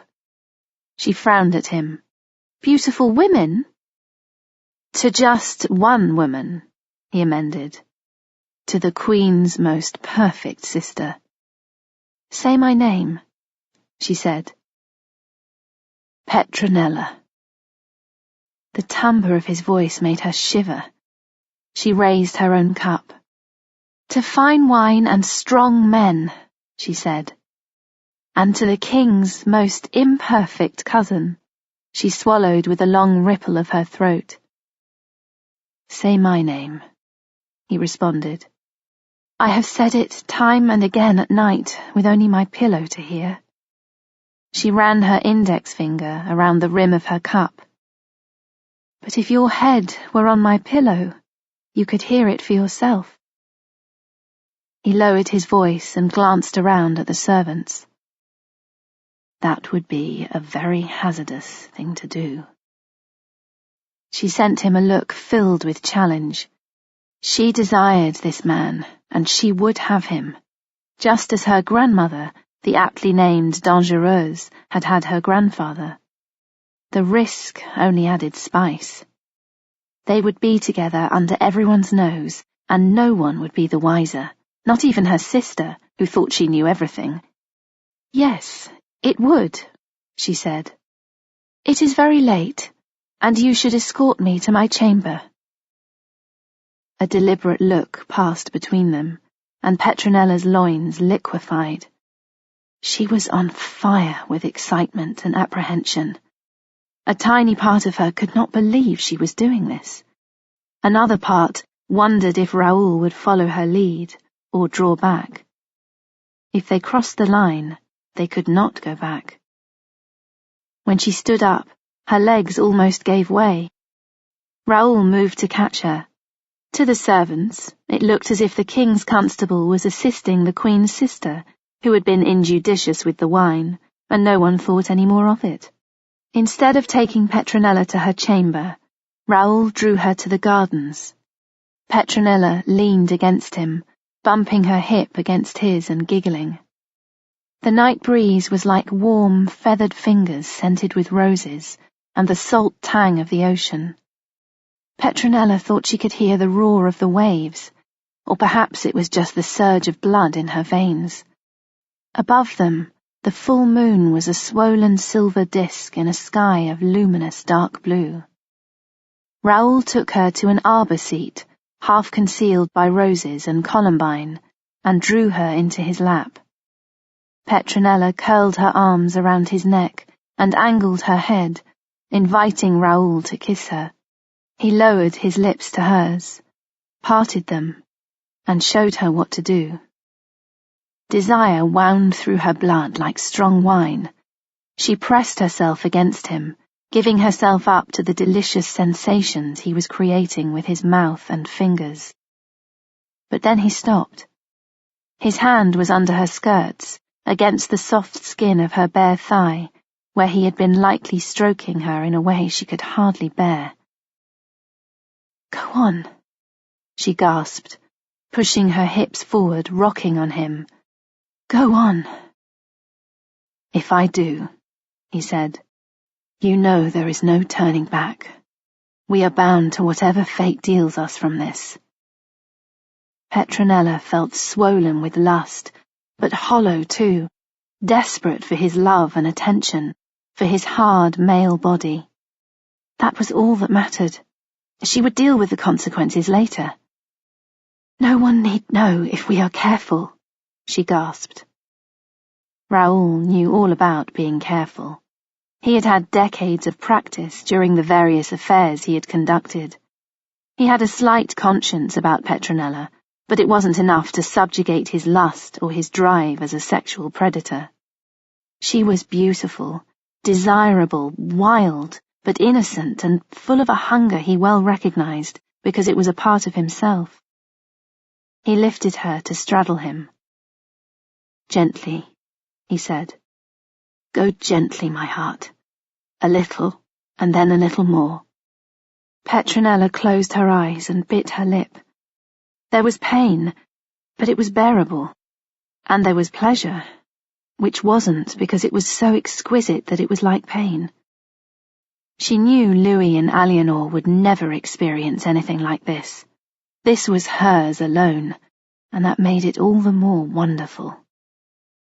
It was very wrong, but how could it be wrong when it felt so right?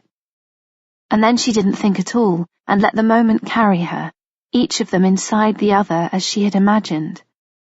As she shuddered in her crisis, she bit the collar of his tunic to prevent herself from crying out.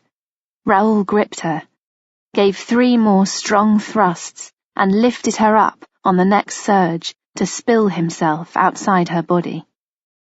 As she collapsed on him, Raoul threw back his head, gasping. His heart slammed against his ribcage. He hadn't felt this raw excitement since he was a green youth with his first woman. Petronella giggled breathlessly. "I want to do it again," she said with shining eyes. He looked dubious, but chuckled. "Not tonight, Doucette.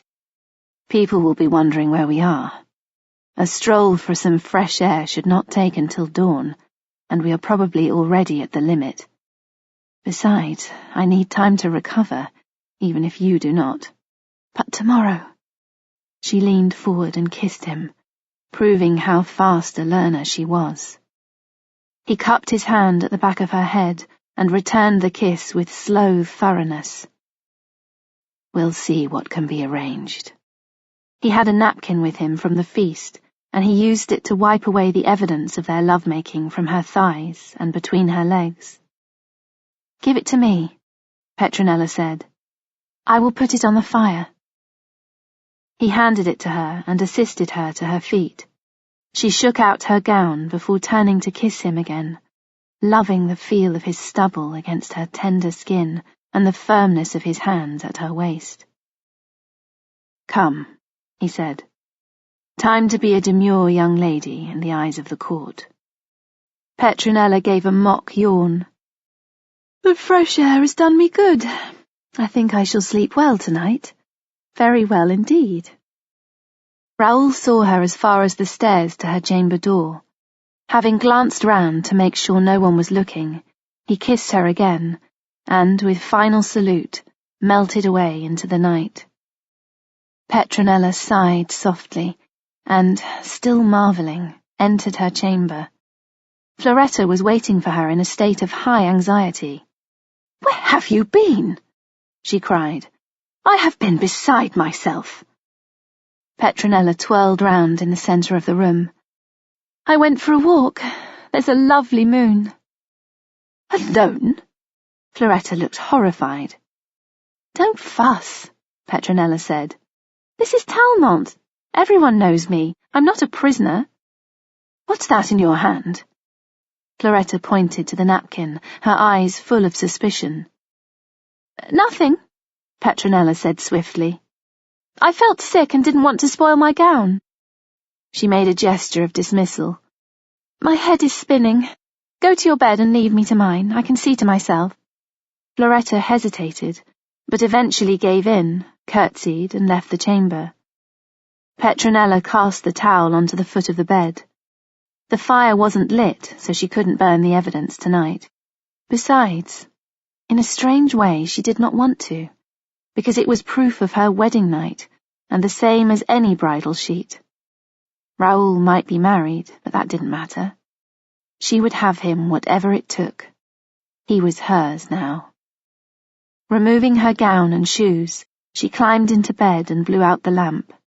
Then she lay awake, reliving what had just happened and savouring the memory. Before she fell asleep, she retrieved the towel from the foot of the bed and tucked it under her pillow.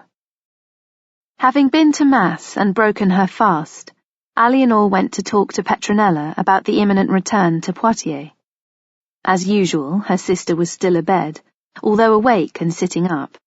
Her hair was a tangled nest, and her eyes were still hazy with sleep. Floretta had only just arrived with a bowl of warm water for morning ablutions, together with bread and a jug of buttermilk. Eleanor shook her head with exasperation. "You are like a night-blooming flower," she said, "all wilted in the morning and not perking up until dusk approaches." Petronella gave her a strange, sly look. There was a hint of a smile on her lips. "My petals open when others close," she agreed and stretched. A faint aroma filled the air between them that Eleanor knew but could not place. Petronella left the bed to wash her face and hands. Eleanor's gaze lit upon what looked like a towel poking out from beneath Petronella's pillow.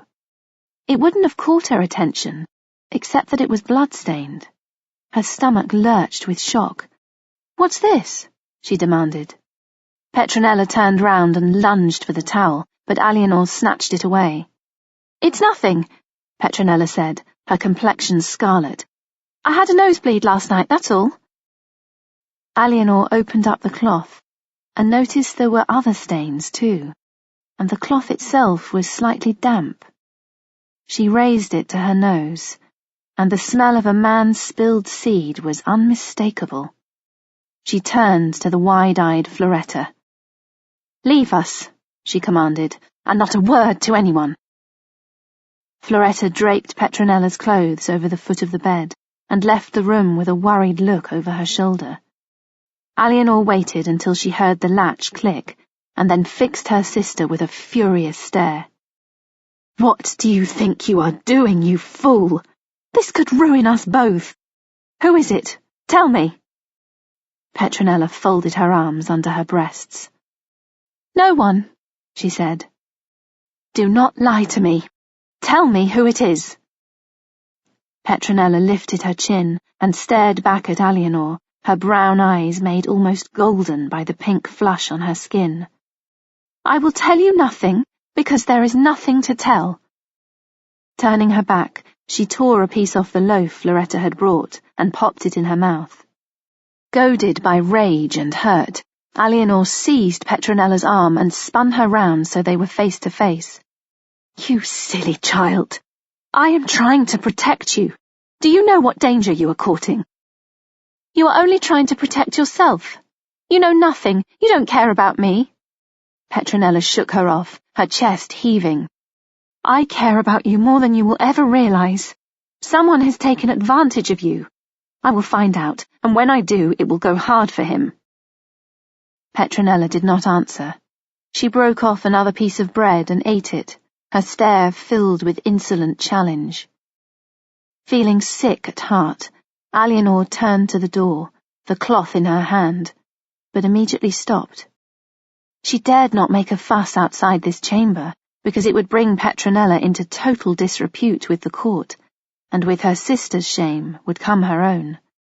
She had been so careful with Geoffrey de Roncamp, had avoided and abjured what could so easily have become a burning scandal, But now Petronella, by this foolish, giddy act, had endangered them both. She hurled the cloth at her. "Dispose of this foul thing," she spat. "You have disgraced and betrayed me, and our household. Think on that, if you have any conscience outside your own selfish desire for pleasure and dalliance." Her voice developed a ragged tremble. "I trusted you. You do not know what you have done." Still, Petronella did not speak. Eleanor left the room and pulled the door closed with a hard hand on the latch. Floretta stood outside, wringing her hands and looking agitated. "What do you know of this matter?" Eleanor demanded. "Answer me." Floretta shook her head. "Nothing, madam, I swear. I prepared my lady's chamber as usual. When she was late, I began to worry, but then she arrived with that towel in her hand and said she had it because she felt unwell and feared she might vomit. She told me she had gone to take some air." More than air, Eleanor thought grimly. "She arrived alone? There was no one with her?" "No, madam." Eleanor fixed Floretta with a hard stare. "Say nothing to anyone. If this gets out, there will be terrible repercussions, and they will fall on everyone." "You have my word, madam, on my soul." Floretta crossed herself. "I will find out who is responsible for this. Make sure Petronella keeps to her room today. I do not want to see her out among the court. If anyone asks, she is sick. Report to me if she says anything you think I need to hear." Floretta returned to the chamber, and Eleanor went to pray, not only to ask God for his help, but to ponder what to do. She wondered if she could escape this morass without telling Louis, because if he found out, it would trigger one of his rages. She gripped her prayer beads, feeling an enormous sense of guilt. She ought to have watched Petronella more closely. Her sister had always been needy and vulnerable, and had plainly sought in the wrong places for the attention she craved. Eleanor had strong suspicions as to the culprit. Amory de Niort had been making his intentions known for some time, but he was a mere half-knight and totally unsuitable as a marriage partner for Petronella. Dear God, what if there was a child from this? That was less easy to disguise than lost virginity.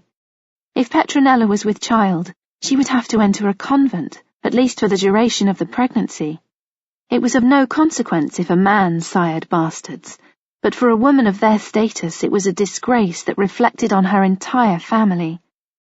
Their grandmother, Dangereuse de Châtellerault, had lived in open adultery with her lover, Eleanor's grandfather, but it had caused a huge scandal that she and Petronella carried like a stigma. As the granddaughters of a lecher and a whore, they always had to be better than good, knowing that people were constantly watching for evidence of their tainted blood to show. She bowed her head against her clasped palms, feeling as if everything had shattered into little pieces around her. But if she was very clever, surely she could fashion the shards back into the delicate shell they had once been. No one but her need ever see the cracks. Eleanor regarded with disgust the shocked young man who had just been flung at her feet by two of her trusted knights. Seized when he returned from exercising his horse, Amory de Niort was still clad in his riding gear, with spurs on his heels and a cloak at his shoulder, clasped by a jewelled brooch. "Stay on your knees," she commanded. "You will not rise from them in my presence." "Madam, what have I done to offend you?" The young knight's eyes were full of bewilderment. "You well know," Eleanor replied, noting with anger how handsome he was. "Did you think I would not find out what you had done?" "Madam, I have done nothing." He shook his head. "I know not of what you speak." "Do you not?" Eleanor considered having him flogged. She took the fear in his expression as guilt. "Then shall I mention my sister to you, the Lady Petronella?" He reddened, and she saw him swallow. "I see you understand," she said. I could have you whipped and strung up for what you have done. Madam, I have done nothing. His voice strained and cracked. I but asked the Lady Petronella for a keepsake. Whatever it is you accuse me of, I am innocent. I have heard such protestations before, she said icily. If you wish, I shall swear my innocence on the bones of my ancestors. Whatever you have heard, it is a lie. His expression was so dazed and disbelieving that for a moment Alianor's conviction wavered. Perhaps he was a good liar, too. The main thing was to be rid of him. You are dismissed from my service. Take your horse and your life and go. She flicked her fingers, and the knight's manhandled him from the room, still protesting his innocence. Alianor closed her eyes. If she thought about matters too hard, she would weep. Raoul de Vermandois put his head round the door. You sent for me, madam? She beckoned him to enter. Yes, I did. I want to ask your advice and a favour of you. He looked at her warily, his shoulders tense. Whatever it is, I shall be glad to help. She gestured him to the bench at her side. Although she had summoned him, she was not sure if she could tell him. It's about Petronella, she said. Raoul's face was expressionless. Madam? Alianor bit her lip. My sister looks upon you as she once looked upon our father, she said. She likes you, and you are kind to her. Raoul cleared his throat and folded his arms, but said nothing. I am worried about her. She has been dallying with the squires and young knights. You must know, because you have intervened at times. She does not think of the consequences, or if she does, she does not care. She must be reined in, but not so harshly that people talk. I would like you to keep watch on her as we journey back to Paris, and on any young suitors who step out of line. Raoul looked away. I am not worthy of your trust, he muttered. She will listen to you when she will certainly not listen to me or Louis. Madam, She laid her hand on his sleeve. I know she is difficult, but please, as a favour to me. He rumpled his thick silver hair and let out a resigned sigh. As you wish, madam. Thank you. Alianor sighed with relief. I do not want Louis to know about this. It would be to no good purpose. You know what he is like. I value your discretion in this matter, my lord. Raoul inclined his head. He shall not find out from me, I promise you. As he bowed from the room, Alianor breathed the tension away and closed her eyes. She fervently hoped she had contained the situation. Her next move was to have Petronella brought to her chamber where she could be watched. We need to pack for the return to Poitiers and Paris, she said. There is much to do. Aymeri de Niort has left court and will not be returning. We shall not speak of the other matter again. Understood? Petronella gave her a startled look. Then without a word, she went to sit in the window embrasure. Alianor followed her. Petra. She wanted to take her in her arms, and at the same time she wanted to slap her. I wish you would talk to me. We used to be so close. I wasn't the one who went away, Petronella said. All you care about is what people will think. You're not bothered about me. You're just afraid of the scandal and your position and what Louis will say. That is not true. Yes, it is. I'm just the annoying little sister who gets in the way. You said you would look after me, but you haven't. Petronella rounded on her, eyes flashing. All you want to do is be queen. I don't matter. You're wrong. You're so very wrong. Of course you matter to me. A wave of guilt washed over Alianor because she recognized both the truth in Petronella's words and the injustice of them too. No, I don't. Petronella jumped to her feet and pushed past Alianor. And I don't care, because you don't matter to me anymore. You don't keep your word. I hate you." The last words rose to a shriek. Petronella stamped over to a baggage chest and began flinging the contents around. The chamber ladies lowered their eyes and went about their duties as if nothing was wrong.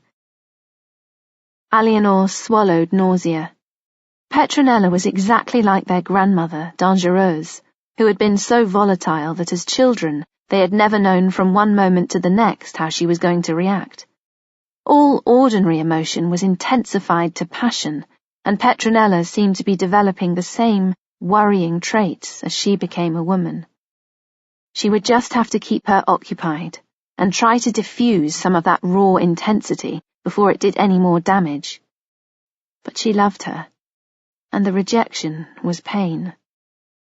For the next several days, Eleanor was on tenterhooks, but as the danger faded that Petronella's indiscretion might become a larger scandal, she started to relax. The court was preoccupied with packing for long days on the road, and Louis was too busy praying and fulminating over the matter of the Archbishop of Bourges to pay attention to other undercurrents. Eleanor was relieved that Petronella seemed to have taken the warning to heart. Having gone to church and been shriven, she had since been behaving in a subdued and demure fashion. However, she was still refusing to speak to Eleanor, and the quarrel lay between the sisters like an open wound that had been bandaged but was still bleeding. Raoul was as good as his word, and was attentive to Petronella in a formal, courteous way when she emerged from the bower to socialize. He partnered her in the dances, sat with her to eat, and rode at her side as the court made use of the final days to go hunting with the hawks and dogs. Raoul's polite reserve upset and angered Petronella. He bowed and smiled at her with the blandness of a courtier and pretended not to notice the way she looked at him. She could not bear to think that the one occasion in the garden had been all it was, another little conquest, and that the tawdry gossip about his affairs with women, where he used them and moved on, was all true. She set out to bait him in an effort to make him respond and to warn him that she would not be ignored. On passing him in a corridor with other people around them, she brushed against him intimately and flashed him a bold glance. She was successful. He responded with a look composed of desire and reprimand. He was not as indifferent as he pretended. Later, she sat beside him for the main meal of the day, and under cover of the tablecloth, curled her foot around his. Raoul withdrew rapidly, as if she had burned him, and gave her a slight shake of his head, which she chose to ignore. The servants brought food from the kitchens, and began setting out the dishes at the high table, including tender venison and marinated fruits on skewers with piquant dipping sauces. There was a golden cameline sauce made with cinnamon, a purple one of blackberries, and another that was warm with the taste of ginger. Raoul served Petronella with 2 skewers, one of meat, one of fruits. "They look like a row of courtiers," she giggled. "Here is Thierry de Galleran, and next to him the fat one is William de Montferrat. And this one looks just like Louis. See? It is the same colour as his gown. Shall I eat him up? Hold the skewer for me." Raoul held the length of whittled ash as Petronella closed her teeth around a chunk of golden marinated pear and pulled it off, her actions sensual, almost provocative. She chewed and swallowed.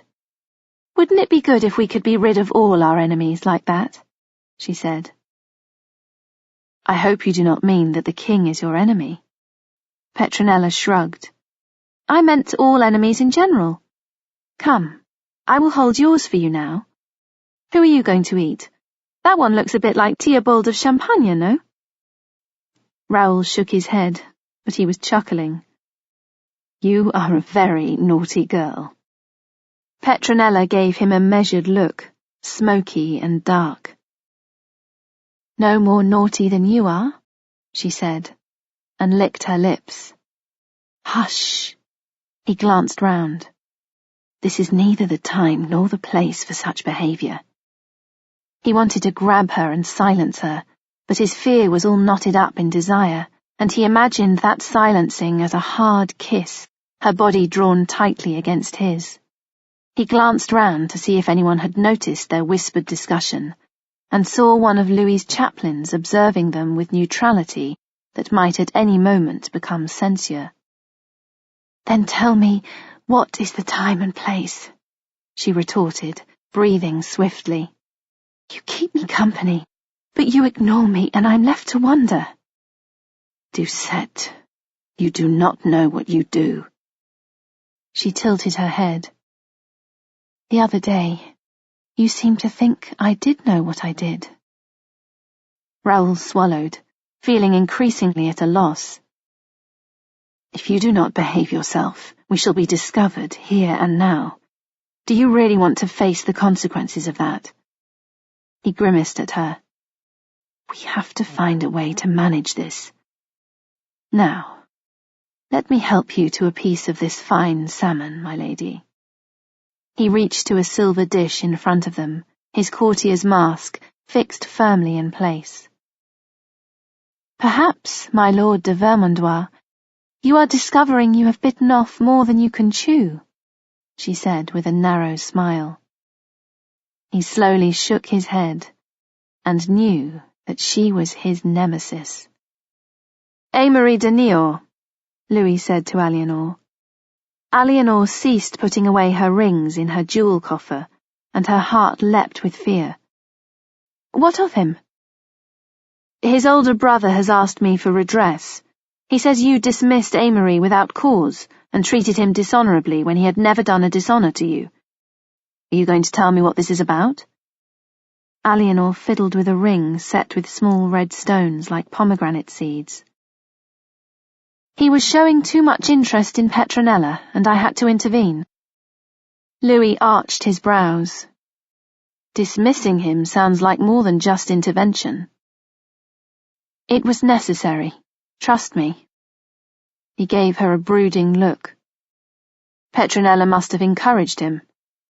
"I have taken her to task and rebuked her for the folly of indiscretion, but even so, it takes a spark to light kindling. I have dealt with the matter, and there will be no more of it." Louis made an irritated sound. "It is past time she had a husband," he said. "I will look into it the moment we return to Paris. She is my heir until we have a child, and it is my prerogative to find her a suitable consort," Aliénor replied to the point. "But you are right. She should be wed as soon as a fitting one can be found." Chapter 16. Poitiers, late summer, 1141. Cloaked and hooded, Petronella glanced furtively round, gave 3 taps on the door, and then slipped into the room at the top of the tower. Raoul was waiting for her, seated before the hearth where a small brazier gave off pleasantly scented smoke. His travelling bed stood in a corner of the room, the coverlet and fresh linen sheets turned back invitingly. When Petronella entered, he rose and went to her, took her face in his hands and kissed her on the mouth. She returned the kiss as if she were dying of thirst, and made small whimpering sounds in her throat. He lifted her in his arms and took her to the bed, dropping her on the mattress. She lay back, hitching her gown up, desperate for him. Panting, he freed himself from his brace and joined her, grabbing her hips and thrusting into her like a young man in his first season of rut. Their need for each other was so frantic that it was over in moments, leaving them gasping and unsatisfied beyond the sheer physical sensation of release. Raoul thought his heart was going to burst through his chest. Filled with tenderness, still alive with lust, he leaned over Petronella and kissed her eyelids, her nose and her mouth. Her eyes were soft and dark with wanting. She looked delectable. He began to undress her slowly, taking his time now, and she followed his lead, smiling, nipping and licking him, tasting his skin. Their second lovemaking was a more leisurely affair, and when they had both taken their pleasure, they lay curled in each other's arms. Petronella closed her eyes and savoured the feel of his hands gently running through her hair, drawing it back from her temples. He was all she wanted. Her father, her lover, a man of standing and prowess who shared her needs and her drives. It was impossible to think of herself as separate from him. "What is going to happen to us?" she asked. "I want to be with you always. I don't care about politics. I don't care about being the sister of the Queen. If we have to go into exile, I will gladly follow you barefoot in my shift." "I would not ask that of you," he said with graceful tact, while being unnerved at the thought of such a fate. Barefoot and impoverished was only romantic as a figure of speech, not in reality. "I would do it." Leaving the bed, she went to the trestle and took a bunch of sweet, dark grapes from the fruit bowl there. Her long, dark hair hung down below her waist. Eyeing her figure with appreciation, he reached for his shirt. She returned to him and leaned over, a grape between her teeth to feed him, mouth to mouth. "A papal legate once told my grandsire to give up my grandmother, who was his mistress, and my grandsire replied that luxurious curls would grow on the legate's bald head before he ever did that. Would you do that for me? Would you face down church and state just to have me at your side?" Raoul's chest tightened as he saw the vulnerability in her eyes and the way she trembled like a young deer. "Ah, darling," he said, cupping her cheek. "Don't fret. We'll think of something when we get to Paris." She fed him another grape. "You promise?" "I promise." He patted her buttocks. "Come, put on your clothes." "Only if you dress me," she said, with a wicked sparkle. Raoul grinned and picked up one of her silk leg hose. "That, my love, will be a pleasure. Mayhap not as keen a one as undressing you, but still pleasure enough." Taking her ankle in his hand, he rubbed his thumb over it, and then leaned over to kiss her toes and lick between them, making her squeal. Their business finished, Eleanor and Louis went to walk in the gardens as dusk encroached. A chill breeze had sprung up, and both of them wore soft woolen cloaks trimmed with fur. Side by side, they paused at the pond to gaze into the twilight-coloured water. Eleanor remembered a time when they had made love here, their bodies entwined like a pair of sleek fawns. It seemed so long ago now, so distant. In the space of a few short years, they had become very different people from the girl and youth who had lain here, discovering and worshipping each other's bodies. She dared not ask if he remembered that time, because she dreaded the answer he might give. There was a feeling of sadness in the gloaming, as if more than just the evening was drawing to a close. These were their last hours in Poitiers, and when they departed, she did not know when next they would return. "I should go to my prayers," Louis said, with a glance at the sky, and she felt him start to draw away from her. "You can as easily see God here as in a church," she said. "Do you not wonder at the marvels of his creation? What does man have to compare with this?" She indicated the dark band of royal purple cloud, scored with an under-ribbon of deepest red. "Even Abbé Suger would have to agree. This is better than any stained window he could ever devise." "That is true," he acknowledged, taking her hand in his, a rare gesture these days, coming of its own accord. She moved into his touch and stroked his hair. It was his finest feature, thick and silver blonde, and she loved the way it swung against the column of his throat. "Louis," she said softly, and thought that there might be a way back after all. Sire? The moment vanished like the last vermilion streak of sunset as they broke apart and faced his chaplain, Odo of Douai. What is it? Louis snapped.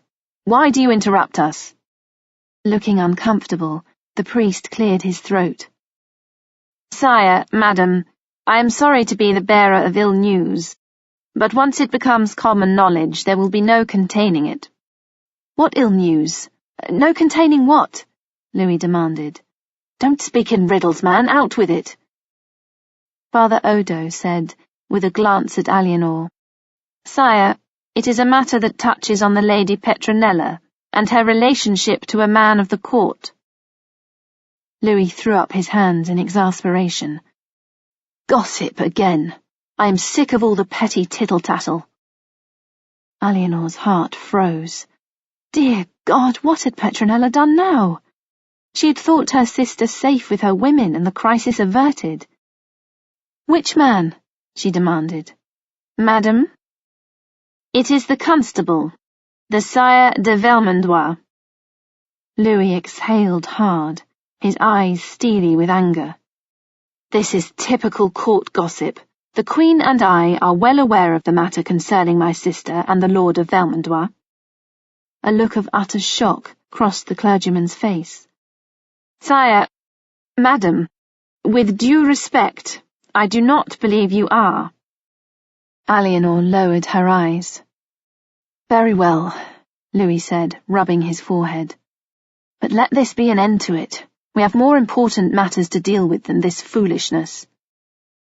Sire, Raoul de Vermandois is entertaining the Queen's sister in his chamber in a licentious manner.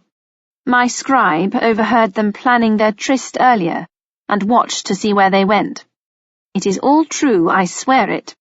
De Vermandois' squire is keeping watch in the stairwell even now. Alienor felt sick. De Douai's scribe would not just have happened to see Raoul and Petronella together. Plainly, the court spies had been very busy. Louis was white. Show me, he said. De Douai gave a stiff bow and, folding his arms inside his habit, led them out of the garden. More clerics were waiting there in deputation, and Alienor began to feel very afraid as Louis summoned guards to accompany them. Something terrible was about to happen, and she could do nothing to prevent it. Odo de Douai led the way into the palace and climbed the twisting stairs of the Maubergine tower to the private chambers. They heard the footsteps of the squire in the stairwell dashing up to warn his lord. Louis's guards pushed past the chaplain and ran up after the young man, seizing him and clubbing him to the ground outside a heavy wooden door as he yelled a warning. Panting from his climb, Father Odo gripped the wrought-iron latch ring, twisted it, and pushed the door wide open. A brazier burned in the hearth. An empty padded bench stood before it, with a wine jug and cups on a table close by. Further into the room was a bed, and Petronella was in it, clad in her shift, with the laces untied and her breasts exposed. Raoul de Vermandois, wearing shirt and hose but no tunic, stood over her, preparing to defend her with his drawn sword. Louis made a choking sound. Alienor stared in horrified shock, because there was no mistaking the evidence, and she was responsible for having allowed the fox into the chicken coop. Petronella had stifled a scream at the intrusion, but now gazed at everyone in brazen defiance, making no effort to cover herself. Drop your sword, Louis snarled. Would you show steel to your king? Raoul swallowed, and throwing the weapon aside, fell to his knees. Sire, I can explain. A shudder ran through Louis. You are very good at explaining, he said icily. And I have always been foolish enough to listen to you and trust you, while all the time you have been betraying me and God. I do not want to hear what you have to say, because my eyes see very well what duplicity you have wrought. This is treason. What I must decide now is what to do with you. He turned to Eleanor, his voice thick with rage. Madam, deal with your sister. He pointed a finger at the soldiers. Until further notice, my Lord of Vermandois is under house arrest and will speak to no one but his confessor. See to it. Turning on his heel, he strode from the room. Eleanor glared at Raoul. I trusted you, she said with loathing. I asked you to protect Petronella, and instead you have desecrated her. May you rot in hell forever. She stepped to one side so that she could look at her sister, who had still not covered herself. I trusted you, too. Petronella's expression was hard with defiance. I love him. Her voice was fierce. You don't know anything about love. Oh, but I do, Eleanor replied bitterly. Because I love you, and you have just broken my heart. Petronella's chin wobbled, and she made a small, desperate sound in her throat. Raoul turned to her and gently draped her cloak around her shoulders. You cannot stay here, my love, he said. They will not allow it, and one way or another this must be sorted out. Go with the Queen. All will be well, trust me. He looked at Eleanor. Do not blame her, madam. It is my fault. Eleanor could not bring herself to answer him because she was choked with rage and shame, much of it on her own account. She should have seen this coming. She should have realized. Come, she said brusquely to Petronella. If you do not of your own will, the guards will force you. Petronella was trembling, but she drew courage around her like the cloak, and leaving the bed, walked from the room and past the assembled gathering of clergy with her head carried high. Eleanor followed her, and she too ignored the clergy. They were vultures, who had only been awaiting the opportunity to feast at the kill.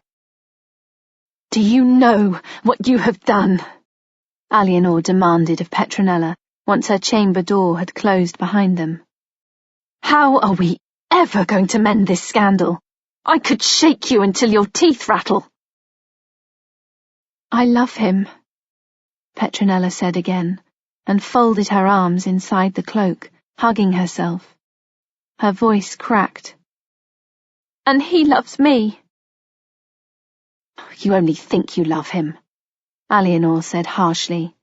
You are a child and he has seduced you. Petronella's voice grew shrill. It isn't like that, it isn't, and I'm not a child. Then stop acting like one. How long has this been going on under everyone's nose? How long have you been practicing this deceit? That night at Talmont. That cloth. You had been with him, hadn't you? What if I had? Petronella lifted her chin.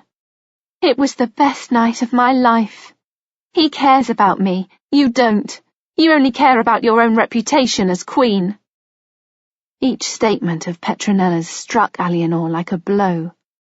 Irrespective of my reputation as queen, Raoul of Vermandois was in a position of trust.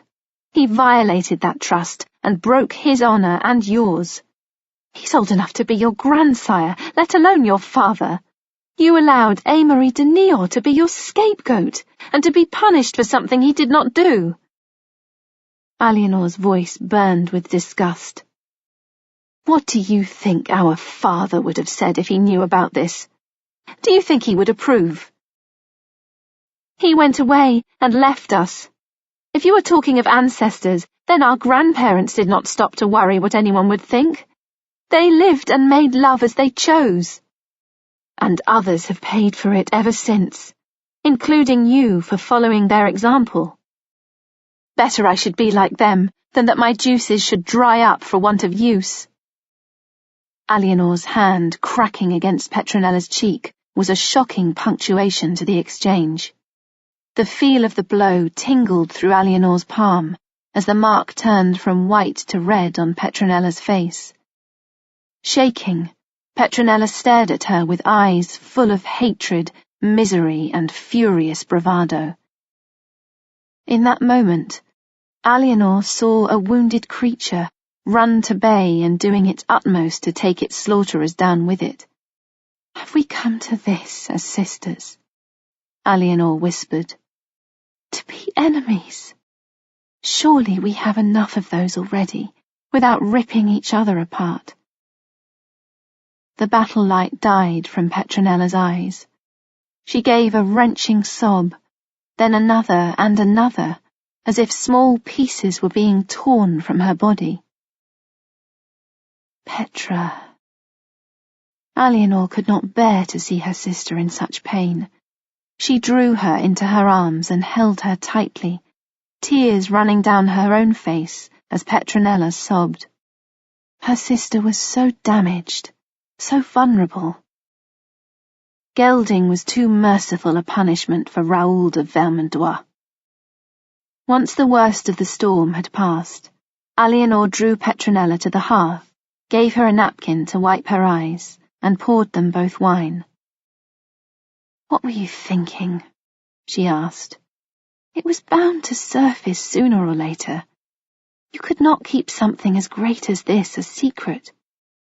"We were living in the moment," Petronella sniffed. "The future didn't matter." "The future always matters." Petronella raised her right hand and held it out to Eleanor, palm open. "Why can't you just let us be? Raoul and I can go away somewhere together. You can settle us somewhere in Aquitaine. There are people who will look after us. No one will know." Eleanor felt heartsick and frustrated. "Of course people will know. You are living on dreams. Just because you forget the world does not mean that the world forgets you. You and Raoul de Vermandois cannot just disappear into the countryside like a pair of peasants." Petronella said mutinously, "You are Queen of France. You can arrange things. You have your life and your husband. Why should I not have mine?" Eleanor stared at Petronella in disbelief. "Raoul is not free to marry. He is wed to the niece of Théobald of Champagne. He has a child. What you have done is to commit fornication and adultery. He does not love his wife. He never goes home to her. Being with Raoul is not the way to happiness." "How do you know the way to happiness?" Petronella demanded. "Can you look me in the eyes and tell me you are happy with Louis?" "My situation is not yours, and what is between me and Louis is not the issue." "Huh!" Petronella rose from the bench and paced the room, rubbing her arms. "Do what you will, but I shall never change my mind." It was all such a mess, Eleanor thought. She had believed at the outset that she was containing a minor scandal, a girl's peccadillo, but this was enormous and beyond concealment. She supposed she could send Petronella to the nunnery at Sant, but it would be like throwing a wildcat into a dovecote. If only she had seen what was going on under her nose, but it was too late now. The damage was done. Chapter 17. Paris, Autumn 1141. The court, much subdued, arrived in Paris after a week of steady travel on hard autumn roads. Raoul was kept under guard, permitted to ride his own horse, but shunned by Louis. They had had strong words on that first night at Poitiers, or rather, Louis had bellowed and Raoul had stayed silent in shame, and since then they had not spoken. Taking their lead from Louis, the rest of the court spurned Raoul, so that although he rode among them, he might as well have been invisible. And this a man who was the heart and soul of long journeys, with his stories and humour. Petronella was kept under close guard, travelling in a litter well away from Raoul's part of the progress. On their arrival in Paris, Raoul was escorted to a chamber and put under house arrest, while Petronella was brought to Alianor's apartments under close supervision and given no opportunity to have any sort of contact with her lover. Her manner remained stubborn and unrepentant, but Alianor heard her weeping behind the closed bed curtains, and despite her vow to remain unmoved, her heart ached for her fragile sister. "Louis, may I have a word alone?" Alianor said. He raised his head from the document he was reading. "About what?" "The matter in hand." He hesitated, and then ordered everyone to leave the room. Going to the window, Alianor gestured to the cushioned embrasure seats. "Will you sit with me?" A flagon stood close by, and she poured wine into 2 goblets. He sighed and tossed the scroll onto the trestle. "What is it?" He folded his arms and made no move to join her. She sipped her wine. They had brought it back with them, and it tasted of Bordeaux. "I have been thinking what to do about Petronella and Raoul. They cannot stay under lock and key for the rest of their lives." Louis shrugged. "Tell me why I should loosen the reins. They have sinned grievously against God, and they have betrayed us both. If you have come to make excuses for them, then your journey is wasted." His priggish reply irritated her. "Whatever blame we apportion, it does not solve the problem. I agree that they should do penance, but I also think they should be allowed to return to some kind of life. You need Raoul in council, and Petronella cannot live out her days at the top of the great tower." Louis examined his fingernails. Eventually he heaved a sigh and, leaving his chair, joined her at the window.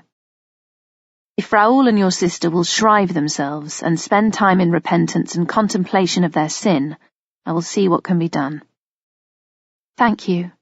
Alianor lowered her eyes, knowing it best to yield a little to sweeten his mood. She suspected Petronella would not be in the least repentant, but if she could pretend remorse, then perhaps there was a way through. After a moment, she said thoughtfully, "It would be much simpler if we were ordinary folk, not watched by all. Petronella and Raoul could be wed, and no harm done." Louis frowned at her. "Raoul has a wife. He is not free to marry." "He conveniently forgot that fact when he seduced my sister," she said acidly. "He may have a wife, but he has long lived apart from her." "She is the niece of Theobald of Champagne." "Yes, and Theobald has defied you twice and treated you as if you were of no consequence. If they married, Petronella would be safe with her chosen man, and you would not have to send Raoul away. The criticism would have to be quelled, but eventually people would have no choice but to accept the match." Louis gnawed his thumb knuckle. "All you would have to do is arrange an annulment for Raoul, so he and Petronella could wed," she said, her tone soft and persuasive. "It solves our dilemma." Louis's frown deepened. "That may be so," he said slowly. "But we shall have to find bishops willing to annul the marriage." "I have thought of that. The Bishop of Noyon is Raoul's cousin, and Laon and Senlis will also be willing to assist. Bishops who could be bribed, in other words, or who had an interest." The knowledge hung between them like a bad odour, but she was determined to do everything in her power to make this right for Petronella. There would be opposition, but once Louis had decided, she could count on him to see this through. His motivation might have more to do with slighting Theobald of Champagne than securing Petronella's future, but that did not matter. "Very well, I shall write to them," he said curtly. "But we should say nothing until plans are finalized. It will do your sister and Raoul no harm to spend time repenting without knowledge of this." "As you wish." "You had all this planned before you came to me, didn't you?" She looked up at him and put her hands on his chest. "Only a little," she said. "I had been worrying about it, that is all, and I wanted to talk to you. I knew you would know what to do." With a gleam in his eyes, he set his hands to her waist and kissed her. The notion of slighting Theobald of Champagne through his niece filled him with a sense of power and royal righteousness that translated into a sudden, strong sexual urge.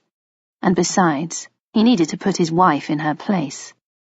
Eleanor responded willingly to his excitement, because she had got him to do her will. She had solved the problem of Petronella and Raoul, and perhaps this time she would conceive. Cold rain had turned the crowded streets of Paris into a vile, sulphurous-smelling sludge. No one could go about their business without miring their shoes and clothes. Even if puddles were skirted and leapt over, the noisome splatter from the press of general traffic was unavoidable. At the palace, the shutters were open to admit the daylight, but they also brought in the stink from the city, coupled with that of musty stone, damp from a cold, wet autumn. Wrapped in a warm mantle lined with the pelts of Russian squirrels, Eleanor sat before a brazier in her chamber, holding a document with several seals dangling from cords at the base. Despite the dismal day and the stench, she was smiling. The door opened, and Petronella entered, followed by her customary escort of ladies, all of them sober matrons. Petronella flung her cloak across her chest and tore off her headdress to expose her long brown braids. "That is the end." Her eyes flashed. "I am shriven whiter than a newborn lamb. I have been washing the feet of the poor all morning after they have trudged through that stinking mire. I've given them bread and alms and touched their sores." She screwed up her face. "I have inhaled their stench and let it out again on the breath of prayer. I have bowed my head and begged for forgiveness." She cast a defiant look at Eleanor. "I didn't beg forgiveness for loving Raoul. I begged it because I am sick of people turning away from me. I am who I was before, but everyone hates me now." "No one hates you." Eleanor tried not to sound impatient. "Come, sit here by me." Petronella sighed and flounced over to Eleanor. She picked up the piece of sewing she had been working on before she went to church. It was a tunic hem, half embroidered with green silk acanthus scrolls. "Look," Eleanor said. "I do not know if this will make a difference to you, but Louis and I have been making inquiries into the likelihood of an annulment for Raoul, and we think it may be possible." Petronella let her sewing fall to her lap. "An annulment?" she said with widening eyes. "I did not want to tell you before, not until it seemed certain, and besides you have had your penance to do, but we have found 3 bishops who have agreed to dissolve Raoul's marriage." She tapped the piece of parchment in her hand.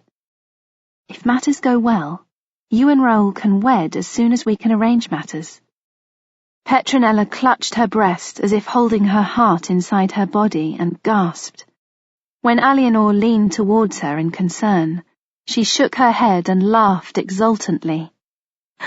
"I knew you would not let me down. When all is said and done, we are the same blood. This is a miracle. I begged and prayed for one all the time I was on my knees in church and washing the feet of the poor." She flung her arms around Eleanor and kissed her. "Thank you, sister, thank you." Eleanor returned the embrace, tears pricking her own eyes because a sister's love was unconditional, whatever Petronella did. "I promise to be good from now on. I will be the best wife in the world," Petronella vowed.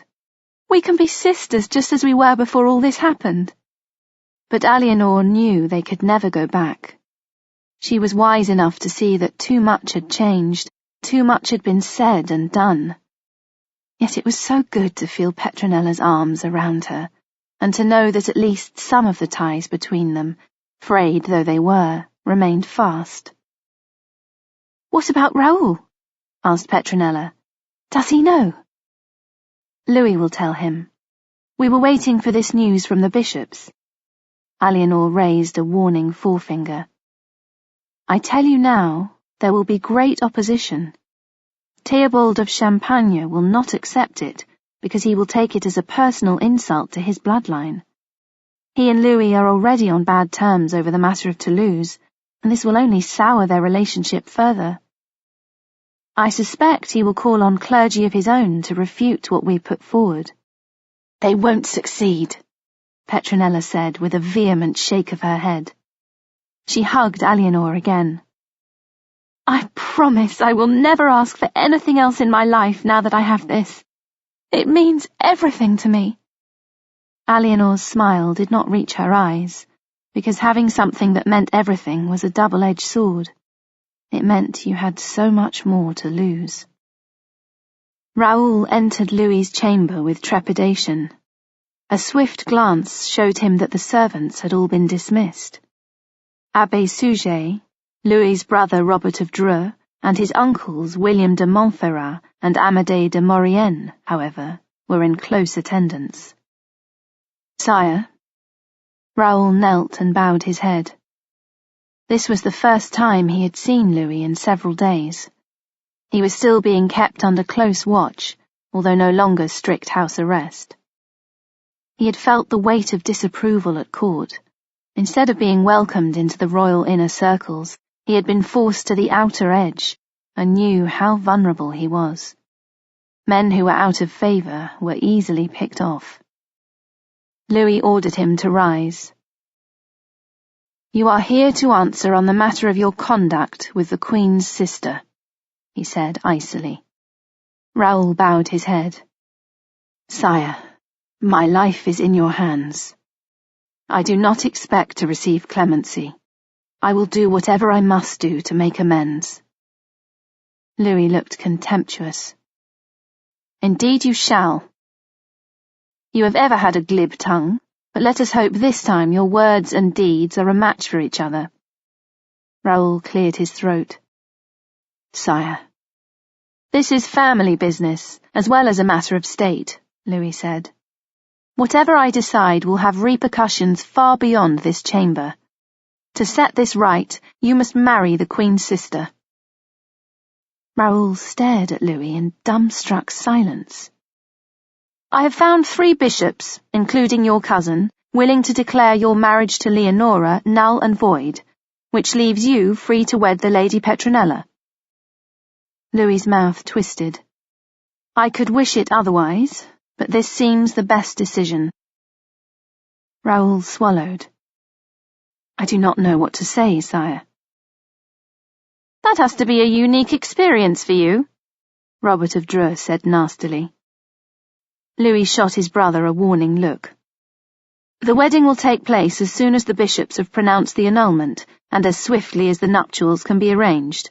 While this is being done, you will go with Abbé Suger to Saint-Denis, where you will dwell in penitence until the day of your marriage.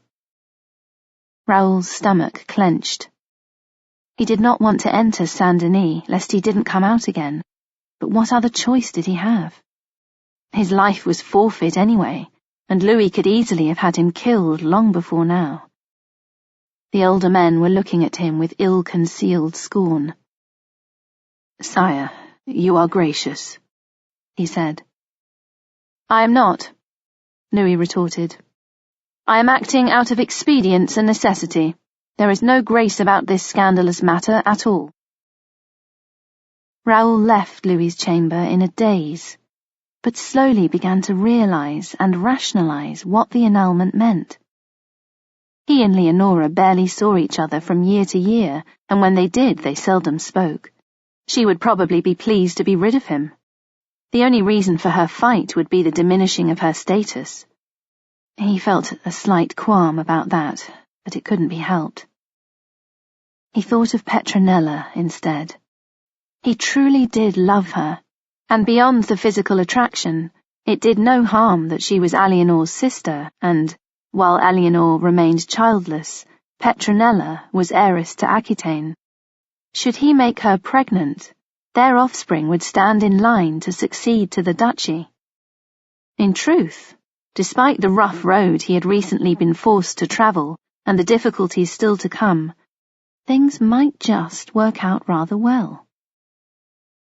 Petronella and Raoul were married quietly at Christmastide in the chapel of San Nicola in the royal palace, the nuptials absorbed into the general nativity celebrations. Petronella wore a gown of deep red wool trimmed with ermine. Raoul was plainly besotted by his nubile young bride, as well he might be. What the bride saw in a one-eyed man beyond his 50th year was not quite as obvious to the court, but she seemed just as infatuated as he was. Following the wedding, the couple retired to Raoul's estates north of Paris to spend time alone as newlyweds and wait for the dust to settle on the scandal. However, trouble rapidly fermented. Theobald of Champagne was furious at the insult to his niece and called Raoul a fornicator, adulterer, and debaucher of young girls. Bernard of Clairvaux allied with him, and together they lobbied the Pope. Theobald slighted Louis by giving succour to Pierre de la Châtre, elected but spurned Archbishop of Bourges, providing him with a safe refuge at his court. Louis promptly threatened to cut off de la Châtre's head and stick it on a pole on the Petit Pont in Paris, with Theobald rammed beside it for good measure. He made a public vow before the altar at Saint-Denis that while he was king, de la Châtre would never set foot over the threshold of Bourges Cathedral. Pope Innocent immediately retaliated and put all of France under an interdict. Louis replied with a furious letter declaring he had always supported the Church, that he revered the Pope, and that the rebellious clergy at Bourges in collusion with Theobald were the real malign influences at work. The silence that followed was akin to the still before a storm. Louis existed in a state of strung tension, his temper to the fore, and the court jumped at every footfall. Eleanor was in her chamber, sorting through her casket of rings. She had several she intended giving as gifts to people who had served her well. A particular one glinted at her from the bottom of the coffer, and she slipped it onto her finger. It had once belonged to her grandmother, Philippa, and was set with several rubies resembling pomegranate seeds. The stones were supposed to represent the women of her bloodline, and the ring had been passed down through each generation.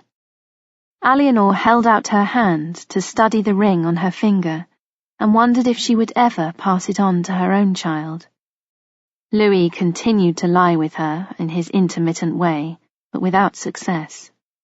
The red stones might equally stand for her wasted blood, as each month the result of his infrequent attentions failed to take root in her womb. Her thoughts were interrupted by a frantic knocking on her chamber door. Gisela opened it to a flushed and panting squire. "Madam, you are summoned to the king's presence immediately." She stood up. "What's wrong?" "Her letter has arrived from the Pope. The king is asking for you." Eleanor could tell from the young man's expression that the news was bad. Bidding Gisela accompany her, she followed him to Louis's chamber. Louis was sitting at his lectern, clutching a parchment scroll and looking grim. When Eleanor entered the room, he fixed her with a furious glare. "Theobald of Champagne has hosted a council in Troyes, behind my back, with the papal legate in attendance. See what he has done now." He thrust the parchment towards her. As Eleanor read the scroll, her heart sank.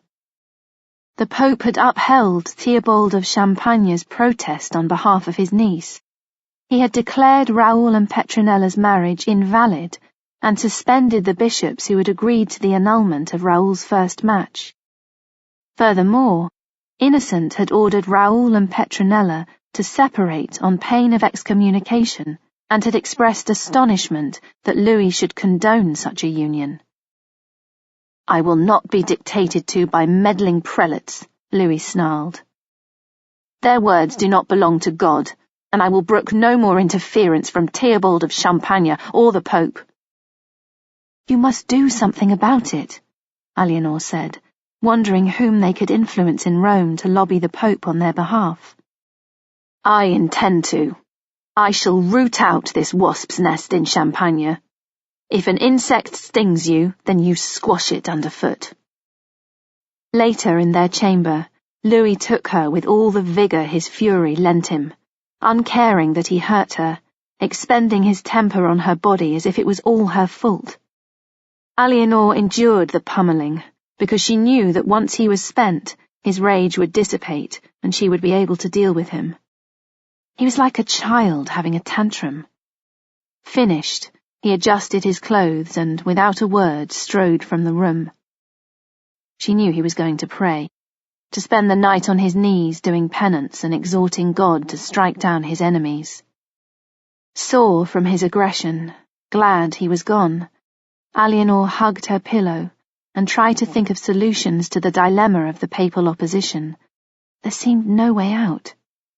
Innocent was a stubborn old mule, and when he did listen, it was to pernicious troublemakers such as Bernard of Clairvaux, who was Theobald's advocate. Eventually she rose, lit a candle and knelt to pray. But while the ritual helped her sleep, it delivered no answers. Chapter 18. Champagne, Summer, 1142. Louis took a mouthful of wine, swilled it round his mouth, and leaned over his destrier's withers to spit it out. If he had swallowed it, he would have been sick. He had been unwell with belly gripes for several days, but not so much that he was unable to ride, and his invasion and destruction of Champagne had continued apace. He had crossed borders both geographical and moral. Ever since the monks of Bourges had elected their own archbishop against his wishes, his frustration and fury had been gathering inside him, adding to the morass already festering there. All the bewilderment of a small boy taken from his nurse and given to the church to be raised with the rigid discipline of the rod. All the hurt caused by the disapproval of his cold and rigid mother, who thought him second best and not good enough. All the rage at the perfidy and lies of people he trusted. His skull felt as if it were full of dark red fleece. He had frightening dreams of demons grasping his feet and pulling him down into the abyss while he scrabbled for purchase at the chasm's smooth edge. Even sleeping with candles burning did not afford him enough light, and he had taken to having a chaplain and a Templar knight keep vigil at his bedside all night. Between the daily marches through Champagne, Louis spent his time on his knees praying to God, but his mind remained a fog, and the only way God showed himself was by granting him victory after victory as he progressed along the valley of the Marne.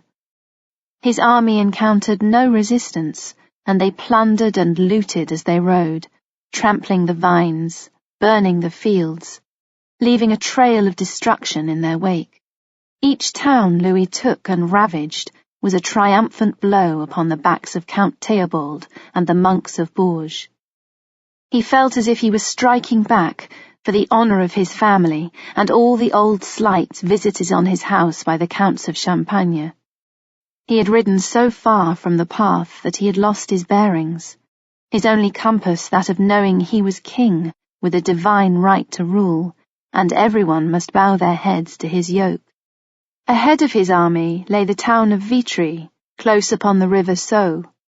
The inhabitants had fashioned makeshift barriers out of tree stumps and overturned carts, and had shored up the walls with rubble as best they could, but they were helpless in the face of the attack that Louis ordered his mercenaries to launch on them.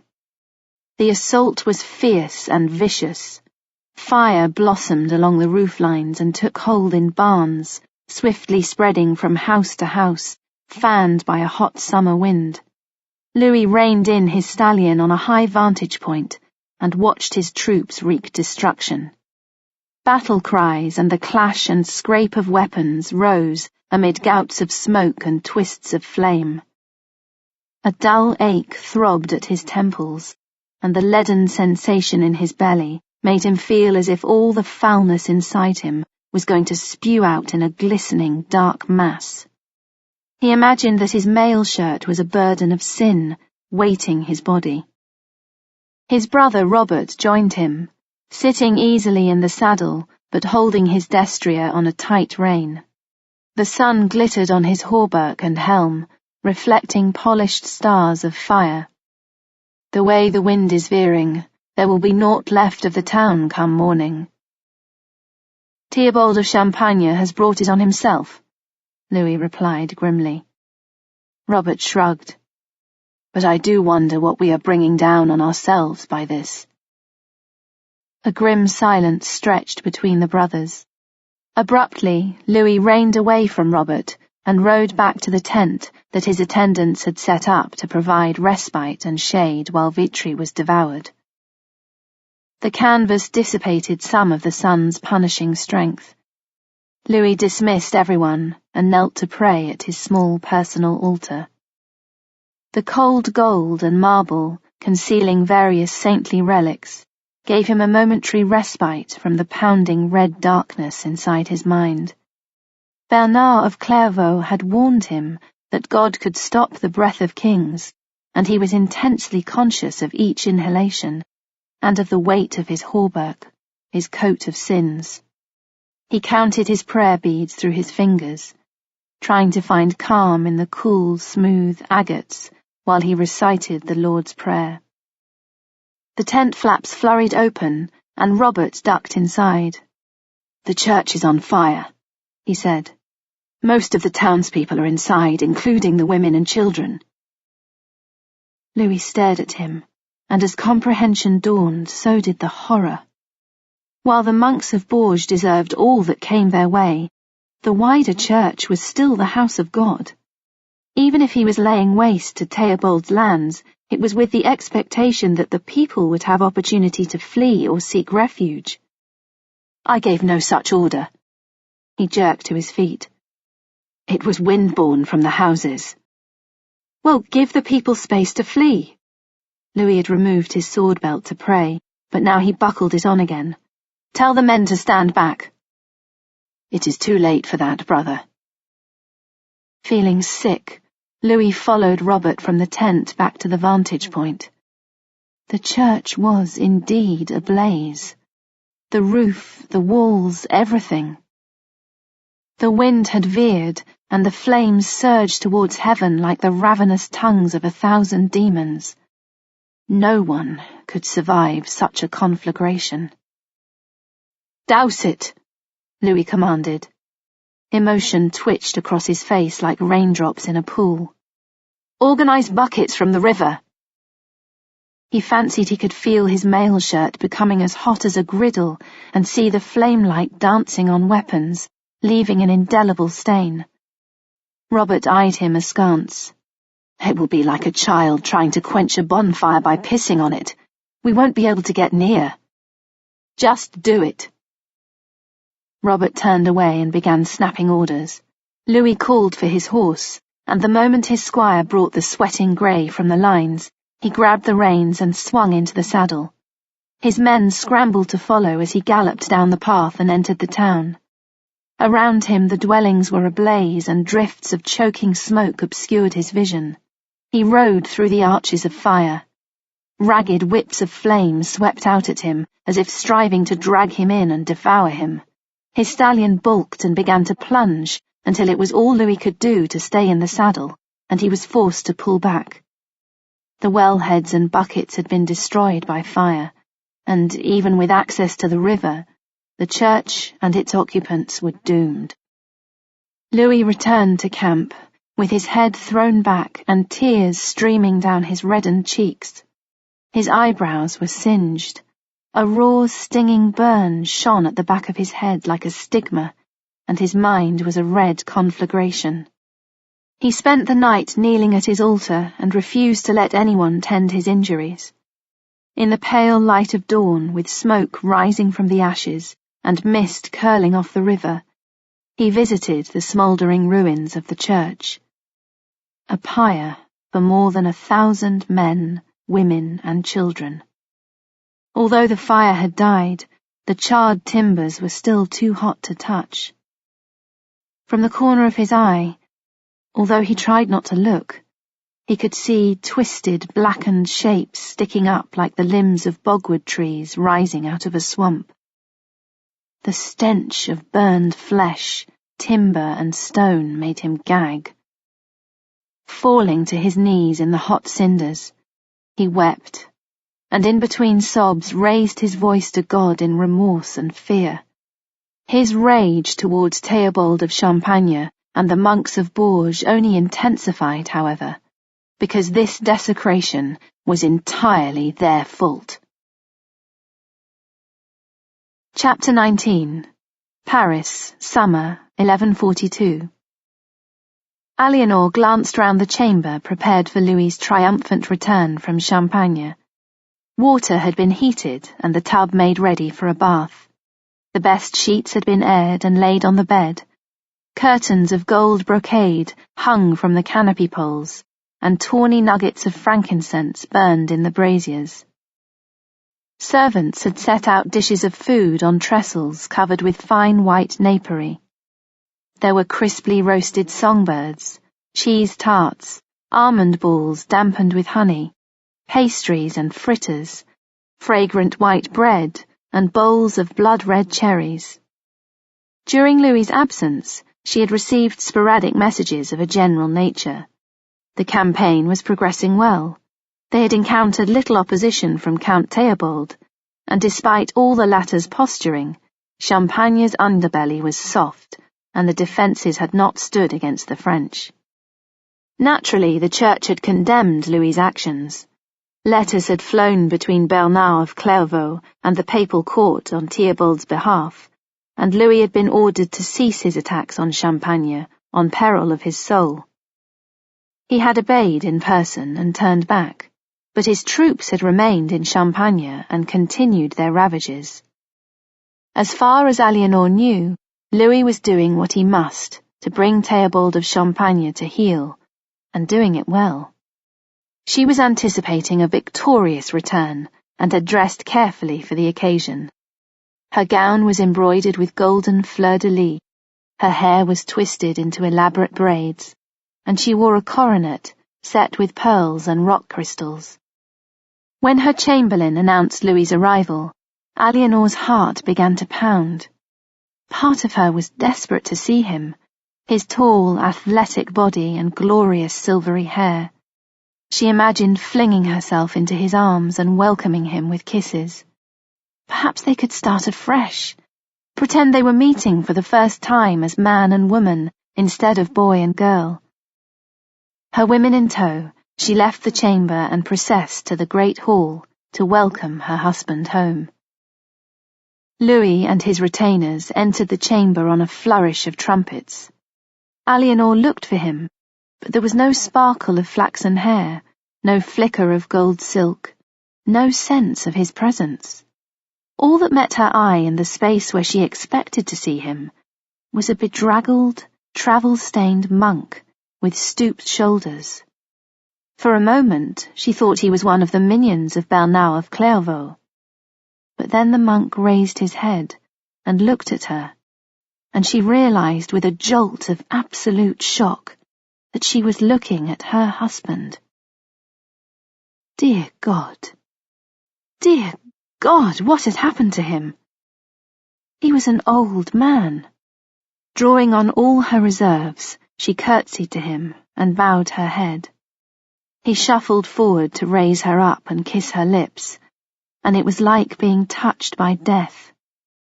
His hands were clammy, his breath so fetid that she almost retched. He stank of sweat and sickness. A monk's tonsure glistened on his skull, and around the shaved area his hair was greasy and flat. All its silver beauty gone. Shorn almost to his scalp, it looked grey, not blonde. Eleanor was aware of all the servants and attendants staring at him. She caught the eye of Robert of Dreux, who gave an infinitesimal shake of his head. Rallying, she touched Louis's sleeve, managing not to flinch as a flea jumped onto the back of her hand. "Sire," she said, "I can see you are tired. Will you come to your chamber and let me tend you there?" Louis hesitated, but then allowed himself to be led from the hall on stumbling feet. Arriving at his room in the great tower, he stared at the food laid out, and his throat jerked. He flicked a single glance at the tub and steaming cauldrons of hot water and shook his head. "If I eat, I shall be sick," he said. "And the state of my body does not matter." "Of course it matters.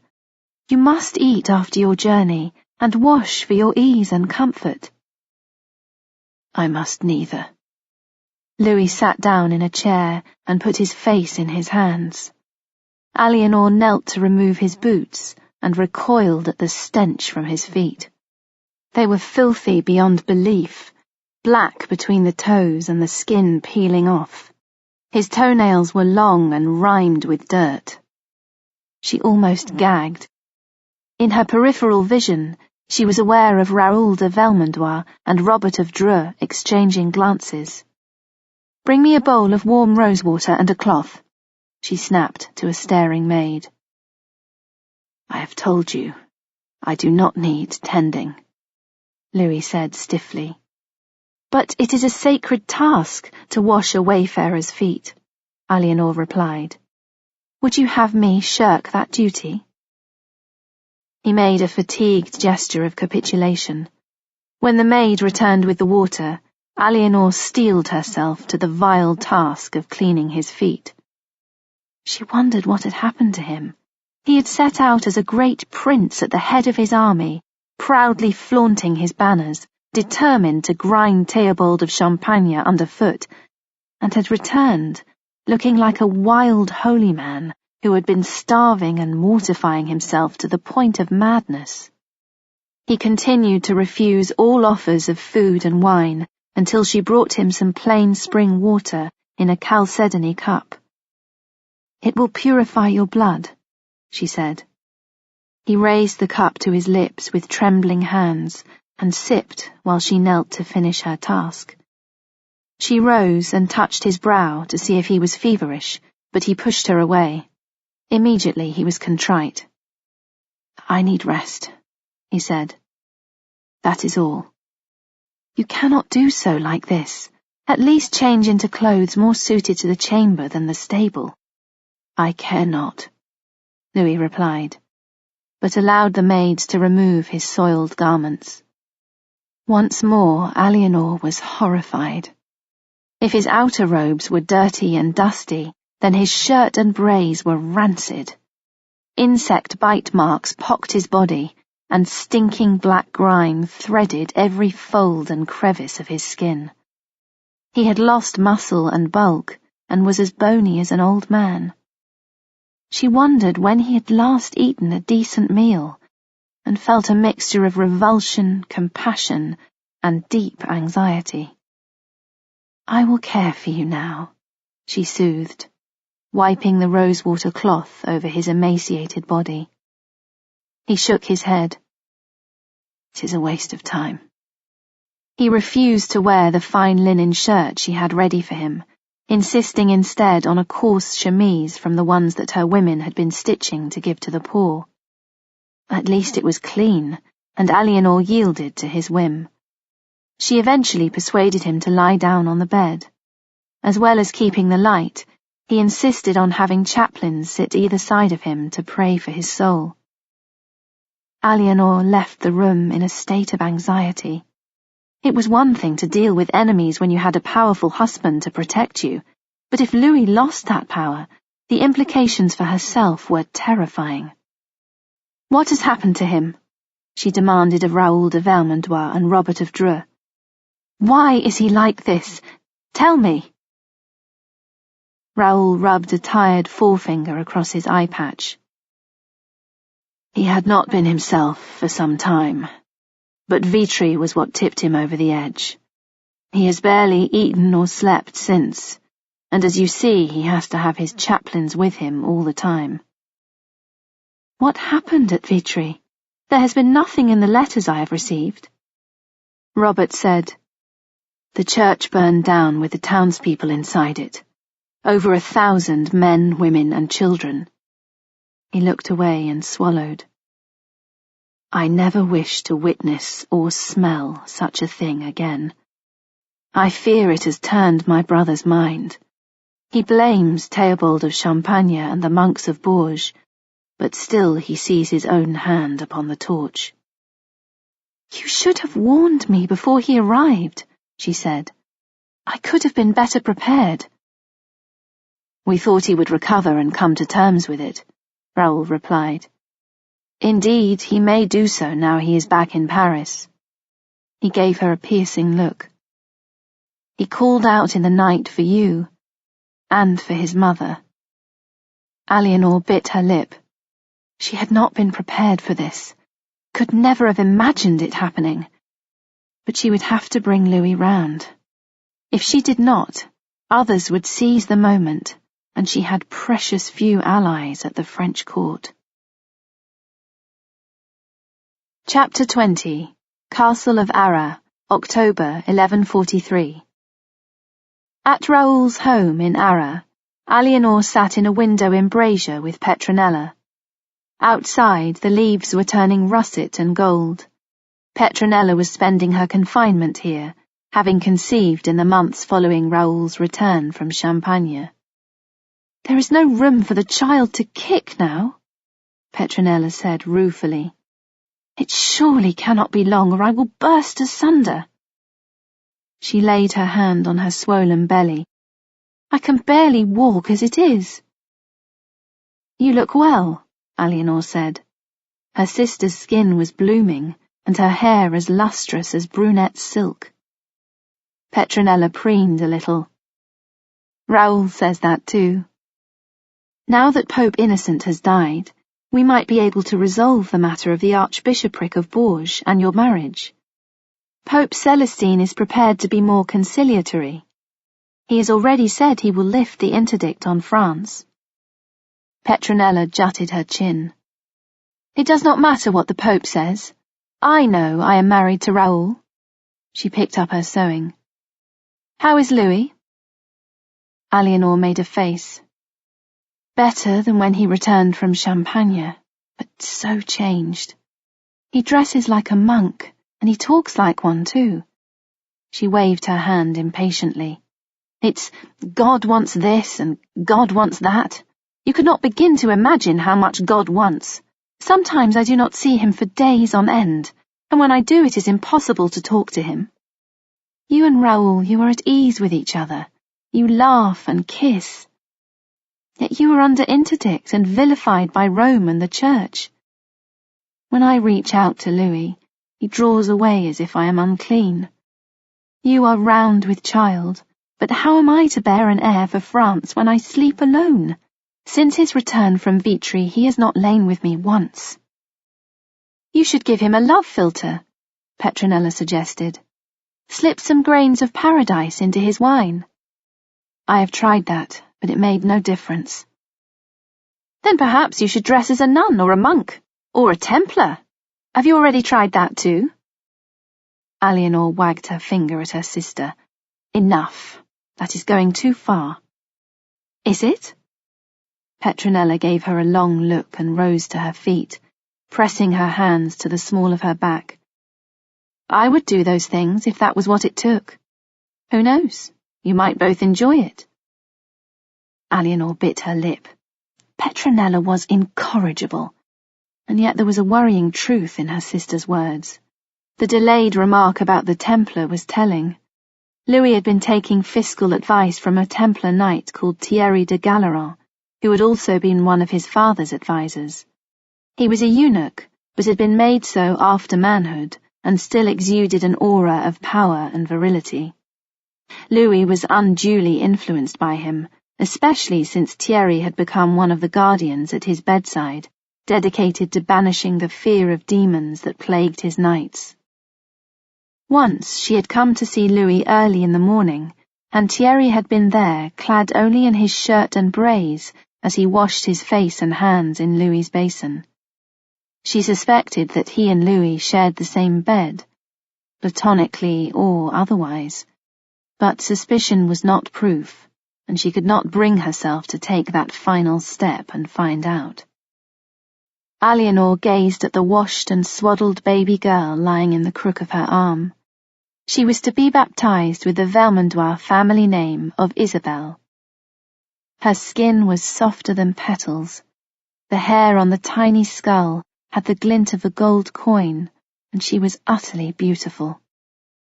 Petronella had had a swift and easy delivery, and was already sitting up in her clean, fresh bed, drinking wine fortified with strengthening herbs, and enjoying the attention following on from the drama. "Madam, your husband is asking to see you and the child," announced a chamberlady who had just taken a message at the door. "Give her to me," Petronella said to Alienor, setting her cup aside and gesturing for the baby. Alienor carefully transferred the small bundle into Petronella's arms, and, with a pang of envy, watched her sister arrange herself like a Madonna. "Tell my lord that I am pleased to receive him," Petronella called to the maid. Raoul entered the chamber and tiptoed to the bed, an incongruous sight, for he was such a large man. He kissed his wife tenderly. His gaze then flicked to her engorged breasts with appreciation, and she laughed softly. "These aren't for you just yet," she said. "I'll look forward to the day when they are, then." He folded aside the blanket to look at the new arrival. Ah, she is almost as beautiful as her clever mother. Alienor left Raoul and Petronella and went to look out of the window. She felt wistful and teary, because she would never have such an intimate and tender bond with Louis. He would be horrified at the thought of coming anywhere near the birthing chamber, let alone taking her hand and sitting with her so soon after childbirth, especially of a girl, because it would sully his purity, and he would view the baby's sex as failure. The teasing, the frank sensuality, the genuine love shining between her sister and Raoul made her throat ache. Petronella, despite all the opposition she faced, was rich indeed, and standing here now in this chamber, a party to their joy in each other and their daughter, Alienor felt bereft and impoverished. "A baby girl," Alienor said to Louis. "They have named her Isabel." Louis grunted. "That is all to the good, since Raoul has a son from his first marriage. At least there won't be a fight over inheritance." "But she may yet bear a son. She quickened swiftly with the first." "That bridge can be crossed later. We have a year's grace at least." Alienor poured Louis a cup of wine and brought it to him. Today he was wearing a long tunic of plain wool, dyed a rich midnight blue, with a large gold and sapphire cross around his neck. Although he had kept his tonsure, his hair had grown back around the shaved area and was silvery bright.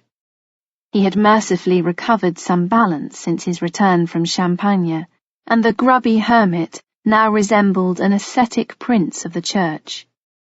The effect was not unattractive, and despite their difficulties, Alienor still felt affection for him. Besides, being with Petronella and Raoul had spurred her on to try and conceive. It was politically essential for herself, for France, and for her husband.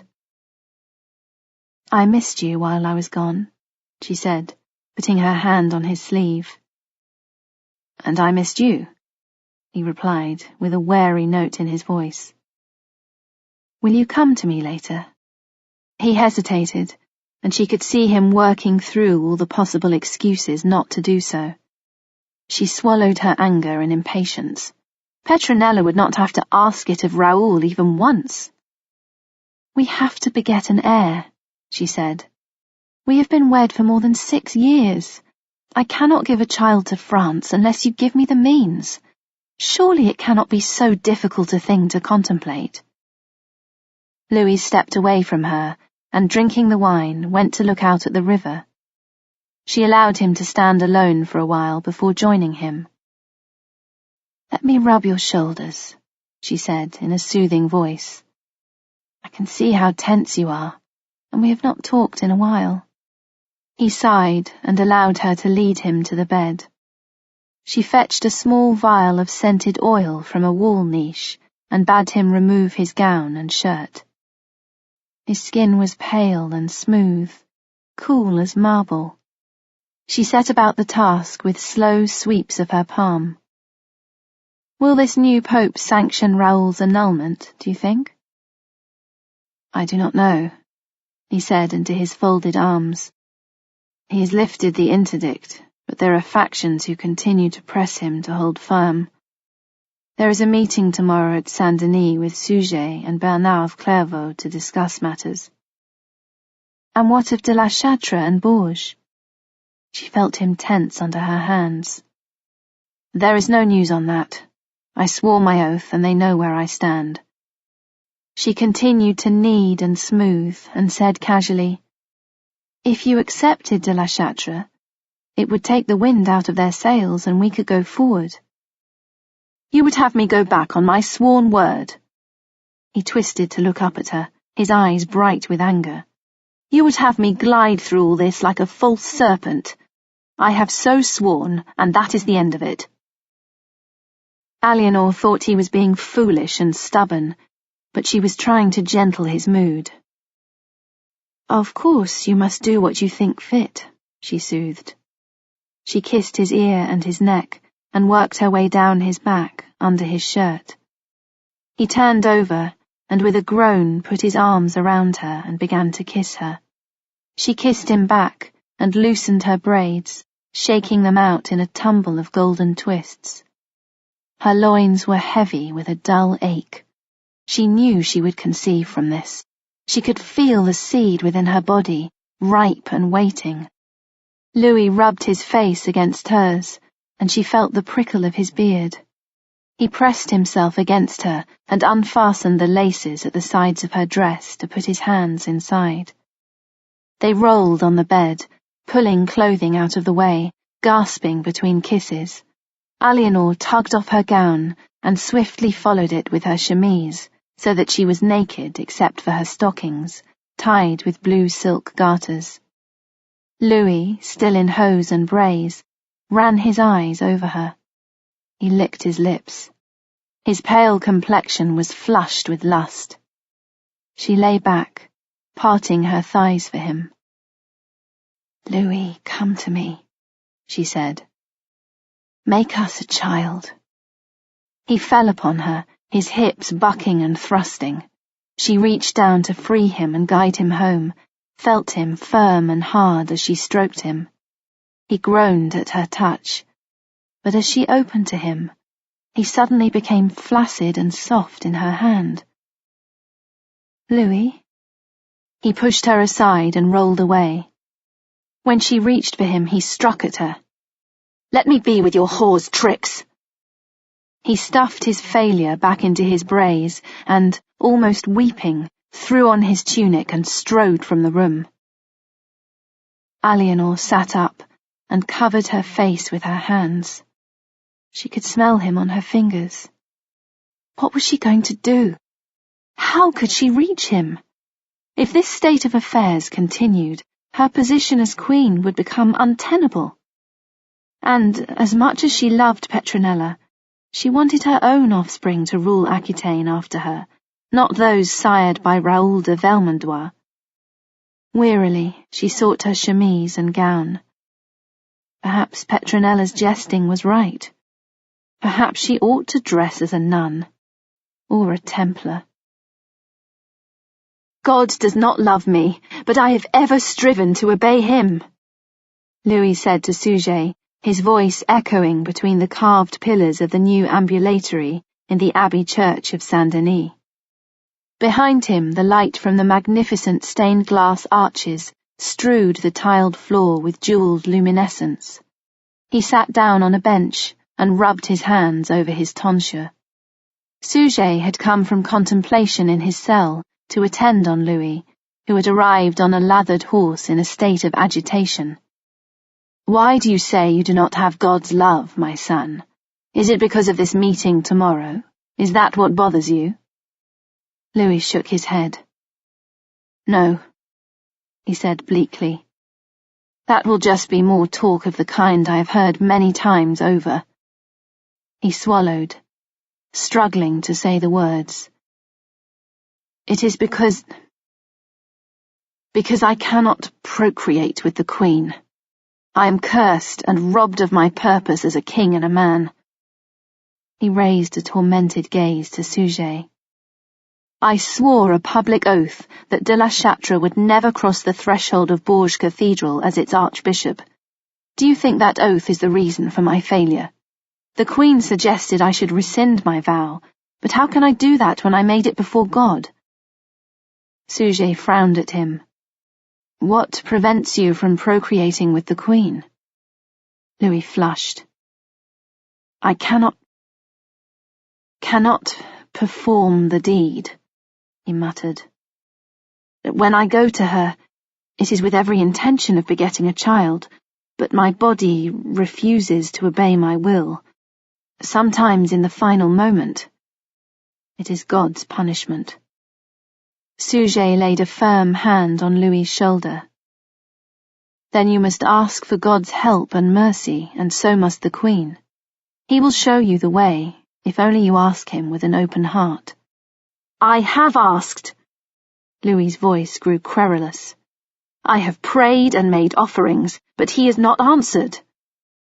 He leaned forward, clasping his hands. "Perhaps it is her fault," he said, his mouth twisting. "Perhaps she has done something to anger God. After all, she was the one who miscarried of our child." "That is for her conscience, not yours," Sujet said neutrally. "For yourself, I tell you to lay yourself open to God's will with true humility and intent, and accept his chastisement if it be necessary. I will do what I can for you, as I always have." He transferred his hand to Louis's dishevelled tonsure in a tender gesture. "However, perhaps the Queen is right.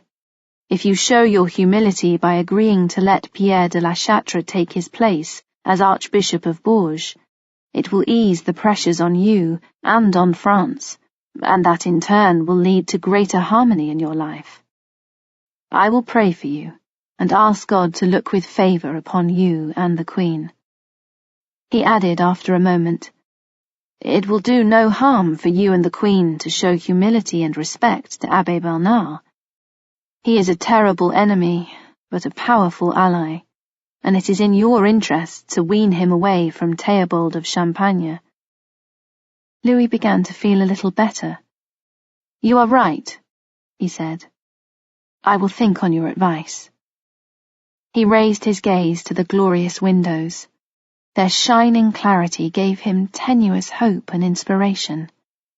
Sujet always knew what was for the best. Eleanor held the rock crystal vase between her hands. Although she cupped it securely, she still imagined dropping it and watching it shatter on the tiled floor like ice smashed on a frozen pond. Louis had suggested they should present it to Sujet as a dedication gift to the new church of Saint-Denis.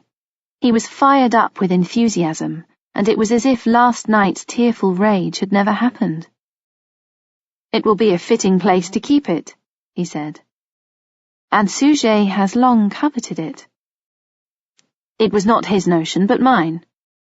Louis sent her a sharp look. "I saw the light shining through the windows, and I wondered what I could give that would be fitting for a dedication. I thought this might cause God to shine his light on us and give us a child." The overcast daylight painted the vase in varying shades of white and pale grey, revealing none of the subtle, heavenly fire. Eleanor had the feeling that it would never do so again in her hands. Remembering that she was loved was difficult indeed. She had always known Sujet would eventually claim it, but what did it matter? Whatever it took to render Louis capable of performing his duty, she would embrace. If the vase could accomplish such a miracle, it was worth the price. "As you wish," she said. "Whatever you deem necessary." She gave it to him, just as she had done in Bordeaux, with equal care, but the feeling was different now, flat rather than optimistic. Louis took it carefully, and for a moment their fingers overlapped. Then he withdrew. "I am going to break my oath and allow Pierre de la Châtre to assume his position as Archbishop of Bourges," he said. She looked at him. His mouth turned down at the corners. It is a great shame for a king to break his word, but I have no choice. I have done all I can, but it is like beating my fists against a solid castle wall until my hands are worn down to the bleeding bones. In exchange for that, at the very least, we should have the ban lifted on Raoul and Petronella's marriage, she said quickly. That will be open to negotiation, he replied in a way that told her not to expect a positive outcome. I expect you to do your part in this too. Holding the vase as carefully as he might hold an infant, he left the chamber. Eleanor sighed and then drew herself upright. She would not shirk what had to be done, and Louis might have finished beating his fists against walls, but there were other, subtler means of taking castles down. This audiobook has been broken into multiple parts to make the download faster. You have reached the end of a part, but not the end of the complete audiobook, so please check your library for the next part of this audiobook. Audible hopes you've enjoyed this program.